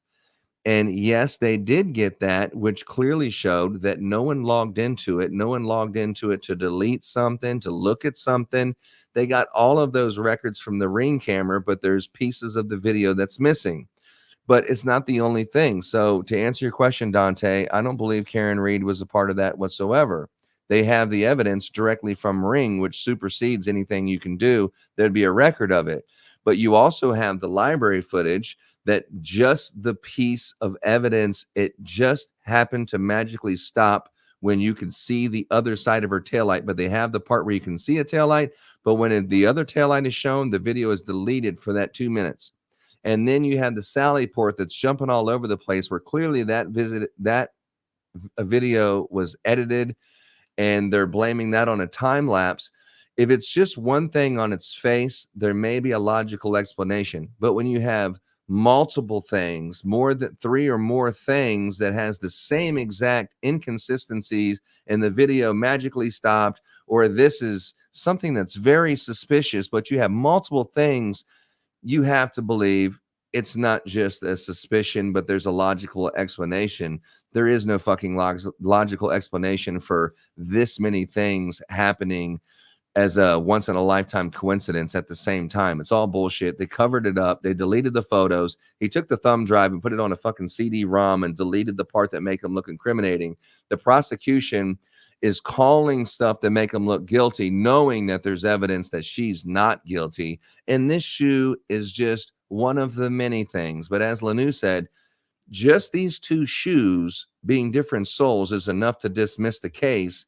But I think we're missing the 20 other things that were enough to dismiss the case. But it keeps plowing forward, because I think the real trial is the defense of Brian Albert and the McCabe's. This is the real thing where I tried my best. The witnesses sucked and just the case is over with. But we tried, and she just got away with murder, O'Keefe family. And that's just the way it is. It's just like OJ. We all know he did it, but he got away. That's the same thing as Karen Reed, but it's not the fucking same thing. These police framed him, and these police are involved, and it's clear as day. And that's why this trial is so riveting. Hey, Well, I'll go back to the shoe. Everything else is, you're going to have to draw some inference and take a leap of faith to prove even that it wasn't a glitch of the camera that didn't catch her taillight when it came through. But this shoe is not something that is a glitch. It's not the only explanation for 2 different types of shoes being accredited to being on that dead man's feet is that improper actions by police, criminal actions by police, by planting evidence. That's why I say the shoe would be the smoking gun. I think, and I don't know where these pictures are coming from that are in this makeup, but I don't know where that comes from. I think if it was that overt, that plainly and clear, that this case would be over with right now. I'll go back to Turtle Boy. There's some things that Turtle Boy's kind of laid out that are just not. He's in it for sensationalism, in my opinion, and not being a truth sayer. I don't disagree with you, Lisa. I think it's too early for a defense. I think it's too early, Lisa, for a motion to dismiss. I think after the prosecution lands, maybe if the shoe shows up, I think it's a no-brainer. But you go back to digital evidence once again. Is it incompetence or is it conspiracy? And I'm not sure about what Dante's talking about. The prosecution's assertion that she deleted evidence off the Ring camera. I missed that part. I'm not saying it's not there. I'm saying I kind of missed that bit of the testimony. I know that this morning the defense presented, I guess, the request to Ring that did request for login information and whether something had been deleted or manipulated or not. I don't really recall the actual answer. And anybody know that from this morning? Well, yeah, that was where I was sitting there calling him a piece of shit and every other damn thing when I was like, he's refusing to answer the question. Who did it? Michael Proctor requested the Ring video. Isn't it true that there was no evidence that anyone had logged in? Objection. And they never got an answer from him is what happened. But I think the objection is he says that he was unaware exactly what the request was to Ring, that Proctor had done that and he did not know. You can't ask the man to make an answer or speculate on the stand on something that he didn't have anything to do with. So I don't know about that. But let's go back to the shoe. Didn't they've uncovered the cap? Did they not uncover both shoes? Have they not presented both shoes into evidence? Well, Why? Yeah, both shoes are in evidence, but both shoes have not been presented side by side from the evidence bags. And why would the prosecution do that when they know damn well they have different colored soles? Well, that because your prosecutor could be convicted for being involved in the conspiracy if he knows they're separate souls, but yet he still presents them as evidence. So that's a problem. So I would say that he has no choice but to show both shoes in court. But if not, the defense is going to do it.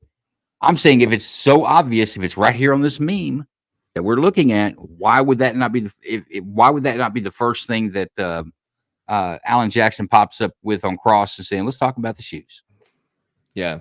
Let's just, I mean, this might be his moment. And I know we're looking into the future because now that social media has advanced to a level that it wasn't at in the 90s, now you can kind of look forward to what they're probably going to talk about and what evidence matches up. You have more people playing investigation from their couch or their office or their phones. But now that we can look at this, this could very well be one of those Johnny Cochran, if the glove doesn't fit, you must acquit. These two shoes could very well be the platform for Alan Jackson, and that famous statement will come in the next trial where he brings the next day of trial, 22, when he brings this up with these shoes. That could be his famous claim to fame. Brother, this is bigger than the glove doesn't fit, you must acquit. It's two different shoes. It's evidence that the crime scene's tampered with, and therefore you can't trust any of it. But we were talking when you were not present that I believe this isn't the first time that we've seen things that just, it's hard to keep going with the trial knowing this. This is another one. And I don't think that Aunt Bev is going to stop the trial and say, you know what, we're not moving forward. I think she's still going to allow the trial to go forward, even with this being shown that these are two different shoes. Even if she does, the trial is over with, because that would be my closing argument. I would have those, once they're entered into evidence, the defense can present them again. I would hold them up and say, if y'all can overcome this, then you can convict her, and I'd sit down. You can't overcome it. Yeah. Well, I mean, not the Haas long to die and cold. You definitely tried to overcome that. I don't think they successfully did, but yeah, definitely you can try to. Now, Dante has a little statement here about Jackson mentioned a Dropbox account that the ring allegedly offered a copy of the activity log, and Aunt Bev saved with objection. And that's exactly what happened, Dante, that they gave all the files in a Dropbox that explained everything, but there is footage that has been deleted, and in my opinion, that possibly could be footage of them breaking the taillight and then from there taking it to the crime scene, which makes more sense than them breaking it up in the Sallyport around all those other cops. So that makes more sense of why they would get that Ring camera, grab it, delete what they wanted to delete, and then secure a few things and say, no, look over here, look over here. But really, it probably happened in between.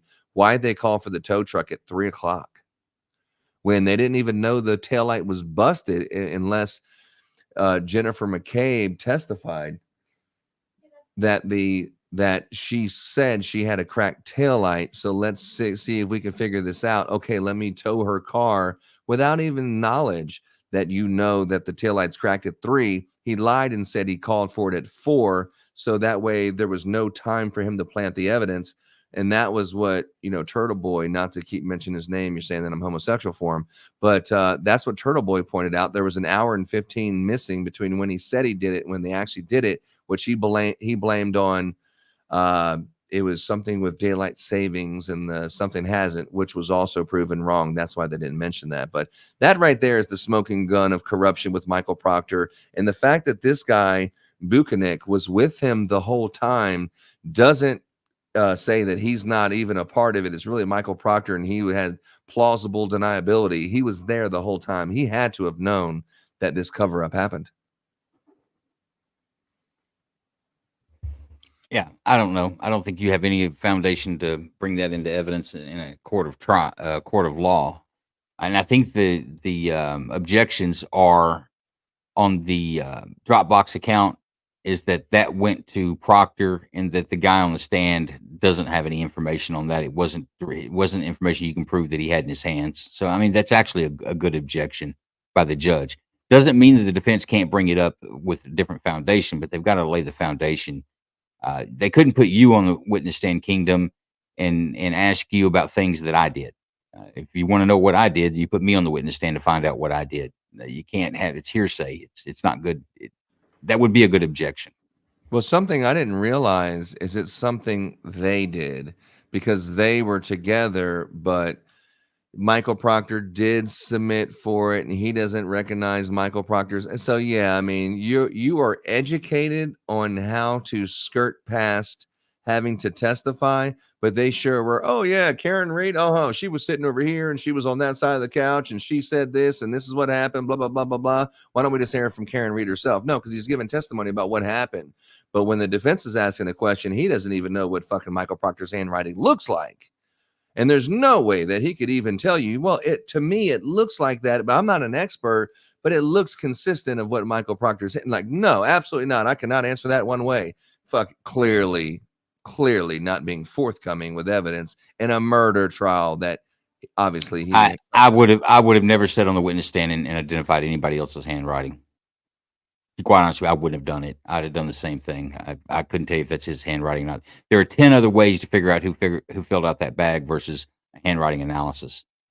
There should be anyway. If there's not, then that's a problem in your policies and the way you conduct your investigation. But having to rely on handwriting analysis to figure out who filled out an evidence bag is weak. So that doesn't burn me up like it burns you up. But, then again, if you're doing law and order court where, emotions go in there and there's background musics and suspenseful music before each piece of testimony, then, I guess that's the way it goes. But in real court, you can't do that. And for rightfully so. I like a Dr. Pepper. I'm a Texas man. We're Dr. Pepper people down here. Just know that. You did miss the poll yesterday where we had a poll on who was a more credible doctor. We were talking about Dr. Pepper or Dr. Fauci, and there was some good commentary. We didn't actually get your opinion of it, but we did want to get your opinion if you had one. Dr. Pepper is clearly a more respected and authoritative doctor than Fauci. Yes. That's basically what I said. Dr. Pepper's been around a little bit longer. Yeah, that's true. And we're kind of playing this game as a little cartoon here with the little magic trip with the cups. Like, what's under this one? What's under that one? That was another thing funny I seen on X today. But yeah, it's luckily it smells like gasoline in my house now because I have the golf cart getting fixed and son somehow got completely drenched with gasoline, walked in here. Good thing nobody smokes around here, but so it's like it was emergency averted. Closer currently being washed and boy is in shower. So, but it was like, what the heck? Why do I smell gasoline? What? So anyway, disaster averted. You'll have that with repairs. Dante's asking me if I were the Dighton and the Sallyport, would I have taken a picture of the taillight with your cell phone? I would have taken a picture of the taillight when I pulled up to the house with the snow on it and all. I would have snapped a picture with my cell phone before I went and talked to the woman inside. Quite honestly, I would have. Anything could happen. She could jump in the vehicle and take off, and there goes your evidence. Would you tell the CERT team that I want you to go over? I would say, I don't have no green light right now. Okay, now that there's 18 inches, now you have the green light when it's almost dark. I want you to go over to this scene, and you're supposed to be finding some taillights and a hat. So go over there and go find some taillight fragments and a hat. Is that normal? No. You might tell folks what you're looking for, but I give no credit to that CERT team. I give no credit whatsoever to that CERT team. They didn't go out there with the proper stuff. There was no reason. They're not experts. Why were they out there? They're not experts. They don't bring the right equipment. They were of no help other than some extra bodies out there in the snow. What I think you had was you had a blizzard, as they're talking about, on a weekend Nobody wanted to get off their ass and come treat this as a real investigation. You had your guy on call. You go handle it. Let me know how it goes. Oh, you need some help out there because it's snowing. All right, call the CERT team. There's some bodies. They'll come out. They do that stuff. Call them.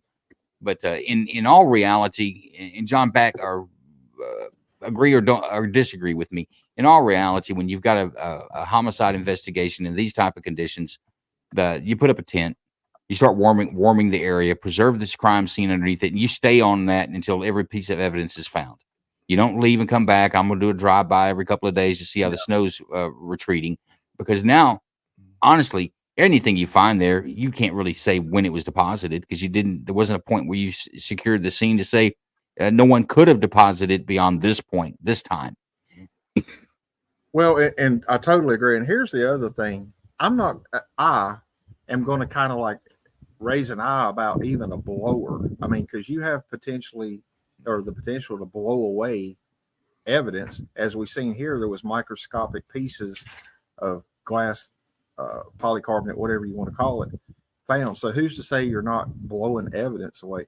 I'm like you. I'd have set up a 20 by 20 canopy, throw the walls up, and got you a heater, and just have somebody stand there until the damn snow melts.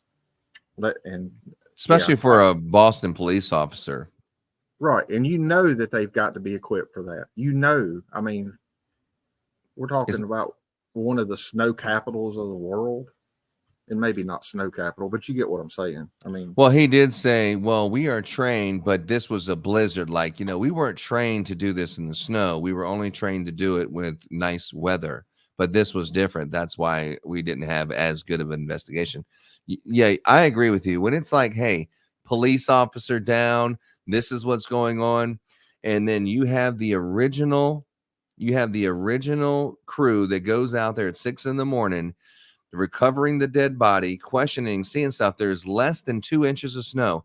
You didn't see that bigger than 6-inch piece of glass there 4 times looking for it, not till the 5th time you see it. You didn't see that there's a hat on the ground at 6 a.m. And Michael Proctor said that the plow truck never went by. So if the plow truck never went by, then how the hell is the shoe sitting there on the curb? You can't see the indentation of what's on the grass like a hat, and then the snow clearly looks like it's a little higher. I mean, this thing had been stepped on so many times. They said, let's come out here with a leaf blower. Let's walk all over the scene, destroy any kind of evidence that shows it might have been a footprint, and this is maybe where the killer or where the deer went through the woods so I can shoot them. I mean, all the evidence is gone. All the snow is tampered with. The whole crime scene was abandoned. Think about that. The whole crime scene was abandoned at 9 o'clock in the morning, just less than 2.5 hours later. And this guy, trooper, he'll be a soon to be former trooper, Cutnick or whatever the fuck his name is. So he tells the people there's definitely, it's some kind of physical altercation is what happened. And today you can say, hey man, I thought it was a physical altercation, but then I later found out that there was evidence showing something different. But he did not want to admit to that one bit. Did you say this? Well, I said it to the medical examiner, not like, no. You have to back me in a corner before I'll admit anything. And that looks shady. Yeah. You should not be even hide or even trying to appear to hide anything, because people are going to pick up on that. But I'm sure Joe's saying no, but he answered the question truthfully. They asked him a question. Did you tell the emergency room this? And the answer is no. You don't need to offer, but I did tell this person. It's a yes or no question. The answer is no. No, you didn't do it. And then leave it at that. But it seemed like he was backpedaling and dancing around telling the truth. Well, and you never know. I mean, kind of on the lines of what an attorney's going to ask, but you don't ever know exactly the way the attorney's going to ask it. So it's kind of like those half truths. Well, I didn't lie to you, but I didn't tell you the whole story type deal. Now, what about the times when Jennifer McCabe's on the witness stand and they ask her a question and then she offers up more of an answer than just answering the question, and she's cut off? Nope, just answer my question. And that's what examination is. They give you a question, you answer that damn question, and if they want to rephrase it, come at you a different way, then they rephrase it and come at you a different way. but that's I don't put anything into the fact of initial reports that he was beat up or assaulted. And you look at the guy's body. If I'm on the phone with my investigator and he says, I said, what do you got, man? This guy's eyes are swollen, man. He's beat up real bad. Well, I make the assumption probably beat up, something to it. It doesn't mean that's the result of your investigation. It's just getting stuff started. I'll go back to the crime scene though. I've been on homicides in Texas where we've got rain. We've tented the entire area, multiple tents around in the area, sandbagged up to keep water from running through the crime scene just to preserve the evidence so that you've got an opportunity to memorialize and record what it is that you found at the time that you're there. You don't come back when the rain's over. Once you're on that crime scene, you own that crime scene. You hold that crime scene until you're done. You do what you got to do. And I don't think that was done in this case, whether it was a police officer or not. I don't think. My personal opinion is someone who's a victim of a murder, a homicide, police officer or not doesn't necessarily matter. Everything should be done to be able to tell the story, because at some point the state is going to ask you to sit on the witness stand. The people that you work for are going to ask you to sit on the witness stand and tell the story, and you should be accurate, be able to explain to what it is you found, and how you came about your conclusions. And the gut and hunches, that's all bullshit. Nobody wants to hear that in court. Yeah, I agree. So I had to step away. What's your response to the different shoes in a nutshell? Mine? If that's true, this case is over. Asking me that. If that is true, this case is over. There's not a whole lot of discussion.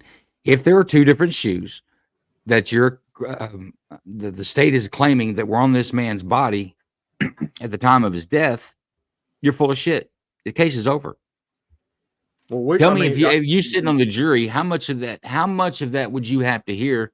How much more would you need to hear to have faith in the cops? Well, I wouldn't, and that's what I investigation. was saying. I think you had stepped away. You know, we went back and found the video where he pulled the shoe out that was recovered at the hospital, and it's clearly a different shoe than what was recovered at the scene. We did. So my question is do you let the case play out, or do you say, or why hasn't somebody brought that up, or is the defense going? I see the defense bringing it up, but why can't you come up and say, Your Honor, in light of evidence or whatever you want to say, we're dropping the charges on Ms. Reed? Well, I think the prosecutor, if in fact the prosecutor knows that there are two different shoes and evidence accredited to being on this man, I think the prosecutor has a duty to the court. I think he has a duty to the people, and I think he has a penalty of criminal prosecution by not stopping the trial. Right, that's what I'm saying. So, and rhetorical question: are you telling me that the prosecutor hadn't noticed that shoe's got a black sole and the one recovered at the hospital's got a white sole? Well, I know the one that come out of the bag in the courtroom that Bukhenik is holding. I know that's a white-soled shoe, and I see these pictures of the one in the snow. I don't know where these pictures come from. This is from the trial. This is from our footage yesterday. The sneaker was completely buried. It wasn't until we started digging through the snow that we found the sneaker. That's the evidence. This is from the trial yesterday or 2 days ago, when the other officer, the bald-headed guy who was the one who was with the emergencies team, this is his testimony in day 19. Correct, sir. Yes, sir.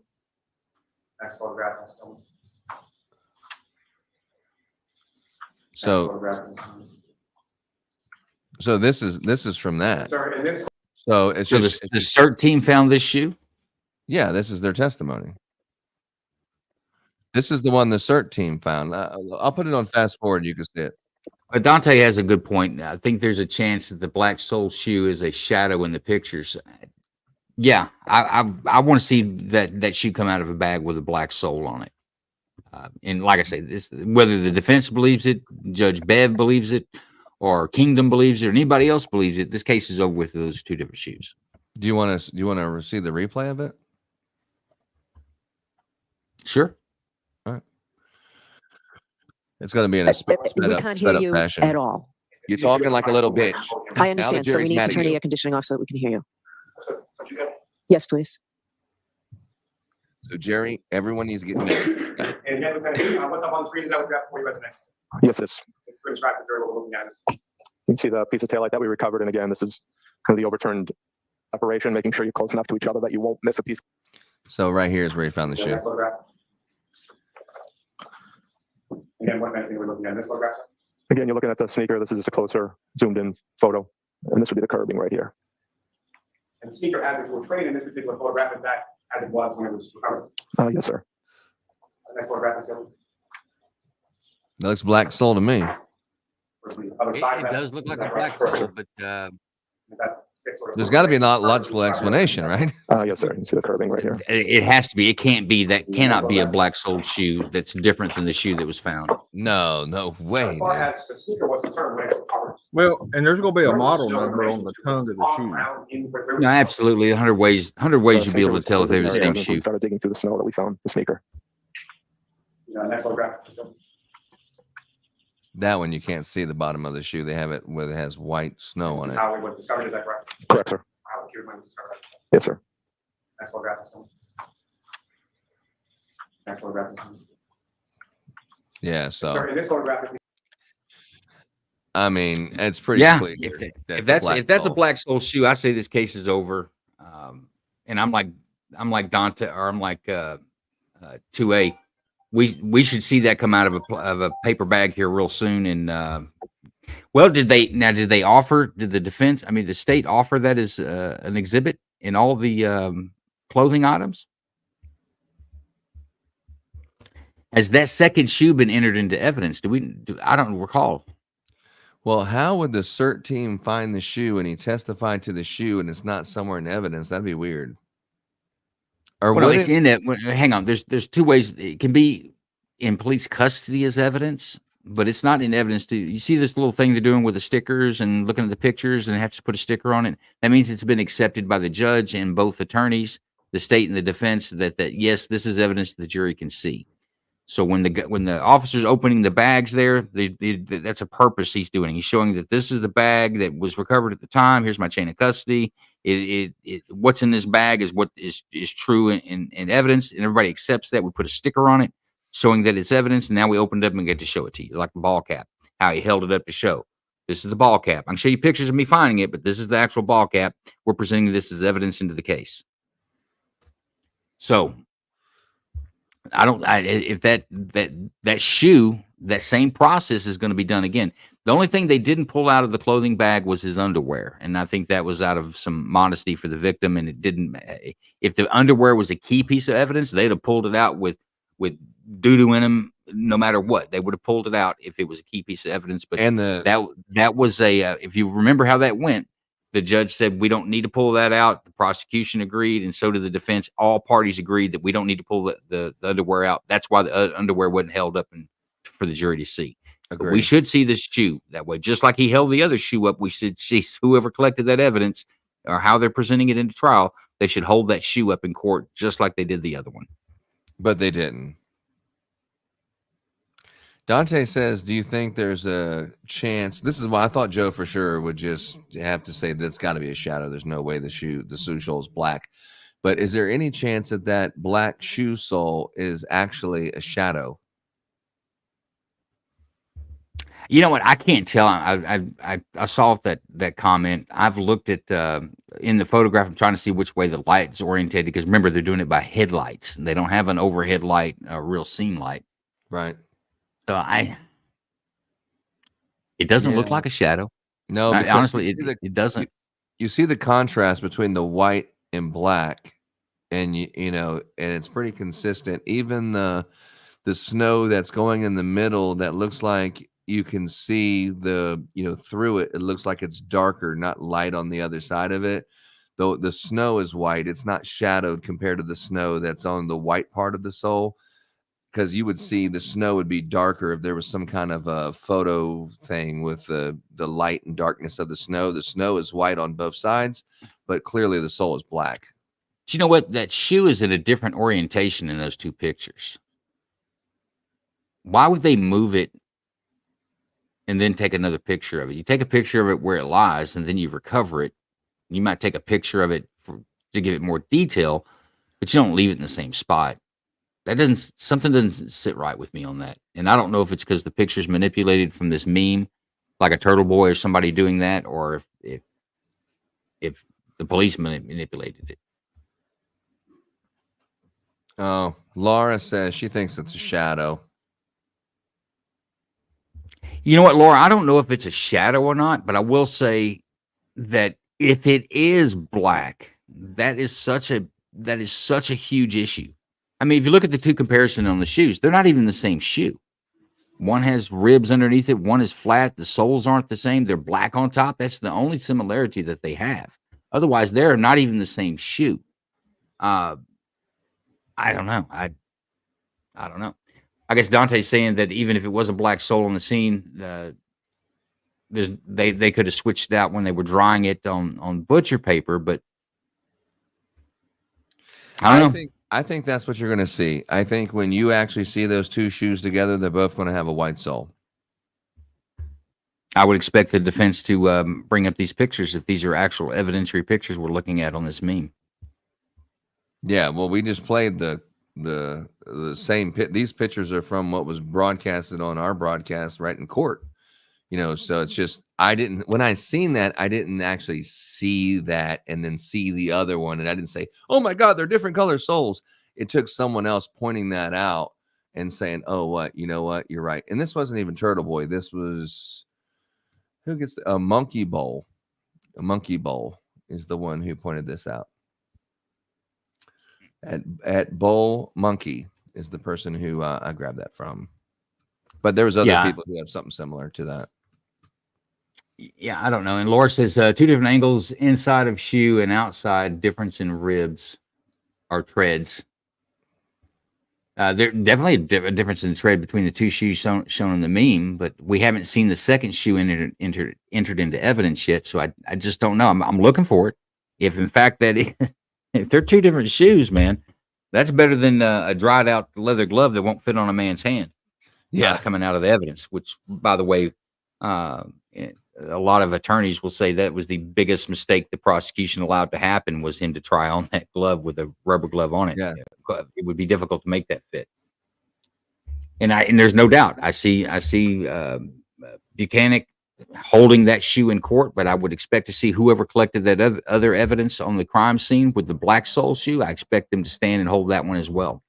Well, that was someone who testified the day before, which was the CERT team, the investigator that gets the advanced training, and he had the green light at 5:30, whatever his name is. That was the guy who found the other shoe and testified the day before.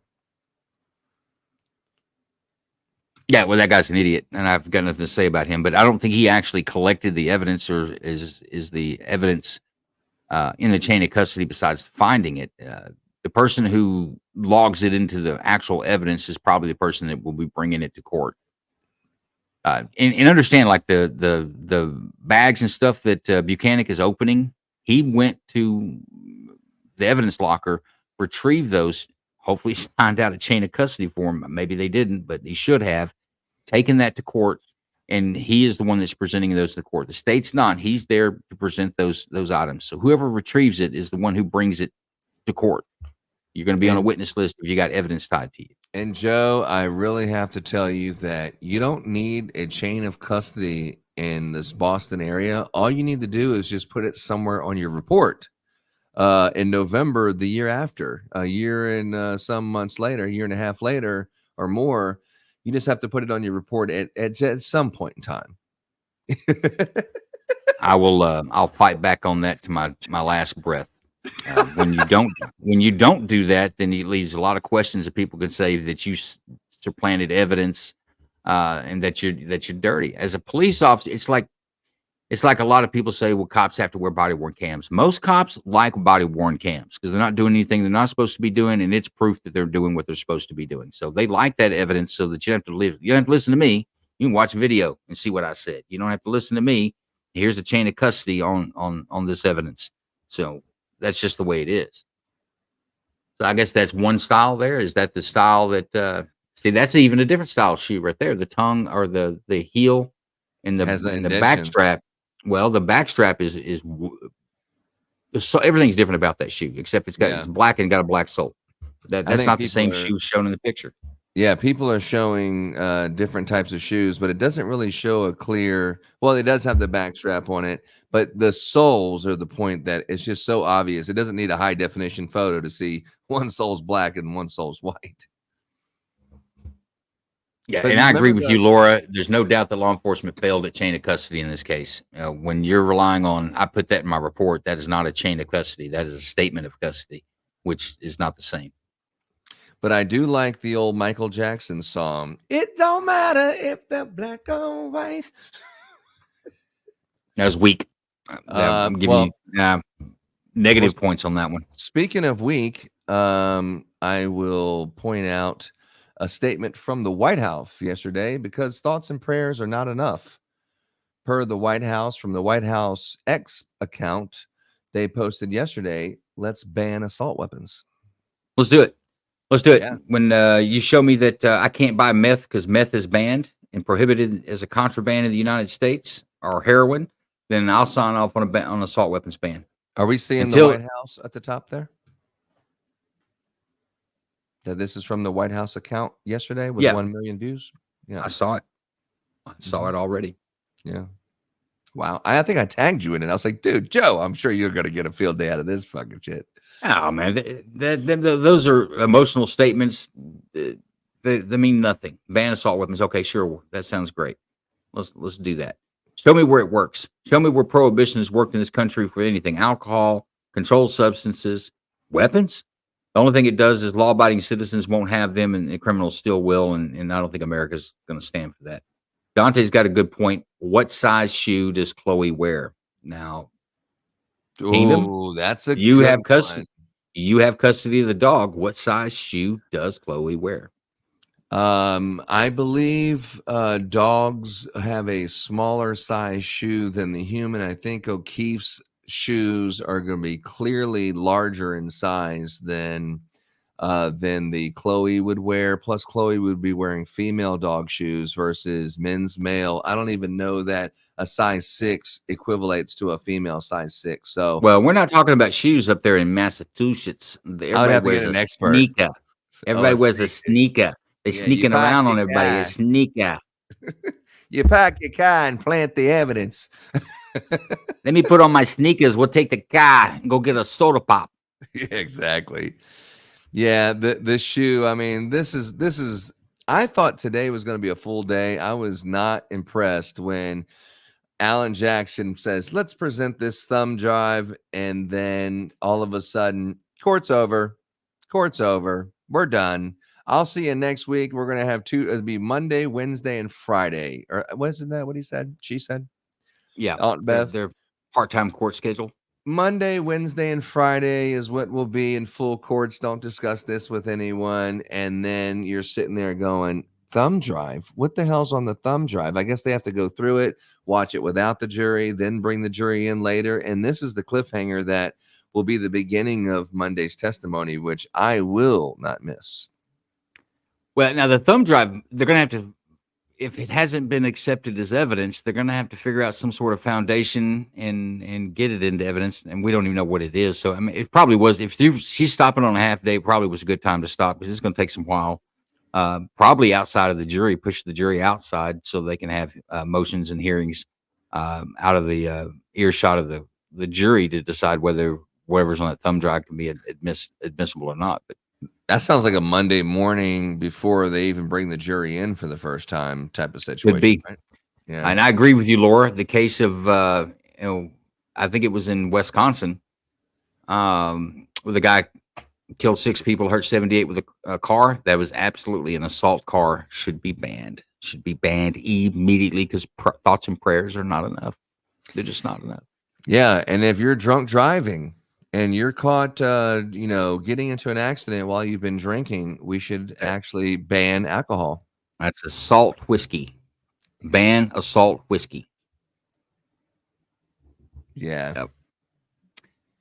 And Dante did bring up another good point. There was no ruler there. You know, that's the other thing too. All these photographs are very poorly done. For them to tell me that a crime scene photographer came out to those crime scenes and took those shitty pictures where it's a bunch of snow and you got to use a laser pointer to figure out what you're looking at. Those are horrible. Not impressed with Massachusetts State Police as far as how they preserved and recorded a crime scene. They made things difficult on themselves. They've opened the door and left enough doubt that anyone could assert foul play on the part of law enforcement. When I think it is either lazy or, as Laura says, sloppy investigation.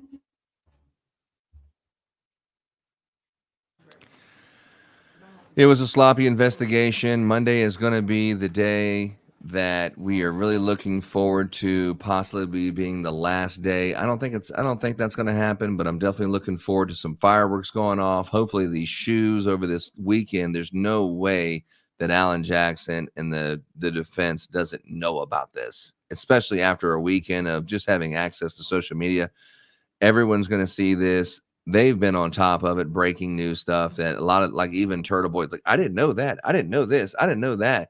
Alan Jackson has a really good plan. I think he's going to bust it wide open. I think that thumb drive maybe had something to do with the 3 questions before, which was something about the Sallyport video. And then he said, let's present this thumb drive. So I'm just guessing, of course, but I think it might have something to do with the Sallyport. But either way, I think we're going to see some big things in this trial on Monday. I need to run right now. It's definitely been a good time, but it was a good day at trial, but I think the best is yet to come. And I think Monday could be the day. So make sure you tune in 8:00 Eastern when we dive back into this case with homeboy John and Joe Lanou from Night Court. And you might even see me and Miss Kingdom this Friday when we're talking about police videos. Police video review tomorrow night.